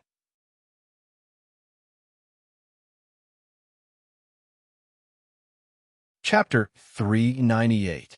Chu Feng's gaze became even more askance after hearing these words. This was a typical toad style of not looking at people straight in the eye. He had already been seriously infected. Huang Weiyue was originally smiling, but now her expression froze. She had actually received this kind of sidelong glance. The other party actually had this kind of reaction after hearing her words. Was he looking down on her? In truth, she had been smiling when facing Chu Feng before, but there was actually mockery in the depths of her eyes. It was just that she didn't show it clearly. But now, she suddenly discovered that the other party was also treating her in the same manner. What do you mean? One of the nearby creatures spoke. He was very sensitive to Chu Feng's sidelong glance. His entire body was dark red with a row of sinister bony spikes growing out from his back. Sorry, my eyes have been feeling uncomfortable recently, Chu Feng spoke. He looked at the group with great interest. The creature who had spoken just now, apart from his dark red skin and the row of bony spikes growing out of his spine, was quite similar to a human. Don't tell me you're all descenders? Chu Feng asked. Correct answer. Come with us, your talents won't be buried. Huang Weiwa laughed, but in her heart, she had already sentenced him to death. She was certain he wouldn't have a good ending. At this time, even though Chu Feng had severed 8 shackles, he still gave off a feeling of no threat. He hadn't been exposed. To be honest, I'm indeed a bit tempted, but I don't know much about you guys or that prince. Can you introduce him to me? Chu Feng smiled and no longer looked at them out of the corner of his eyes. You'll know everything after you meet the prince, Han Wenzi said, his expression calm. Chu Feng immediately felt that this person looked familiar. There was a young man from celestial biology called Han Fei who had tried to assassinate Chu Feng in secret. In the end, he was killed by Han Wenzi. That young man called Han Fei looked quite similar to Han Wenzi. Moreover, there was also a cluster of dark red patterns between his brows. Chu Feng immediately understood many things. Has that prince crossed over? Chu Feng asked with an odd expression. Han Wenzi's expression was calm. He glanced at Chu Feng in astonishment, feeling a little wary. This young man was actually so perceptive, directly beginning to probe them. Let's go. I'll take you to see him, Han Wenzi said. Chu Feng feigned ignorance and conversed with them, hoping to learn more about the situation. However, these people wore cold smiles and did not reveal any valuable information. Their mouths were quite tight. Did you descend on Earth 22 years ago? Have you been sleeping in the Origin Magnetic Cave in the North Pole or lurking near the Cheelant's old nest? Chu Feng asked. He didn't expect to get a response, but he could make some judgments by observing their expressions. You talk too much. The creature with dark red body and bone spikes on its back said coldly. I'm just curious, right? Is that dynasty of evolvers very powerful? Chu Feng kept asking questions. Huang Weiwa said with a smile, the orthodoxy of the dynasty of evolvers is unimaginable, and their prince is naturally dazzling. He can achieve super evolution and become someone above all. It's our honor to be able to follow such a person. Chu Feng was filled with disgust and disgust. He didn't want to probe any further. Come with us to have an audience with the prince, Han Wenzi said. Chu Feng's heart was filled with loathing after hearing this, but he put on a hesitant expression. Huang Weiwa narrowed her eyes after seeing this. Her lips curled into a mocking smile.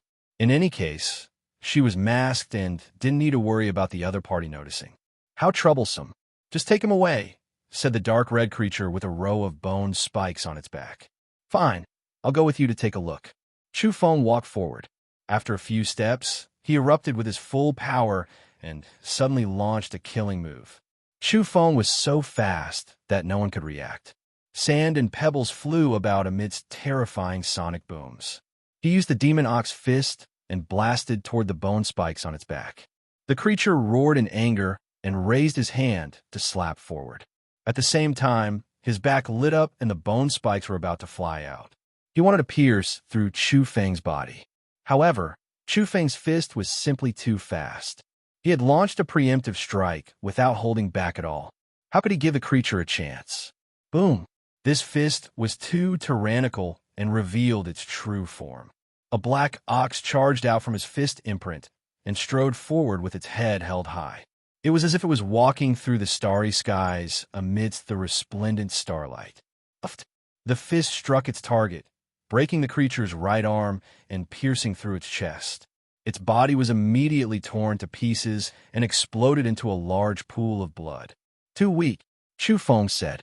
This was an entity with 8 severed shackles and was at the same level as him. However, it had been blasted to death just like that. Huang Weiwei screamed in fear of being drenched in blood. She was a neat freak and quickly retreated. In addition to Huang Weiwei and Han Wenze, there was also a man with a silver horn on his head and a middle-aged man with a scorpion tail on his back. Now, the 4 of them had moved at the same time. Each of them attacked to kill Chu Feng. Swoosh! Chu Feng charged out of the encirclement through the opening he had just made like a ghost. He turned around and ran madly towards Mount Jijin. That was because this place was too close to Jiangning City. If a battle were to break out, he was afraid the people in the city would be affected. Where do you think you're going? The 4 furiously chased after him. They were descenders from the Qilins' old lair. It was quite shameful to lose one of them in the blink of an eye. Chu Feng was shaken. Apart from the one he had killed, the remaining 4 were all experts with 9 severed shackles. Their lineup was quite powerful. They really did think highly of him to form such a team to kill him. If he hadn't just broken through in the revered 8 trigrams furnace and severed his 8th shackle, he would have been in trouble. Logically speaking, the evolvers on Earth shouldn't be able to stop the joint attack of several extraterrestrials. But Chu Feng was fearless. His level of evolution was slightly lower than the 4, and he had 1 severed shackle less. But this wasn't a problem for him. He had always been able to subdue evolvers of a higher level. He had grasped a supreme breathing technique and was in peak condition. His combat strength was far superior to ordinary people. So much so that Chu Feng suspected that this trend would become even more astonishing as his constitution continued to improve. Chu Feng, you really deserve to die. Huang Weiyue's expression was gloomy from behind. The air exploded. These people were all experts and chased after him like lightning. Stop! Han Wenze waved his hand and stopped in his tracks. He didn't give chase because he had actually arrived at Mount Jijin. He was very cautious, afraid that Chu Feng would use his domains. Chu Feng had also stopped in his tracks. This place was far from the city, and he could take action without fear of harming the innocent. Many people in Jiangning had heard the commotion just now, especially the death of experts outside the city. Many people were rushing over. Chu Feng, you've made a grave mistake. Let's go and meet the genius prince. Ask him to forgive you, Han Wenze said. In truth, he really wanted to kill Chu Feng with a single palm and get rid of this troublemaker. But Mu Qing had a request. She wanted to capture Chu Feng alive and make him kneel at the prince's feet. Chu Feng said, "You look somewhat familiar. I once killed a person called Han Fei. He had a dark red pattern between his brows, just like you. What's the relationship between the 2 of you?" Han Wenze's expression was incomparably gloomy. That was his illegitimate child from Earth. The dark red pattern between their brows was a unique mark of their race. It was rumored that after evolving to a higher level, the dark red pattern would possess great power. "You're courting death," Han Wenze shouted loudly. Regardless of whether he cared about Han Fei's life or death, Chu Feng's provocation was intolerable. Chu Feng shot him a sidelong glance with a face full of smiles. He took a few steps back and entered Mount Jijin's domain. He didn't want to take advantage of the terrain here and only wanted to say a few more words. But he lost interest after glancing at Han Wenze and no longer paid him any attention.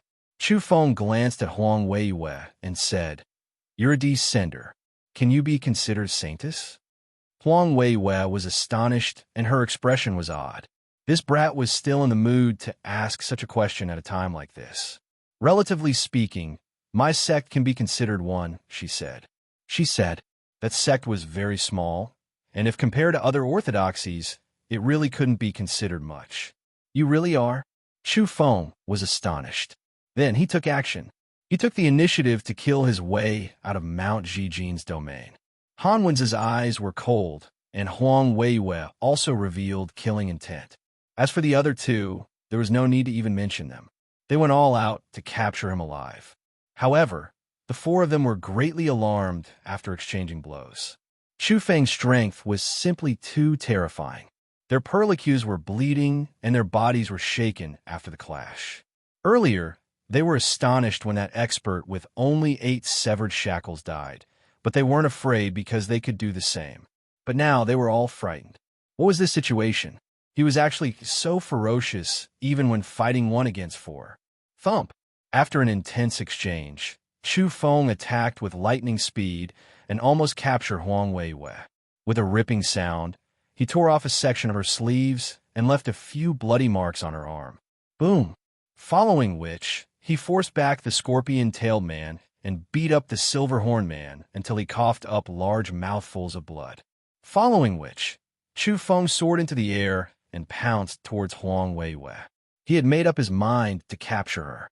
Chu Feng's silhouettes flipped through the air as he pushed them back. At the same time, he rushed forward and, with a final bang, landed a punch on Huang Weiwei's body. She coughed up large mouthfuls of blood as a gaping hole appeared on her body. She almost exploded.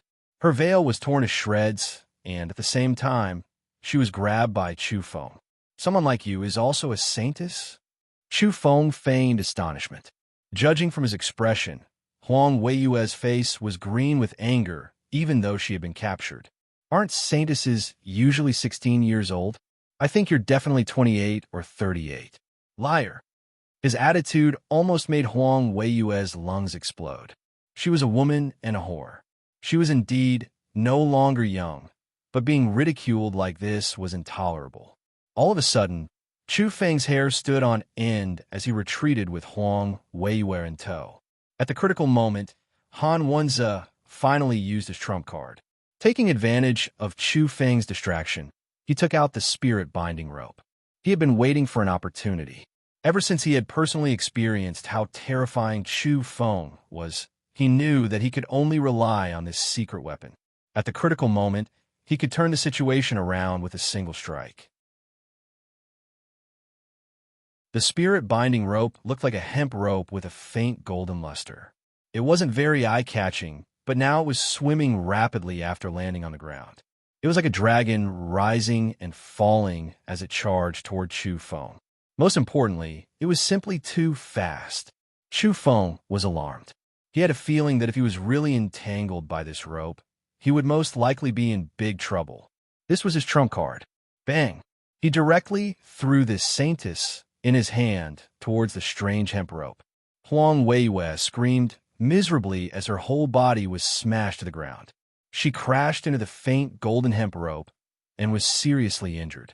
The hemp rope first glowed with golden light as it entangled her and directly broke half of her body. Han Wenze! She screamed in fear, roaring angrily. Han Wenze's forehead was drenched in sweat. The spirit binding rope had automatically chased after its prey after being activated. It was somewhat out of control, and reality was no longer under his control. This hemp rope seemed to have a special spirituality. Swoosh! After breaking Huang Weiwei's body, the spirit binding rope soared up once again and charged towards Chu Feng like a golden snake with its head raised. It was as fast as lightning. Chu Feng immediately used the diamond chakram because he had sensed that this hemp rope was a secret treasure. It was extremely demonic and should have been refined by a powerhouse among the evolved beings. This time, he didn't just smash it with force. Instead, he used it skillfully to activate the essence flames of extreme yang absorbed by the snow-white bracelet. Whoosh! The flames danced as the essence of extreme yang blossomed with blinding light. This was a high-grade energy. The essence flames of extreme yang drowned out the hemp rope.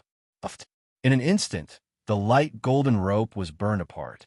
Han Wenze was astonished. This weapon, known to be able to easily suppress those at the shackled realm, was destroyed, just like that. Boom! The next moment, Chu Feng struck out with the diamond chakram. His target was him. This time, the diamond chakram was incomparably resplendent. Not only was it as heavy as a mountain, but it also erupted with essence flames of extreme yang. At such a close distance, Han Wenze had no way to evade and was directly struck. The scene was somewhat terrifying. His body was first blasted apart and then engulfed by the essence flames of extreme yang. With a swoosh, he turned into a pile of ashes, destroyed in both body and soul. This scene frightened Huang Weiwei badly. Thump!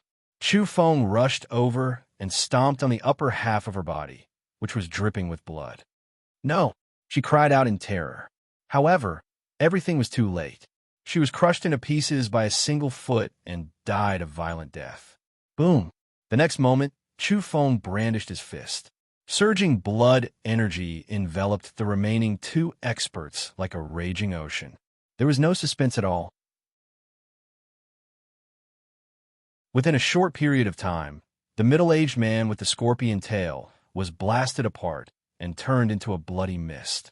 "Don't kill me," the other cried out. "Speak. You know what I want to ask," shouted Chu Feng. A moment later, with a boom, he blew up the silver horn man as well. Chu Feng felt that he hadn't even used his full strength. After severing his 8th shackle, it was quite easy for him to deal with several extraterrestrials with 9 severed shackles. This was the result of his evolution.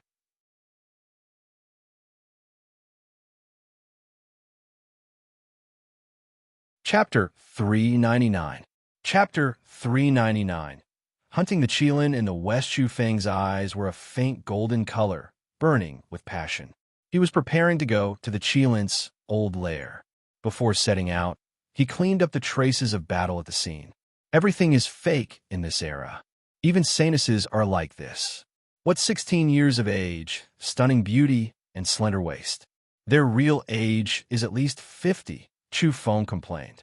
He felt that Huang Weiwei had taken good care of herself. She had descended to Earth for 22 years, but her age was probably at the level of a grandmother. He recalled his original intention of hunting fairies and goddesses. He had even said that he would capture them to warm his bed. Now, he couldn't help but shiver. A 50 or 60-year-old saintess. It was better to forget it and politely decline. If they were all people of this generation, he wouldn't hunt them even if he was beaten to death. He would just run away. I'm cracking down on fakes. After cleaning up the scene, Chu Feng carried the diamond chakram to the mountain where the essence flames of extreme yang were being nurtured and began to absorb the special yang energy there. In today's battle, this kind of rare high-grade energy had displayed astonishing effects. It was worth making more preparations. Afterwards, he set out. The current Chu Feng possessed godly speed. He could absolutely swim in the North Sea in the morning and travel in the evening. His feet were enough. In ancient times, he could already be considered an immortal on the land. Although he couldn't fly, he could traverse the continent and sea in a single day. Chu Feng left Jiangning and headed north toward the Qilin's old lair. Not long ago, the man with the silver horn on his head didn't reveal much information. That was because he had already seen that Chu Feng was determined to kill him.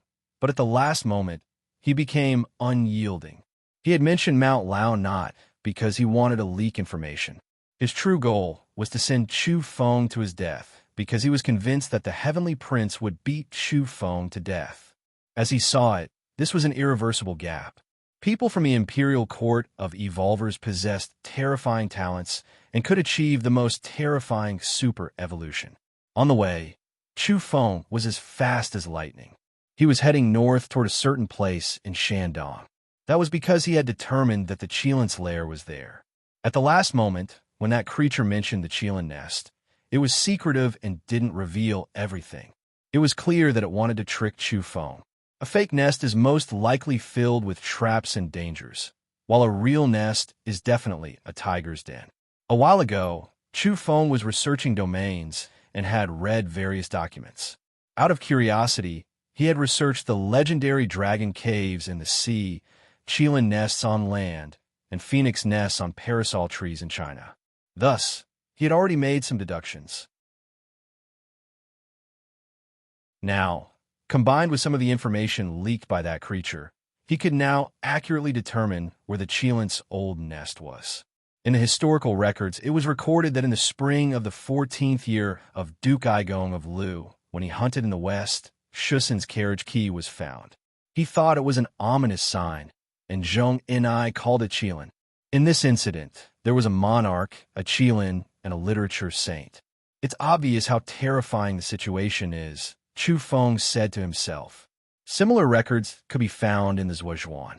Unfortunately, although it was an auspicious beast, it had perished in that incident. There was a line in the spring and autumn annals, hunting a death Qilin in the west. From this, Chu Feng understood the location of the ancient Qilin. In addition to the information he had obtained from the descender just now, he was naturally able to confirm that there was no mistake. Hunting in the west, this place mentioned in the historical records was called Dame Marsh, also known as the Giant Wild Marsh. It was located in the Shandong region and was also known as Hezi. This place is also the birthplace of the most powerful tribe in ancient times. Chu Feng pondered. This Dame Marsh had once birthed a mythical tribe, and there was indeed a reason why the Qilin lived nearby. That was the totem of the forebears. Chu Feng's speed was extremely fast. He traversed the entire way with explosive speed. If you were to come into contact with any rocks, vegetation, or other substances, they would all explode. After the great upheavals, Jiangning was over 6,000 kilometers away from Hezi in Shandong. However, Chu Feng had arrived in half an hour after running frantically. This kind of godly speed, this kind of crazy running, if witnessed and known by others, would all be stupefied. It was somewhat frightening. The exact location was north of Hezi's Giant Wild Marsh. Chu Feng arrived. The terrain had changed greatly and was completely different from the past.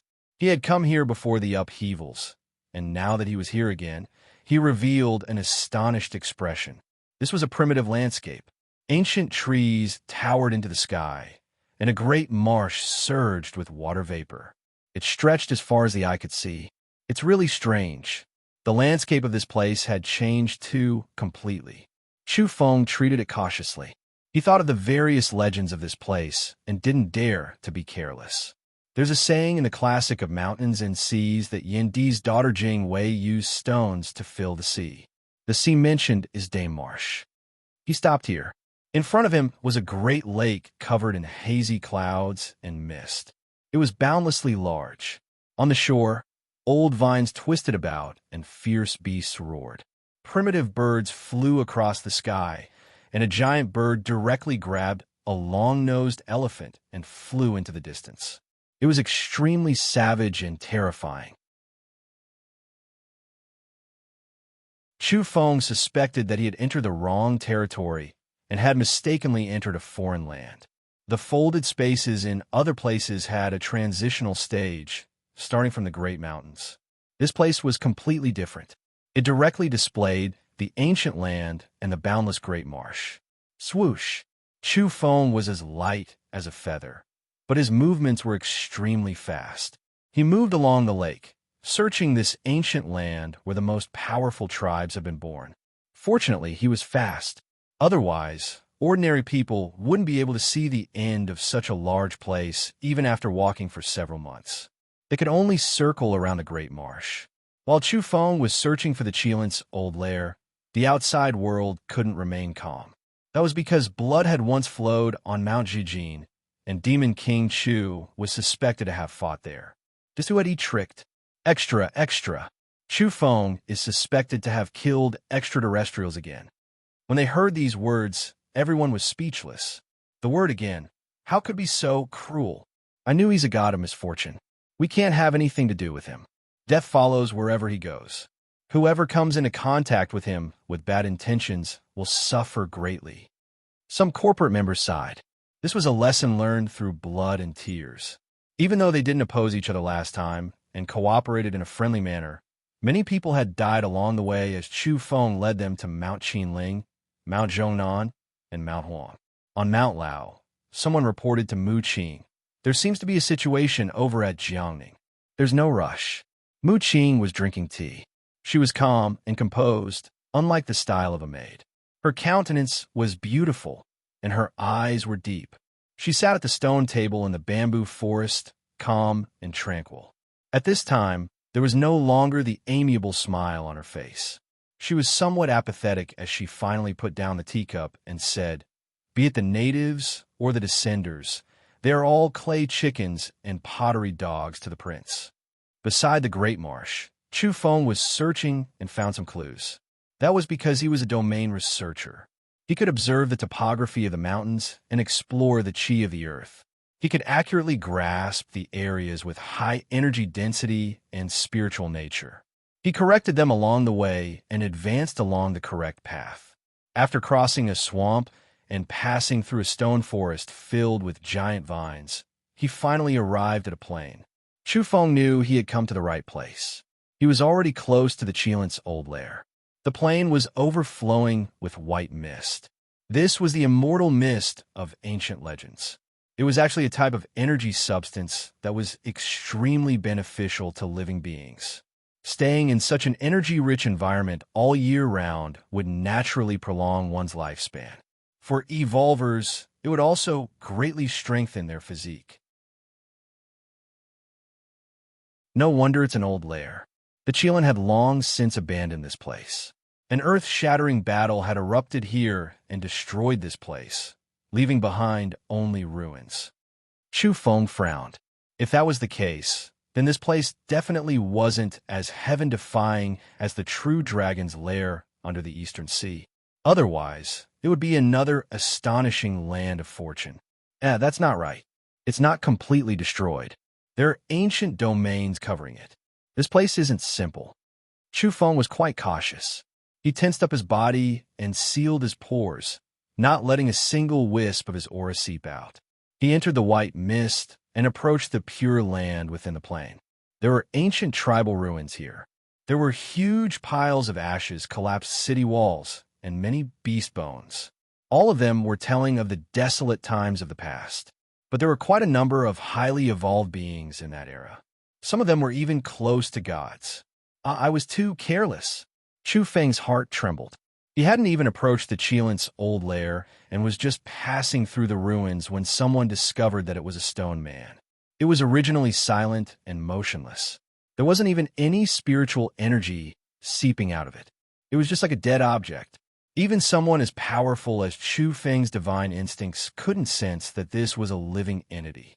He had completely ignored it. Now, it suddenly opened its eyes.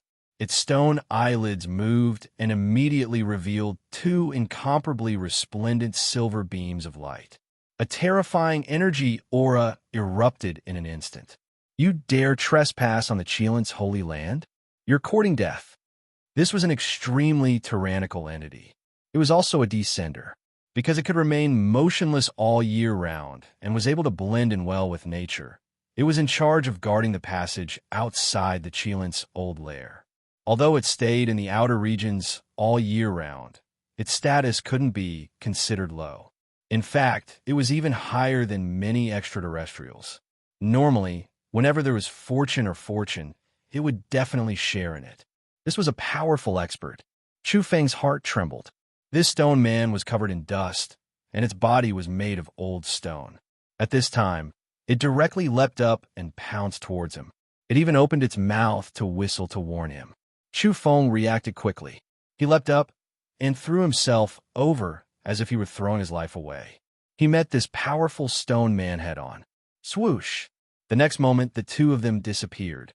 Chu Feng had dragged it into the pristine jade bottle because he was afraid it would alarm the Qilint's lair. Bang, bang, bang, a fierce battle erupted. This stone man was extremely powerful with 9 severed shackles. Apart from its stony exterior, its body was surging with blood energy. It had 5 viscera and 6 bowels, blood, and even a spiritual magnetic field. This kind of life form was very special and powerful. Its combat strength alone was even greater than Han Wenze, Huang Weiyue, and the others combined. Its blood energy surged as it roared. If it wasn't for the fact that it was inside the spatial bottle, it would have surged to the skies. It was enough to shake a mountain into pieces and blast a whole forest into smithereens. Its strength was extraordinary, but at this time, Chu Feng had long since severed his 8th shackle. His astonishing strength after his evolution was on full display. He was simply like a primordial beast. Bang, bang, bang. He faced the stone man head-on, continuously exchanging blows, directly fighting it head-on, forcibly suppressing this special life form. Boom! In the end, he blasted the stone man into pieces. An astonishing blood energy pervaded the air and caused the spatial bottle to shake violently. It was extremely terrifying. The pristine jade bottle was sturdy enough to withstand it. Chu Feng had done some experiments before, so he wasn't too worried. After 2 rounds of refinement by the revered 8 trigrams furnace, part of the seal on the spatial bottle had been undone. The space inside was over 1,000 cubic meters. With a flash, Chu Feng appeared above the ancient ruins. He was astonished to find a lizard-like monster with a pair of meaty wings in the distance. It was flapping its wings and piercing through the mist as it flew over at great speed. It seemed to have sensed something unusual. It looked like a western dragon, but it was definitely not one. It was exuding a vicious aura as it swooped down to investigate the area. This was another sentinel in the vicinity who was guarding the path to the Qilint's old lair. Chu Feng bowed and went all out. An energy spear flew out from his back. It was simply too terrifying and indestructible. This was a special ability bestowed upon him after severing his shackle. There was a golden energy spear nurtured there that resembled a dragon or serpent.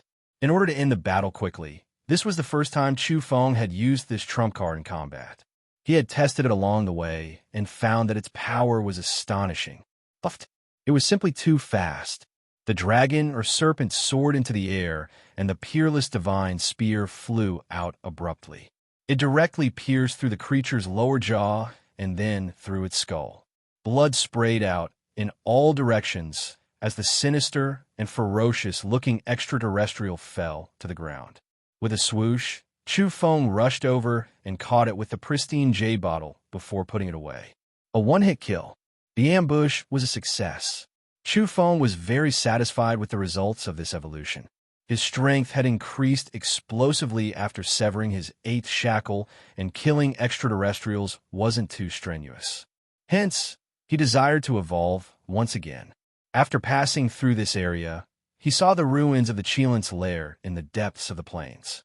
It was suffused with white mist and giant rocks. Moreover, he saw an old tree just outside the lair with a number of golden fruits hanging on it. They hadn't fully ripened yet, but the fragrance of medicine was already pervading the air. A mutant fruit that can allow one to sever 6 shackles. He was astonished, and this was only the outskirts. Chu Feng believed that there were even more astonishing mutant trees in the depths of the Qilint's lair. For the quickest and most error-free novel reading, please visit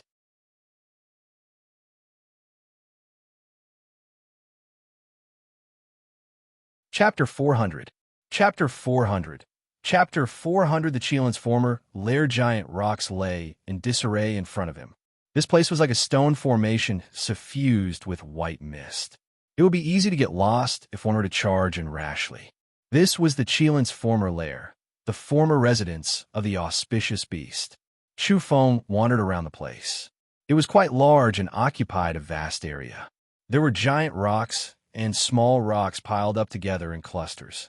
This place was simply like a labyrinth, because regardless of whether it was the boulders or the clusters of rocks, many of them were similar. Together with the special energy substance, immortal mist that surged continuously, ordinary people would definitely lose their sense of direction if they walked in. Chu Feng was sure that there were domains within. The interior of this place was like a natural, ghostly labyrinth. Evolvers would be trapped if they weren't careful. The Qilint's former lair was half destroyed, but the damaged domains and large areas of stone piled up here were still full of mysteries. There are a lot of extraterrestrials here. Chu Feng walked around in a circle and sensed wave after wave of vital magnetic fields. This area of giant rocks and rubble was about the size of a giant city. Just the periphery was filled with mutant trees and fruits. Among them, there were some that could allow one to sever their 6th shackle. The Qilint's lair is indeed rich in natural resources. Chu Feng sighed, but now it had been occupied by the Descenders. A group of extraterrestrials had been hiding here for a long time. Doubtlessly, there were great fortunes in the depths of this divine beast lair. Otherwise, they wouldn't have stayed here and refused to leave. If they only wanted to sleep, they could always find a good place to do so. Chu Feng moved stealthily and drifted into the rubble like a specter. He was now approaching the lair. The place was indeed quite large with numerous rubble piles and dense mist. Moreover, he could see a thatched cottage or stone house every 1,000 meters. All of them were inhabited by extraterrestrials. There were also mutant trees growing near some of the stone houses. What a good place! Chu Feng sighed inwardly. This area was even more powerful than those famed mountains. At the very least, it had recovered to a higher degree at this stage. The medicinal herbs and mutant trees were all overflowing with vitality. The deeper he went, the greater the energy density and the more luxuriant the mutant trees became. Up until now, Chu Feng had discovered more than 10 residences, which also meant that there were more than 10 descenders, and this was only the tip of the iceberg. He shivered. The number of aliens who had come to Earth in the past 22 years was really not small. However, they had remained silent for so many years. They could really endure it. It seems like some of these descenders know about domains and have effectively avoided some dangerous areas. Chu Feng discovered that wherever there were domains, there were no thatched cottages or stone houses. It was very spacious with only a few mutant trees growing. In some places, the mutant trees were full of fruits, the fragrance assailing the nostrils, but no one went to pick them. Chu Feng was tempted, but he didn't dare to act rashly. His pupils constricted. There was a region where the white fog was very thick. There were no rocks, and it was very spacious. There were no aliens either. There was a snow-white bamboo forest there. There was an old bamboo that was extremely thick, snow-white like jade. There was a bunch of fruits on it that looked like a bunch of mutton fat grapes. It was truly odd. There was only one old bamboo in the entire bamboo forest that had produced fruits like a bunch of white grapes. The fragrance it emitted was extremely refreshing. This bunch of fruits can help one sever at least 7 shackles, Chu Feng judged. His eyes were burning with passion as he immediately put his thoughts into action. He walked step by step into the forest.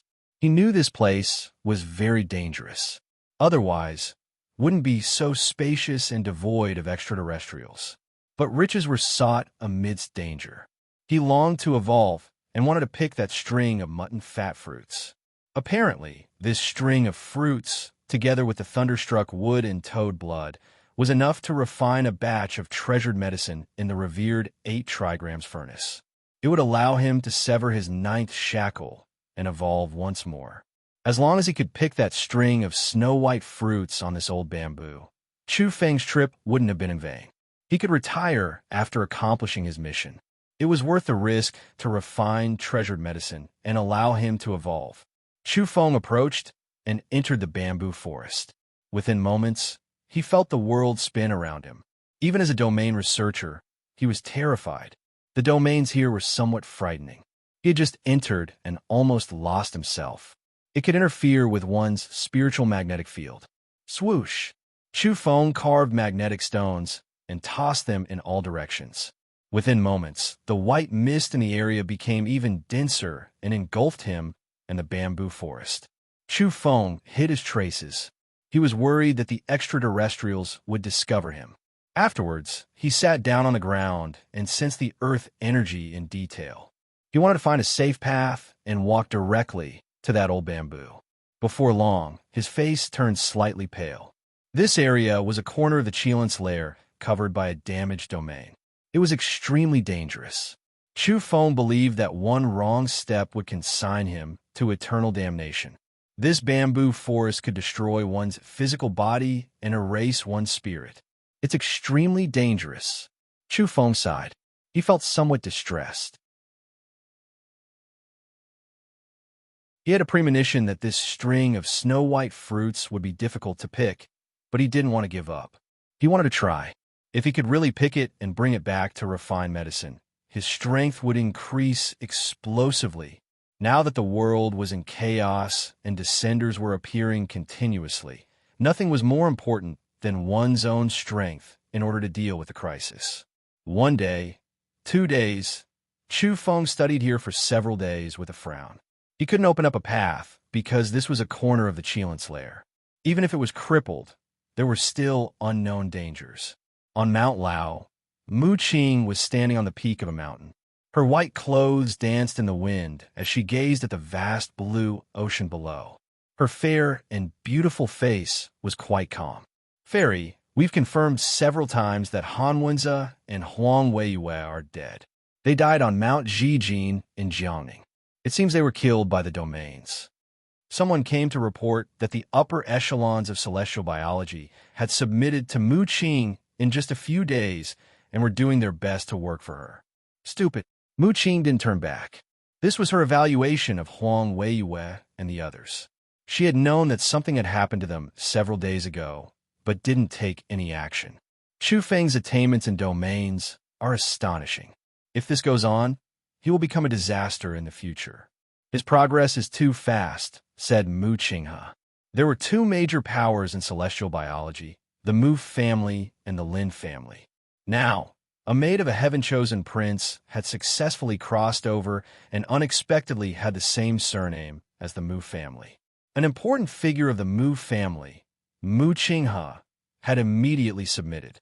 "It's not necessarily a domain strangulation," Mu Qing said indifferently.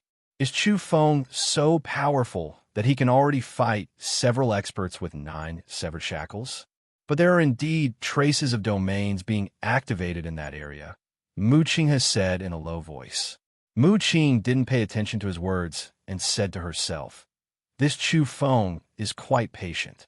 I've been waiting for him on Mount Lao for 4 days, and he actually hasn't appeared." Mu Qing's expression turned cold. This woman was really calm. Was she waiting for Chu Feng to come to her? "Chu Feng is very strong," he cautiously reminded. "An ant-like thing. If he really comes, I can slap him to death with one slap." This time, Mu Qing didn't hide her arrogance. She didn't need to put on a fake smile in front of her new confidant. Mu Qinghe was scared. Just how strong was this beautiful woman? One had to know that she was just a maid of that prince. "Well, even if he comes, I won't kill him. I'll just subdue him." Mu Qing revealed a faint smile. Then, she looked at a spiritual peak in the distance. That was Linoi's residence. Mu Qinghe's eyes flickered and said, "Fairy, if you're sure, you can kill your way to Kunlun, destroy Wudong, and flatten Mount Song. The people on these famous mountains are all related to Chu Feng. You're too selfish." Mu Qing glanced at him and said, "Chu Feng killed a son of yours named Mu in Mount Taihang, right?" Mu Qinghe lowered his head. He knew that he wasn't the only one who had submitted. There were others, and he told Mu Qing some of his situations. "I'll wait for him for 2 more days. If he still doesn't come, I'll go out for a walk," Mu Qing said calmly. For 5 days, Chu Feng didn't succeed no matter how hard he tried. He couldn't pick the string of mutton-like grapes. He could only sigh and withdraw. These 5 days, the Qilin lair was still very calm. The disappearance of the stone man and the large-winged lizard didn't attract anyone's attention. That was because this place had been too peaceful for the past 20 years. No one had ever dared to break in, and no one dared to act presumptuously. The guards outside rarely changed shifts. Chu Feng discovered that it was still calm. He continued to explore. He went deeper into the Qilin's lair and continued his search. There was a dense fog in the deepest part of the lair. There was a stone forest there, and it was also the place where the domains were the most intact. Chu Feng's pupils constricted from far away. What did he see? The legendary Qilin flower. There were many clusters of flowers in the stone forest. They were purple and lustrous. The bowl-sized flower buds were in full bloom, and there were Qilin patterns on the petals. It was extremely astonishing. A faint fragrance wafted out. It wasn't that the flowers weren't strong enough. In fact, when they bloomed, multicolored light surged and broke through the dense fog. However, there was a domain shrouding it, so the true fragrance couldn't overflow. As for pollen, there was no need to even think about it. This is a Qilin flower. It's priceless. Chu Feng's eyes turned red. However, he couldn't enter and could only stare blankly. This stone forest used to be the Qilint's residence. It was an important place. Those were flowers produced by the Qilint's blood, energy, and energy. Unfortunately, no one could pick them. Even if there were many extraterrestrials living nearby, they couldn't do anything and could only stare blankly. No one could take a single step into the most central stone forest of the Qilint's lair. The true fortunes were all within, and some people even suspected that there were Qilin youngsters inside. There were some relatively large stone houses outside the stone forest. The most powerful extraterrestrials lived there. Chu Feng walked around the central area from a great distance. He saw a rain of light rising from the stone forest from time to time. There was actually a medicinal field in front of him filled with rare divine plants. He swallowed his saliva. Even though he didn't recognize them, he understood that they were definitely priceless rare herbs.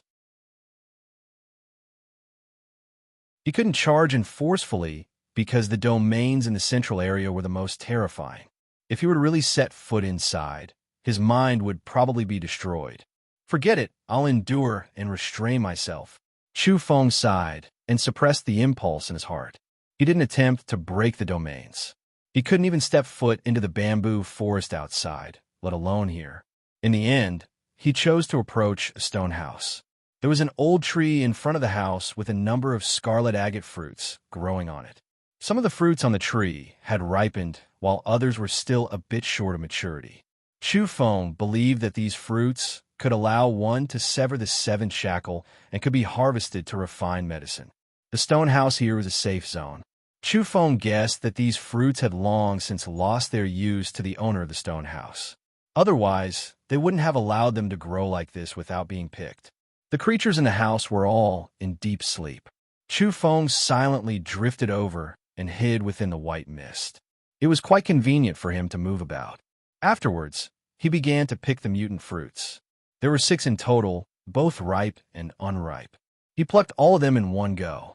To him, this signified an evolution. It would allow his strength to increase explosively. For the fastest novel reading, please visit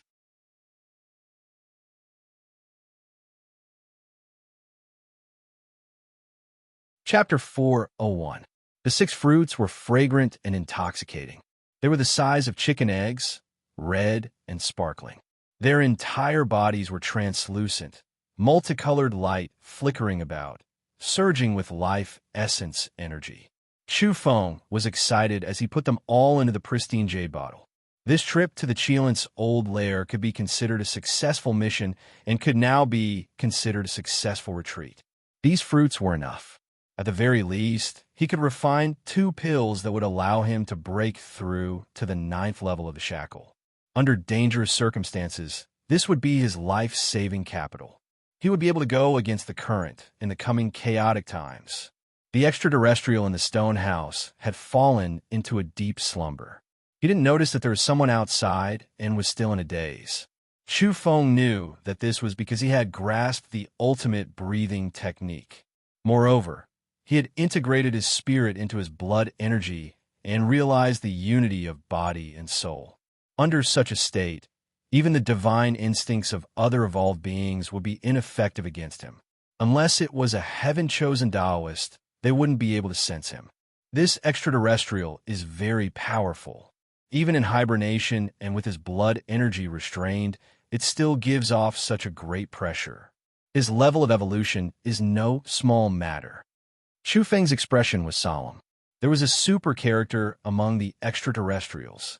He quietly retreated and left the place. However, Chu Feng didn't leave immediately. He wanted to refine a couple more cauldrons of precious medicines and gift them to the Wudong Grandmaster and the others. There's an ancient tree over there with fruits. Chu Feng revealed an odd expression. The stone forest at the center was where the Qilin resided. There were some sparse stone houses surrounding the stone forest. The most powerful extraterrestrials lived there. There were some ancient trees in front of their houses with fruits that hadn't been plucked. This was a manifestation of their tyrannical strength, because these mutant fruits couldn't help them evolve. Is this a pear tree? Chu Feng was astonished. This old pear tree was at least several thousand years old. Its trunk was very thick and its old bark was cracked. There were only 4 fragrant golden fruits as big as a human head. Swoosh! Chu Feng waved his hand, and 4 golden pears fell down. He had succeeded once again. He calculated carefully and found that if he wanted to help an acquaintance like the old Grandmaster and run to Mount Eternal to deliver some pills to Yellow Cattle and the others, he would need quite a bit of them. He wanted to pick a few more. At the same time, this kind of strange fruit gave him a sense of satisfaction. This was a kind of harvest. After all, if such a fruit were to be placed in the outside world, it would definitely lead to a massacre. Blood would flow like a river, and people would be beaten to a pulp. Even without refining such a fruit into medicine, just its original medicinal effects could allow one to sever the 7th shackle. How precious was it? Chu Feng didn't leave. He continued to feel around, wishing that he could pluck them all away. Of course, this was just his imagination. There were many dangerous places in this area that he couldn't step foot into. There were some mutant trees that were full of fruits and surged with divine light. The energy was terrifyingly rich, as if raging flames were surging. They could definitely help one sever even higher level shackles. However, he didn't even need to think about it. He couldn't pluck it. If they could succeed, the aliens wouldn't just stand by and watch. This won't do. Let's quit while we're ahead. Chu Feng did not let his excitement get to his head. This place was too dangerous. If a powerful extraterrestrial creature were to awaken, it would be fatal. This was their lair. Alerting one of them was equivalent to alerting a whole nest of extraterrestrial experts. At that time, they would surround him here and attack him en masse. He would die without a burial ground. Chu Feng was as light as a feather. He didn't make the slightest sound as he left the misty lair. He wanted to escape. There were many rocks here. Some of them were over 100 meters tall. Upon closer inspection, they were all meteorites. There were also many stones piled up together, forming a messy pile. It was easy to get lost in this area. The terrain was too similar. Chu Feng was shocked. He sensed something while walking out. He sensed spiritual fluctuations and surging blood energy. Was an extraterrestrial being awakened? His hair stood on end. Within a split second, he produced some magnetic crystals. After a series of arrangements, the area was immediately shrouded in white mist and became increasingly hazy. He concealed his figure. Chu Feng hid himself behind a clump of wisteria. This place was filled with rocks. Please. He heard a voice and actually saw a familiar face. The master of the hollow Jade Temple, Yuan. Yuan was an extremely mysterious person to ordinary people. He had actually come to the Cheelance lair to meet the extraterrestrials. After careful thought, as the leader of the mutant organization, he could read many rare ancient documents at any time. He would definitely be able to find the Cheelance lair. It was just that he didn't know where Yuan had come from. Chu Feng held his breath. He hid in a small domain and paid close attention to the area. A number of extraterrestrials accompanied Yuan and walked toward the center of the area. Apparently, the master of the Hollow Jade Temple was going to meet an even more powerful character. That was because the further in they went, the stronger the extraterrestrials were. For a moment, Chu Feng couldn't leave because some of the descenders in this area had awakened one after another. Additionally, whistling sounds were transmitted from a distance. Chu Feng knew things were bad. He had killed the stone man and ambushed the winged lizard earlier on. His plan had most likely been exposed. Enemy attack. We're missing 2 people. The worst had happened. Someone in the distance was shouting and issuing a warning. Chu Feng frowned. He couldn't leave at the moment. He moved stealthily and chose a new hiding place while most of the extraterrestrials hadn't awakened. Swoosh! He quickly approached the bamboo forest and hid within. That was because this place was extremely dangerous and no one would normally set foot in it. Even Chu Feng hadn't been able to break through the domains, even though he had studied them for several days. He wanted to pluck those white, grape-like mutant fruits, but he was helpless. He laid down magnetic stones and formed a bewildering formation to conceal himself. What's the situation? Some extraterrestrials were roused and emitted powerful energy fluctuations. 2 of our men are missing. There are bloodstains on the ground. Who dares do this? What audacity! This area was very noisy. How many years had it been since anyone dared to behave atrociously here? It had been extremely peaceful for the past 22 years. The hollow jade temple master Yuan had appeared once again. He followed a group of extraterrestrials to the outer region to investigate. I suspect it's Chu Feng's doing. Everyone, please take a look and see what's been lost here, said Yuan. In the distance, Chu Feng could hear this, even though he was quite far away. That was because his divine instincts were too sharp and could clearly sense the movements within 10 to 20 kilometers. To an ordinary person, this was simply a clairvoyant. His expression was gloomy. This person was indeed going all the way to the dark after falling out with him. Even at this time, he didn't forget to make enemies for him. Although this was indeed Chu Feng's doing, Yuan was clearly making enemies for him. There was no reason for him to stop Chu Feng at all costs. Chu Feng's expression was gloomy. He couldn't leave and could only stay here. There shouldn't be any danger in the short term, but he was still quite unhappy that someone had made him a scapegoat. Yuan, I've always remembered our old friendship as a disciple of the Hollow Jade Temple. As long as you don't provoke me again, I won't bother with you anymore. Who would have thought you would go from bad to worse? Chu Feng's eyes were cold. He had never been lenient toward his enemies. He had made his decision. It was fine if there was no opportunity, but if it was convenient, he would directly cut off the head of the Hollow Jade Temple Master Yuan. Oh, everyone, Chu Feng is extremely vicious. Even I, a fellow human, can't stand it. He deceived his master and ancestors, betrayed the Hollow Jade Temple, and committed too many evil deeds. The Hollow Jade Temple Master spoke calmly. He observed the bloodstains on the ground and believed that they had been left several days ago. He suggested that the Qilin's lair dispatch a group of troops to attack Chu Feng. Han Wenze and Huang Weiyue were both killed by him. This person is quite bold. He actually dares to touch the descenders of our Qilin lair. Doesn't he know we're a powerful alliance? An extraterrestrial expert said coldly. That's right. It must be because Han Wenze and the others were unfortunately killed when they surrounded him. He must have found his way here to take revenge on us. The group of extraterrestrials were very indignant and surged with killing intent. In the distance, Chu Feng was furious. It was clearly Han Wenze and Huang Weiyue who had gone to kill him first. Could it be that he had to wait for death and not resist? Stop quarreling. Only the weak will be noisy and form alliances. If you want to kill that person, go ahead and don't disturb our slumber. It was at this time that someone shouted from the stone house in the depths of the white mist. At the same time, several powerful fluctuations surged up and warned them to be quiet. Those who want to kill Chu Feng can go. Those who don't want to stay, maintain silence. It was obvious that this place wasn't a single entity. After all, they came from different galaxies and were only a loose gathering place. In fact, they hadn't formed an alliance. There were only a few small groups. For instance, the ones shouting fiercely were those who had good relations with Han Wenze and Huang Weiyue. Finally, a small group of people set out to kill Chu Feng. Yuan didn't leave.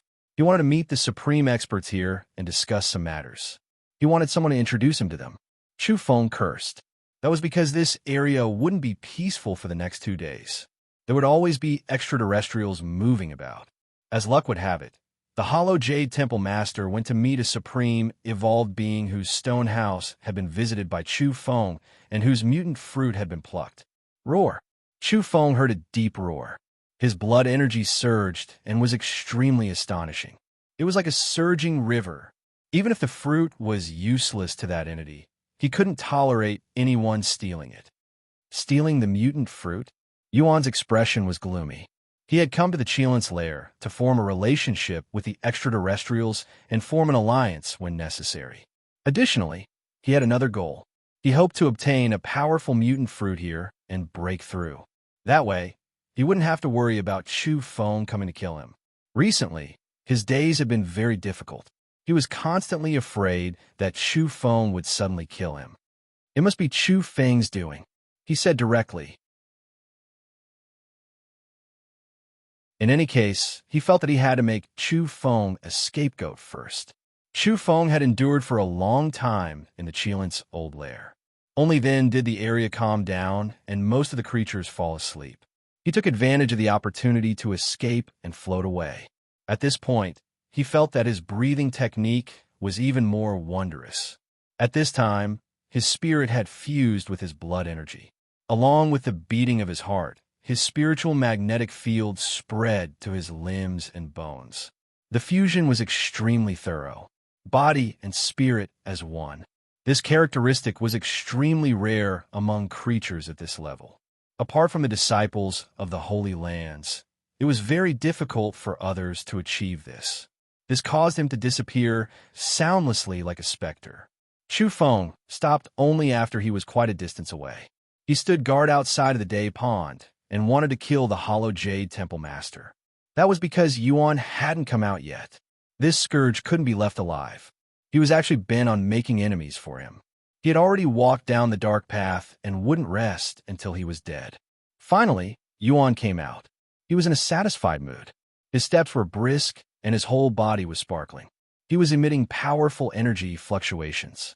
That was because he had reached a certain agreement with someone in the Qilint's lair. That expert had given him a mutant fruit which allowed him to rapidly evolve and sever his seventh shackle. Moreover, he had received a promise that he would obtain an even more powerful fruit after a period of time. Yuan was very satisfied. This time his harvest was great. Especially now that his strength had advanced by leaps and bounds, he had great confidence. Even if he still couldn't kill Chu Feng, he would definitely have a chance in the future if things went on like this. That was because this was the Qilint's lair. Some divine medicines would eventually awaken and grow. Yuan was very happy. His usual solemn expression had disappeared. He wore a smile on his face as he walked with relaxed steps along the banks of the day pond. However, when he suddenly looked up, the smile on his face immediately froze.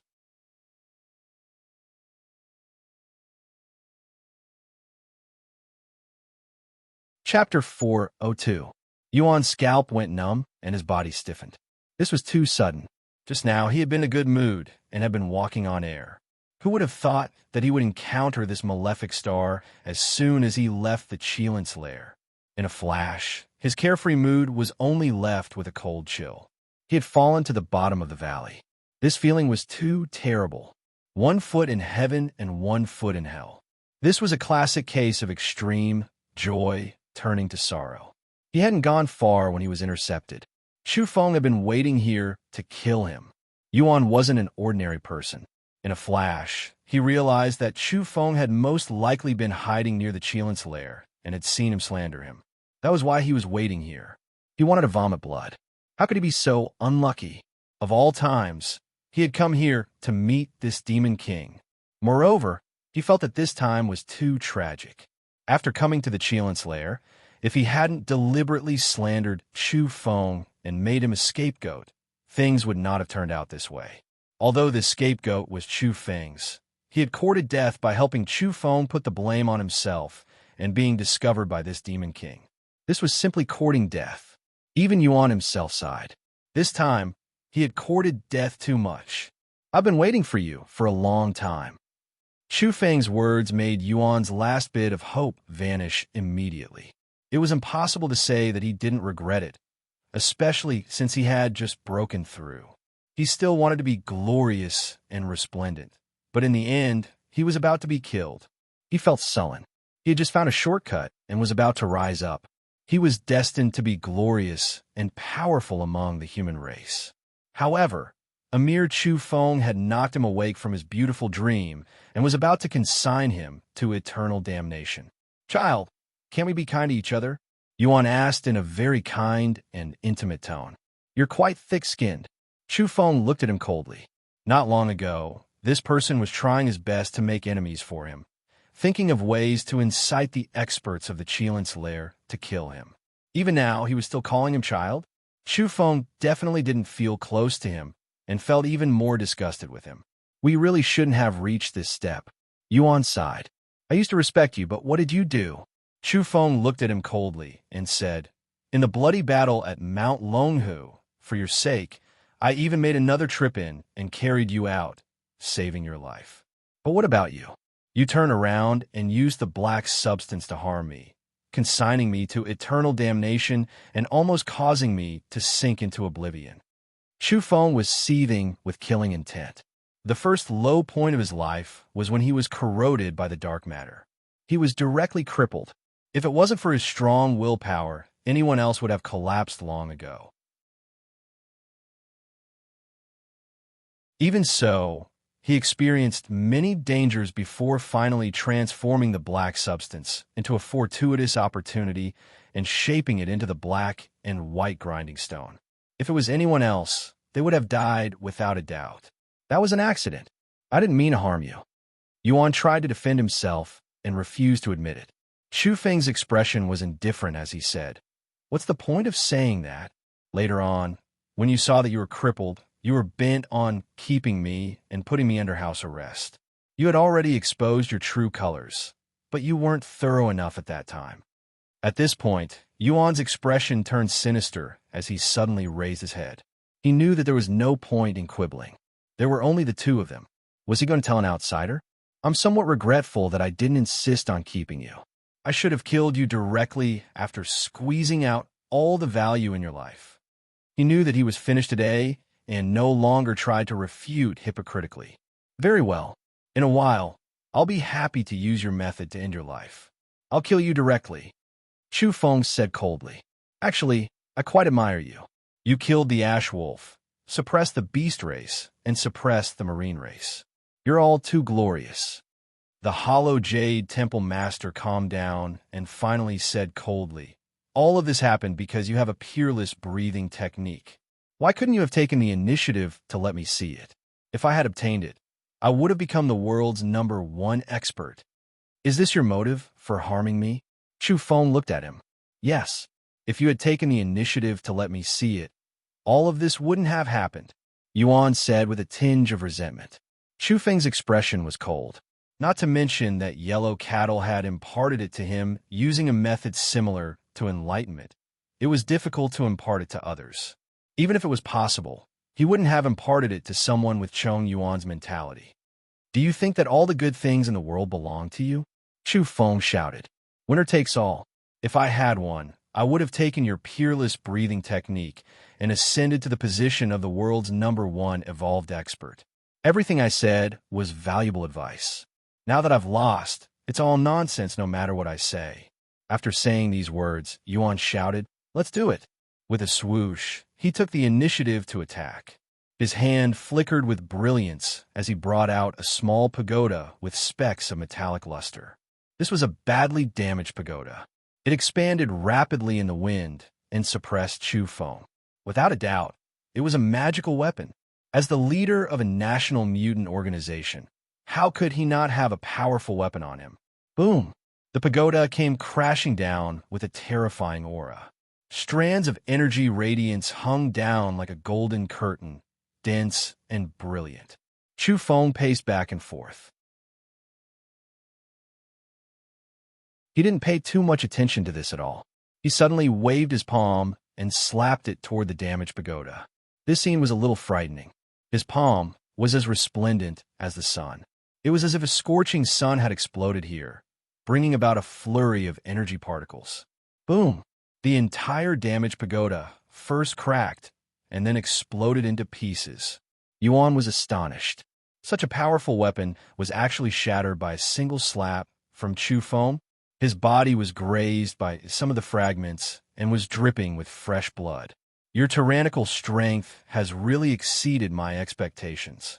Yuan Pingyi's expression suddenly turned sinister as he said this. A silver paper flew out from his left hand. It was even sharper and more resplendent than a flying sword. It swept toward Chu Feng like a river of stars. Just this kind of fluctuation was enough to make one's heart palpitate. The surrounding vegetation and boulders were all shattered, and even the Great Lake was steaming as if it was about to dry up. This item could injure an evolver at the Shackled Realm, and was similar to the Golden Arhut Talisman. It was a crude product left behind by ancient Taoists.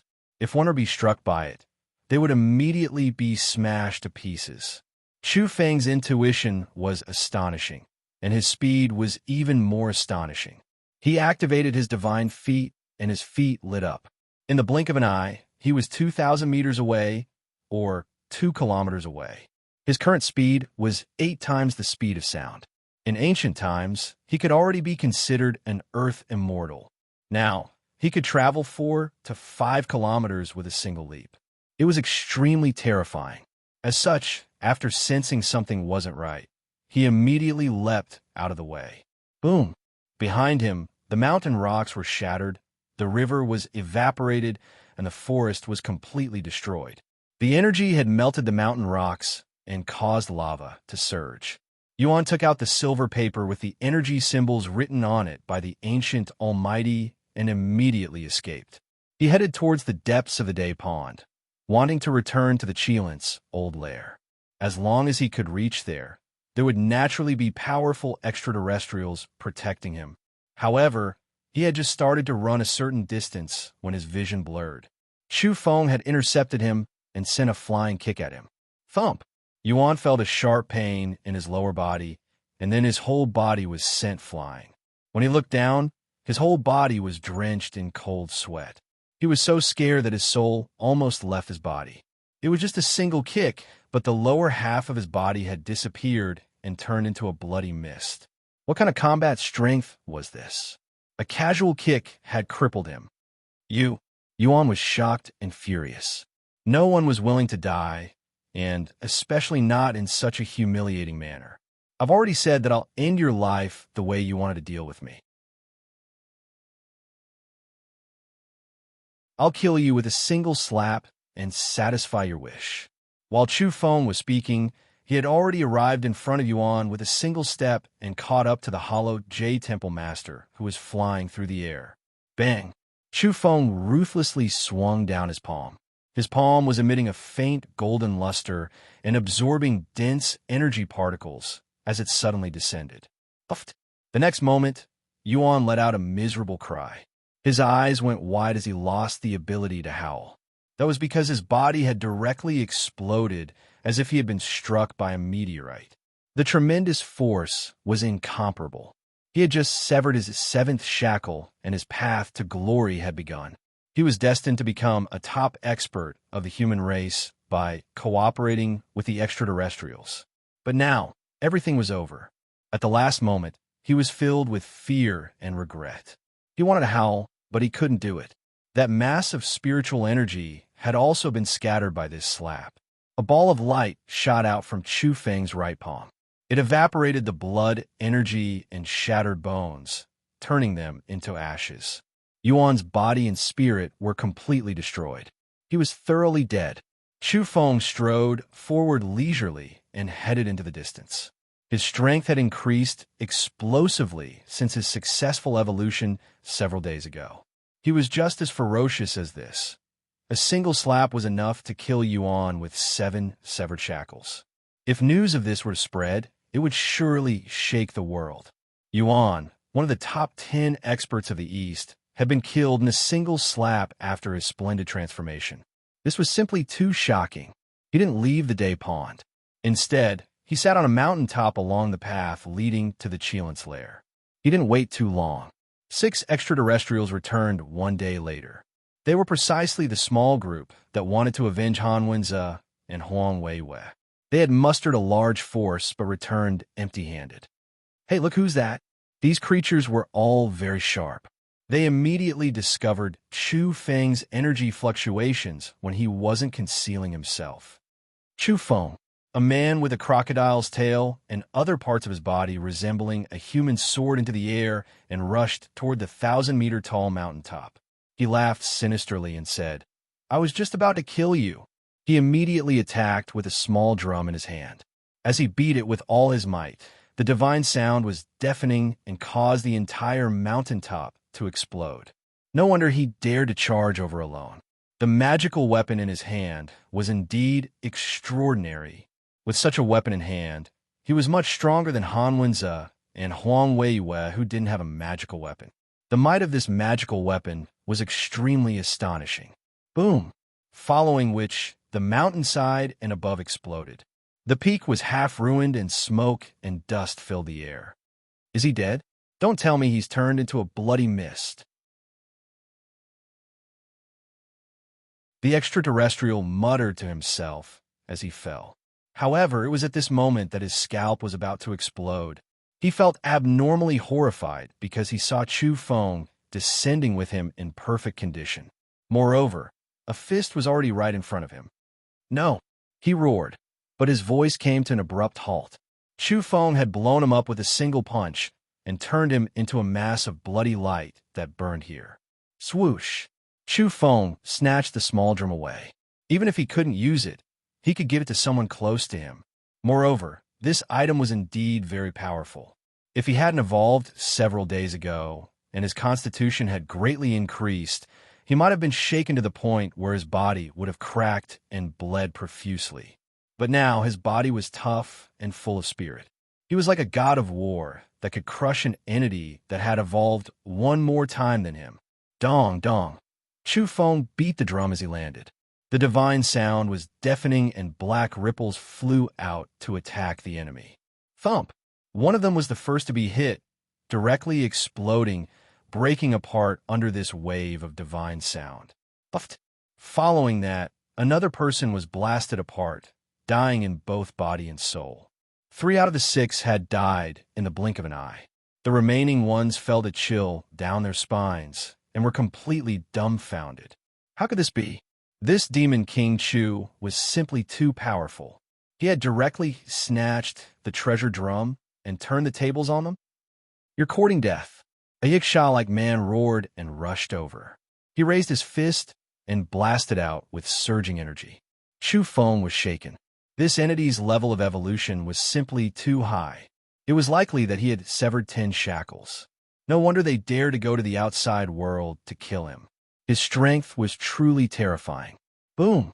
Chu Feng struck the drum one last time, but was unable to kill the other party. He then put away his spoils of war and continued to fight to the bitter end. He wanted to see if he could fight someone 2 levels above him. He had severed 8 shackles while the other party had severed 10.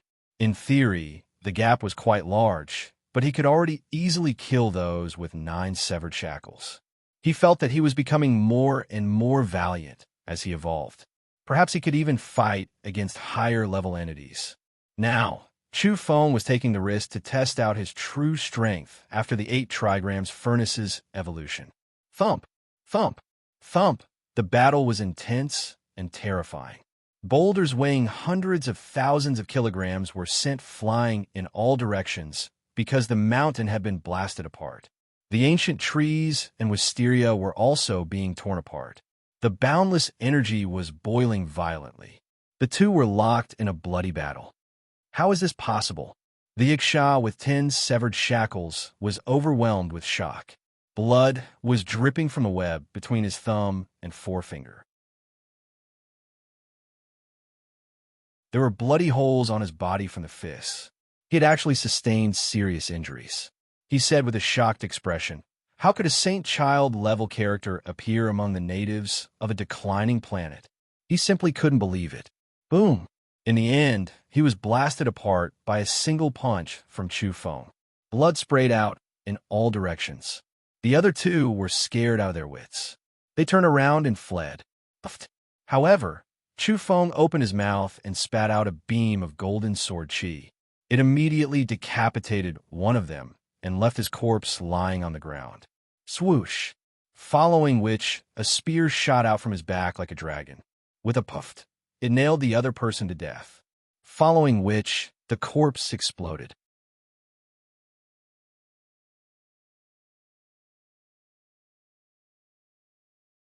Chapter 403. The forest in the outer regions of Day Pond had been destroyed. It was a complete mess with bloodstains everywhere. 6 extraterrestrial experts had been wiped out by Chu Feng alone. I'm scared to death. That's a demonic god. A parrot was so frightened that it cried out after Chu Feng had gone far away. It had mutated and could evolve from then on.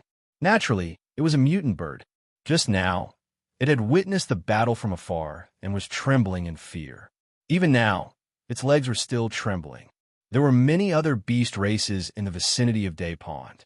Just like the parrot, all of them felt their blood run cold. They were still trembling even after that demonic, godlike young man had left. If news of the battle here were to spread, it would definitely cause a huge commotion. Chu Feng had killed 6 extraterrestrial experts in succession and once again displayed his demonic king potential. In the past, he had killed the beast races and suppressed the marine race. Now he was targeting the extraterrestrials and was ridiculously powerful.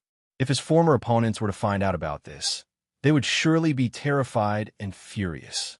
Was there still justice in this world? In truth, Chu Feng's ferocious name had already been widely discussed.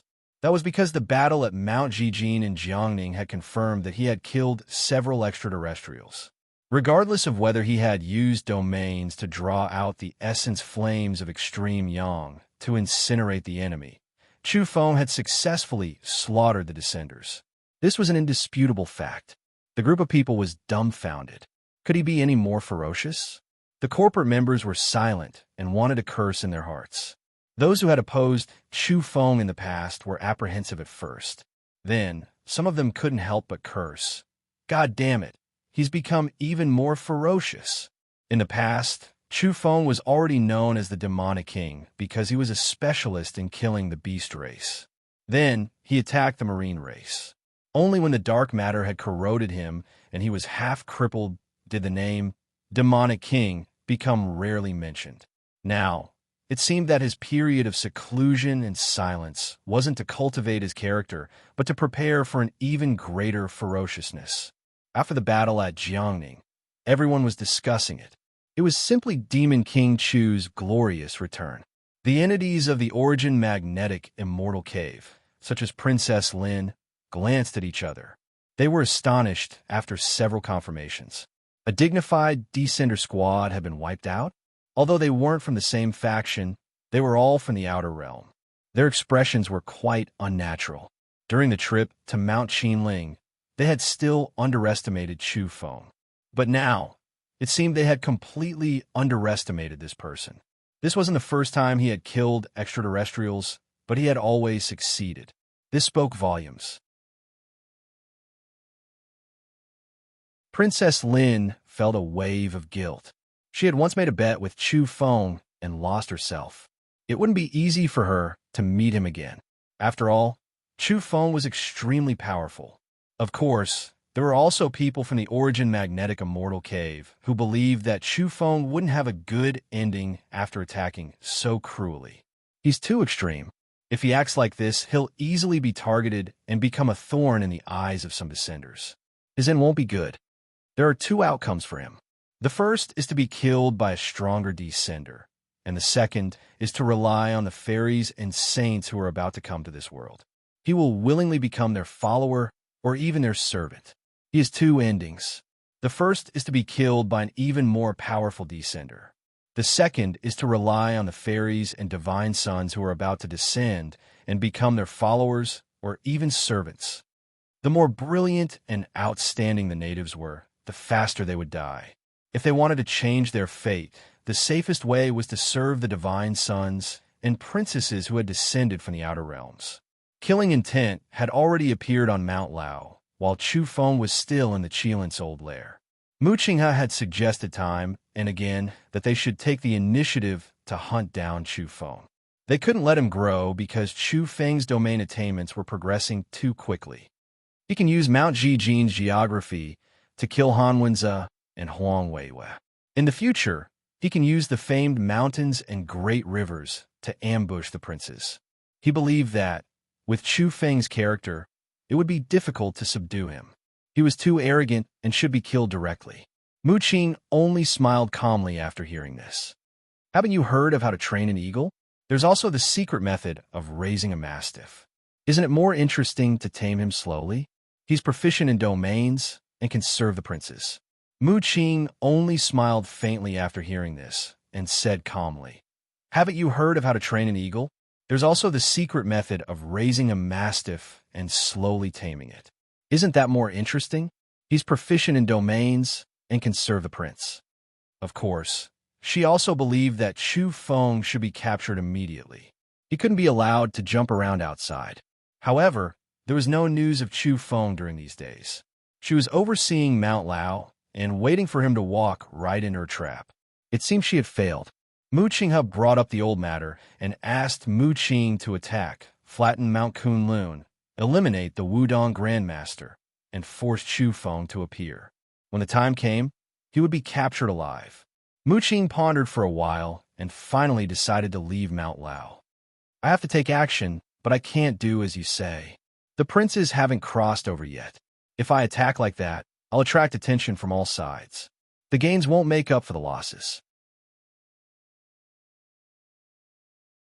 With that, she shot a glance at Mu Qinghe and warned him to keep a low profile. This time, there were geniuses from every galaxy. It could be considered a glorious occasion. The goddesses and Tao children coming to Earth must be very powerful. They come from different stars. Even our princes can't say they can defeat all of them. Mu Qinghe was moved after hearing this. How could there be so many experts? Afterward, Mu Qinghe's suggestion to occupy Mount Kunlun or Intertaoism's ancestral mountain was also rejected. Mu Qing said calmly, "Who would dare occupy Mount Kunlun? There won't be a good ending. They simply can't defend it." At that time, once this mountain fully recovers and the peaches of immortality appear, it will definitely cause a storm. Who knows how many people will be watching? Some saints and fairies will be powerful beyond your imagination. Our princes are very powerful, but there's no need to occupy the world's #1 divine mountain. It's better to leave it to others. Sometimes, 4th place is better than the top 3. Or maybe we should give up more. 8th or 9th place isn't bad either, Mu Qing added. Afterward, she went down the mountain. It was indeed to force Chu Feng to come out. She had made up her mind to capture him. However, Mu Qing didn't make a big deal out of it. Instead, she displayed her methods in a low-key manner. Her first stop was Mount Taiyang in Qingyang Town. She visited Uncle Lu's general store and Zhao Sanyi's cold weapon workshop. She met the two of them and some others. She didn't make a move. She only said she admired Chu Feng but couldn't find him. Therefore, she came here to have a look. Her attitude was very gentle. Zhao Sanyi had once gifted Chu Feng the thunderous bow. Uncle Lu also treated Chu Feng very well. Because of this, Chu Feng specially came back several times. In addition to visiting them, he also gave them mutant fruits. Now, both of them were mutants. They were suspicious. This girl was very beautiful and had a kind of classical beauty. She looked like a noble lady. However, they had never seen her or heard Chu Feng talk about her. In the end, Mu Qing bid farewell to the townspeople. She had been very kind and left with a smile. Uncle Lu and Zhao Sanyi immediately contacted Chu Feng, wanted to tell him that someone was looking for him. However, they couldn't get in touch with him. That was because Chu Feng was in the Qilin's old lair at that time. There was no signal on his communicator. It wasn't until one day later, when Chu Feng intercepted Yuan and killed 6 extraterrestrial experts who had wanted to kill him and walked out of Day Pond, that he saw the message. "A mysterious woman is looking for me." He immediately contacted Uncle Lu and Zhao Sanyi. "She said she admires you. She's very beautiful and always has a smile on her face. Is she your new girlfriend?" Uncle Lu asked happily. Chu Feng's heart skipped a beat. She said she's currently living on Mount Lao, but she's not that Linoi from Mount Lao Celestial Biology. "I've never seen her before," Zhao Sanyi added. They had long since become mutants and were always paying attention to some matters in the field of evolution. They knew of the relationship between Chu Feng, celestial biology, and Linoi, an imperial court of evolvers. Chu Feng's eyes revealed a cold glint. He had guessed the other party's background. Was this a threat? No bloody attacks, just a gentle warning? During the battle with Han Wenze and Huang Weiyue at Mount Zhijin in Jiangning, Chu Feng knew about that woman from Mount Lao, although he had obtained very little information from them. That was because the extraterrestrial had wanted him to go to Mount Lao to die. Therefore, He had told him some information. Later on, Chu Feng saw other messages on his communicator. There was news from the great demons of Mount Kunlun. Something had happened to Mount Kunlun. The Snow Leopard King told him that a woman had climbed Mount Kunlun early this morning and challenged them in a low-key manner. In the end, the old llama was sent flying while coughing up blood. The Mastiff King was captured alive and brought away. She attacked. Chu Feng contacted the great demons of Mount Kunlun. After understanding the situation, his expression turned gloomy. Was she trying to force him to appear? She said she wanted to find you. The Mastiff King asked about her identity, but she didn't like it. She directly slapped the Mastiff King to reveal his true form. The Snow Leopard King was very angry when he said this. That was because the woman said the Mastiff King was in good condition and that he should go with her. Good condition? Was she treating him as a battle pet? The Mastiff King's capture wasn't something to be proud of. The great demons of Mount Kunlun didn't announce it to the public and were thinking of ways to rescue him. Therefore, people from all over the world didn't know about it. This woman is very feminine. She's forcing me to find her. Chu Feng put down the communicator, his eyes cold. He took large strides and left Shandong. Very soon, the great demons of Mount Kunlun informed him of the latest situation. The group of people was furious. They sent a few photos and described the latest situation. In the photos, there was a beautiful woman with a fair and delicate face. She was leisurely and slightly lazy. She was wearing sunglasses and was taking a black puppy with her as she went shopping. The puppy struggled but couldn't resist. Chu Feng was enraged when he saw it. He was even more furious than the great demons of Mount Kunlun. That was the Mastiff King. Not only was he in his true form, but he was also being suppressed by an unknown method. His body was no more than a foot long, and he looked like a pet dog. He was an expert of his generation and was invincible in Tibet. He was also one of the most famous experts in the East. He was incomparably brave, but he was being treated like this. Chu Feng was full of killing intent. He had a deep friendship with the great demons of Mount Kunlun and was on good terms with the Mastiff King. When Chu Feng was in trouble, the great demons of Mount Kunlun had supported him. But now, the Mastiff King was being treated like this to force him to show himself. She's just a maid, and yet she dares to be so tyrannical. You're courting death. Chu Feng was furious, and his eyes were spewing fire. It was rare for him to be so agitated. The Snow Leopard King and the others told Chu Feng that this was a photo taken by a bird king in Jiangning not long ago. Apparently, the woman had noticed it but only revealed a faint smile and didn't stop him. Unbridled, Chu Feng said coldly. This woman didn't want to conquer famed mountains on Earth, nor did she want to attract the attention of the world. However, she wasn't the least bit gentle when dealing with him in private. She was gradually escalating and acting in a high-profile manner within a small area. Aren't you looking for me? I'll come knocking on your door and kill you then. And that bullsh Astris T prince behind you wants a crossover? Kill them all.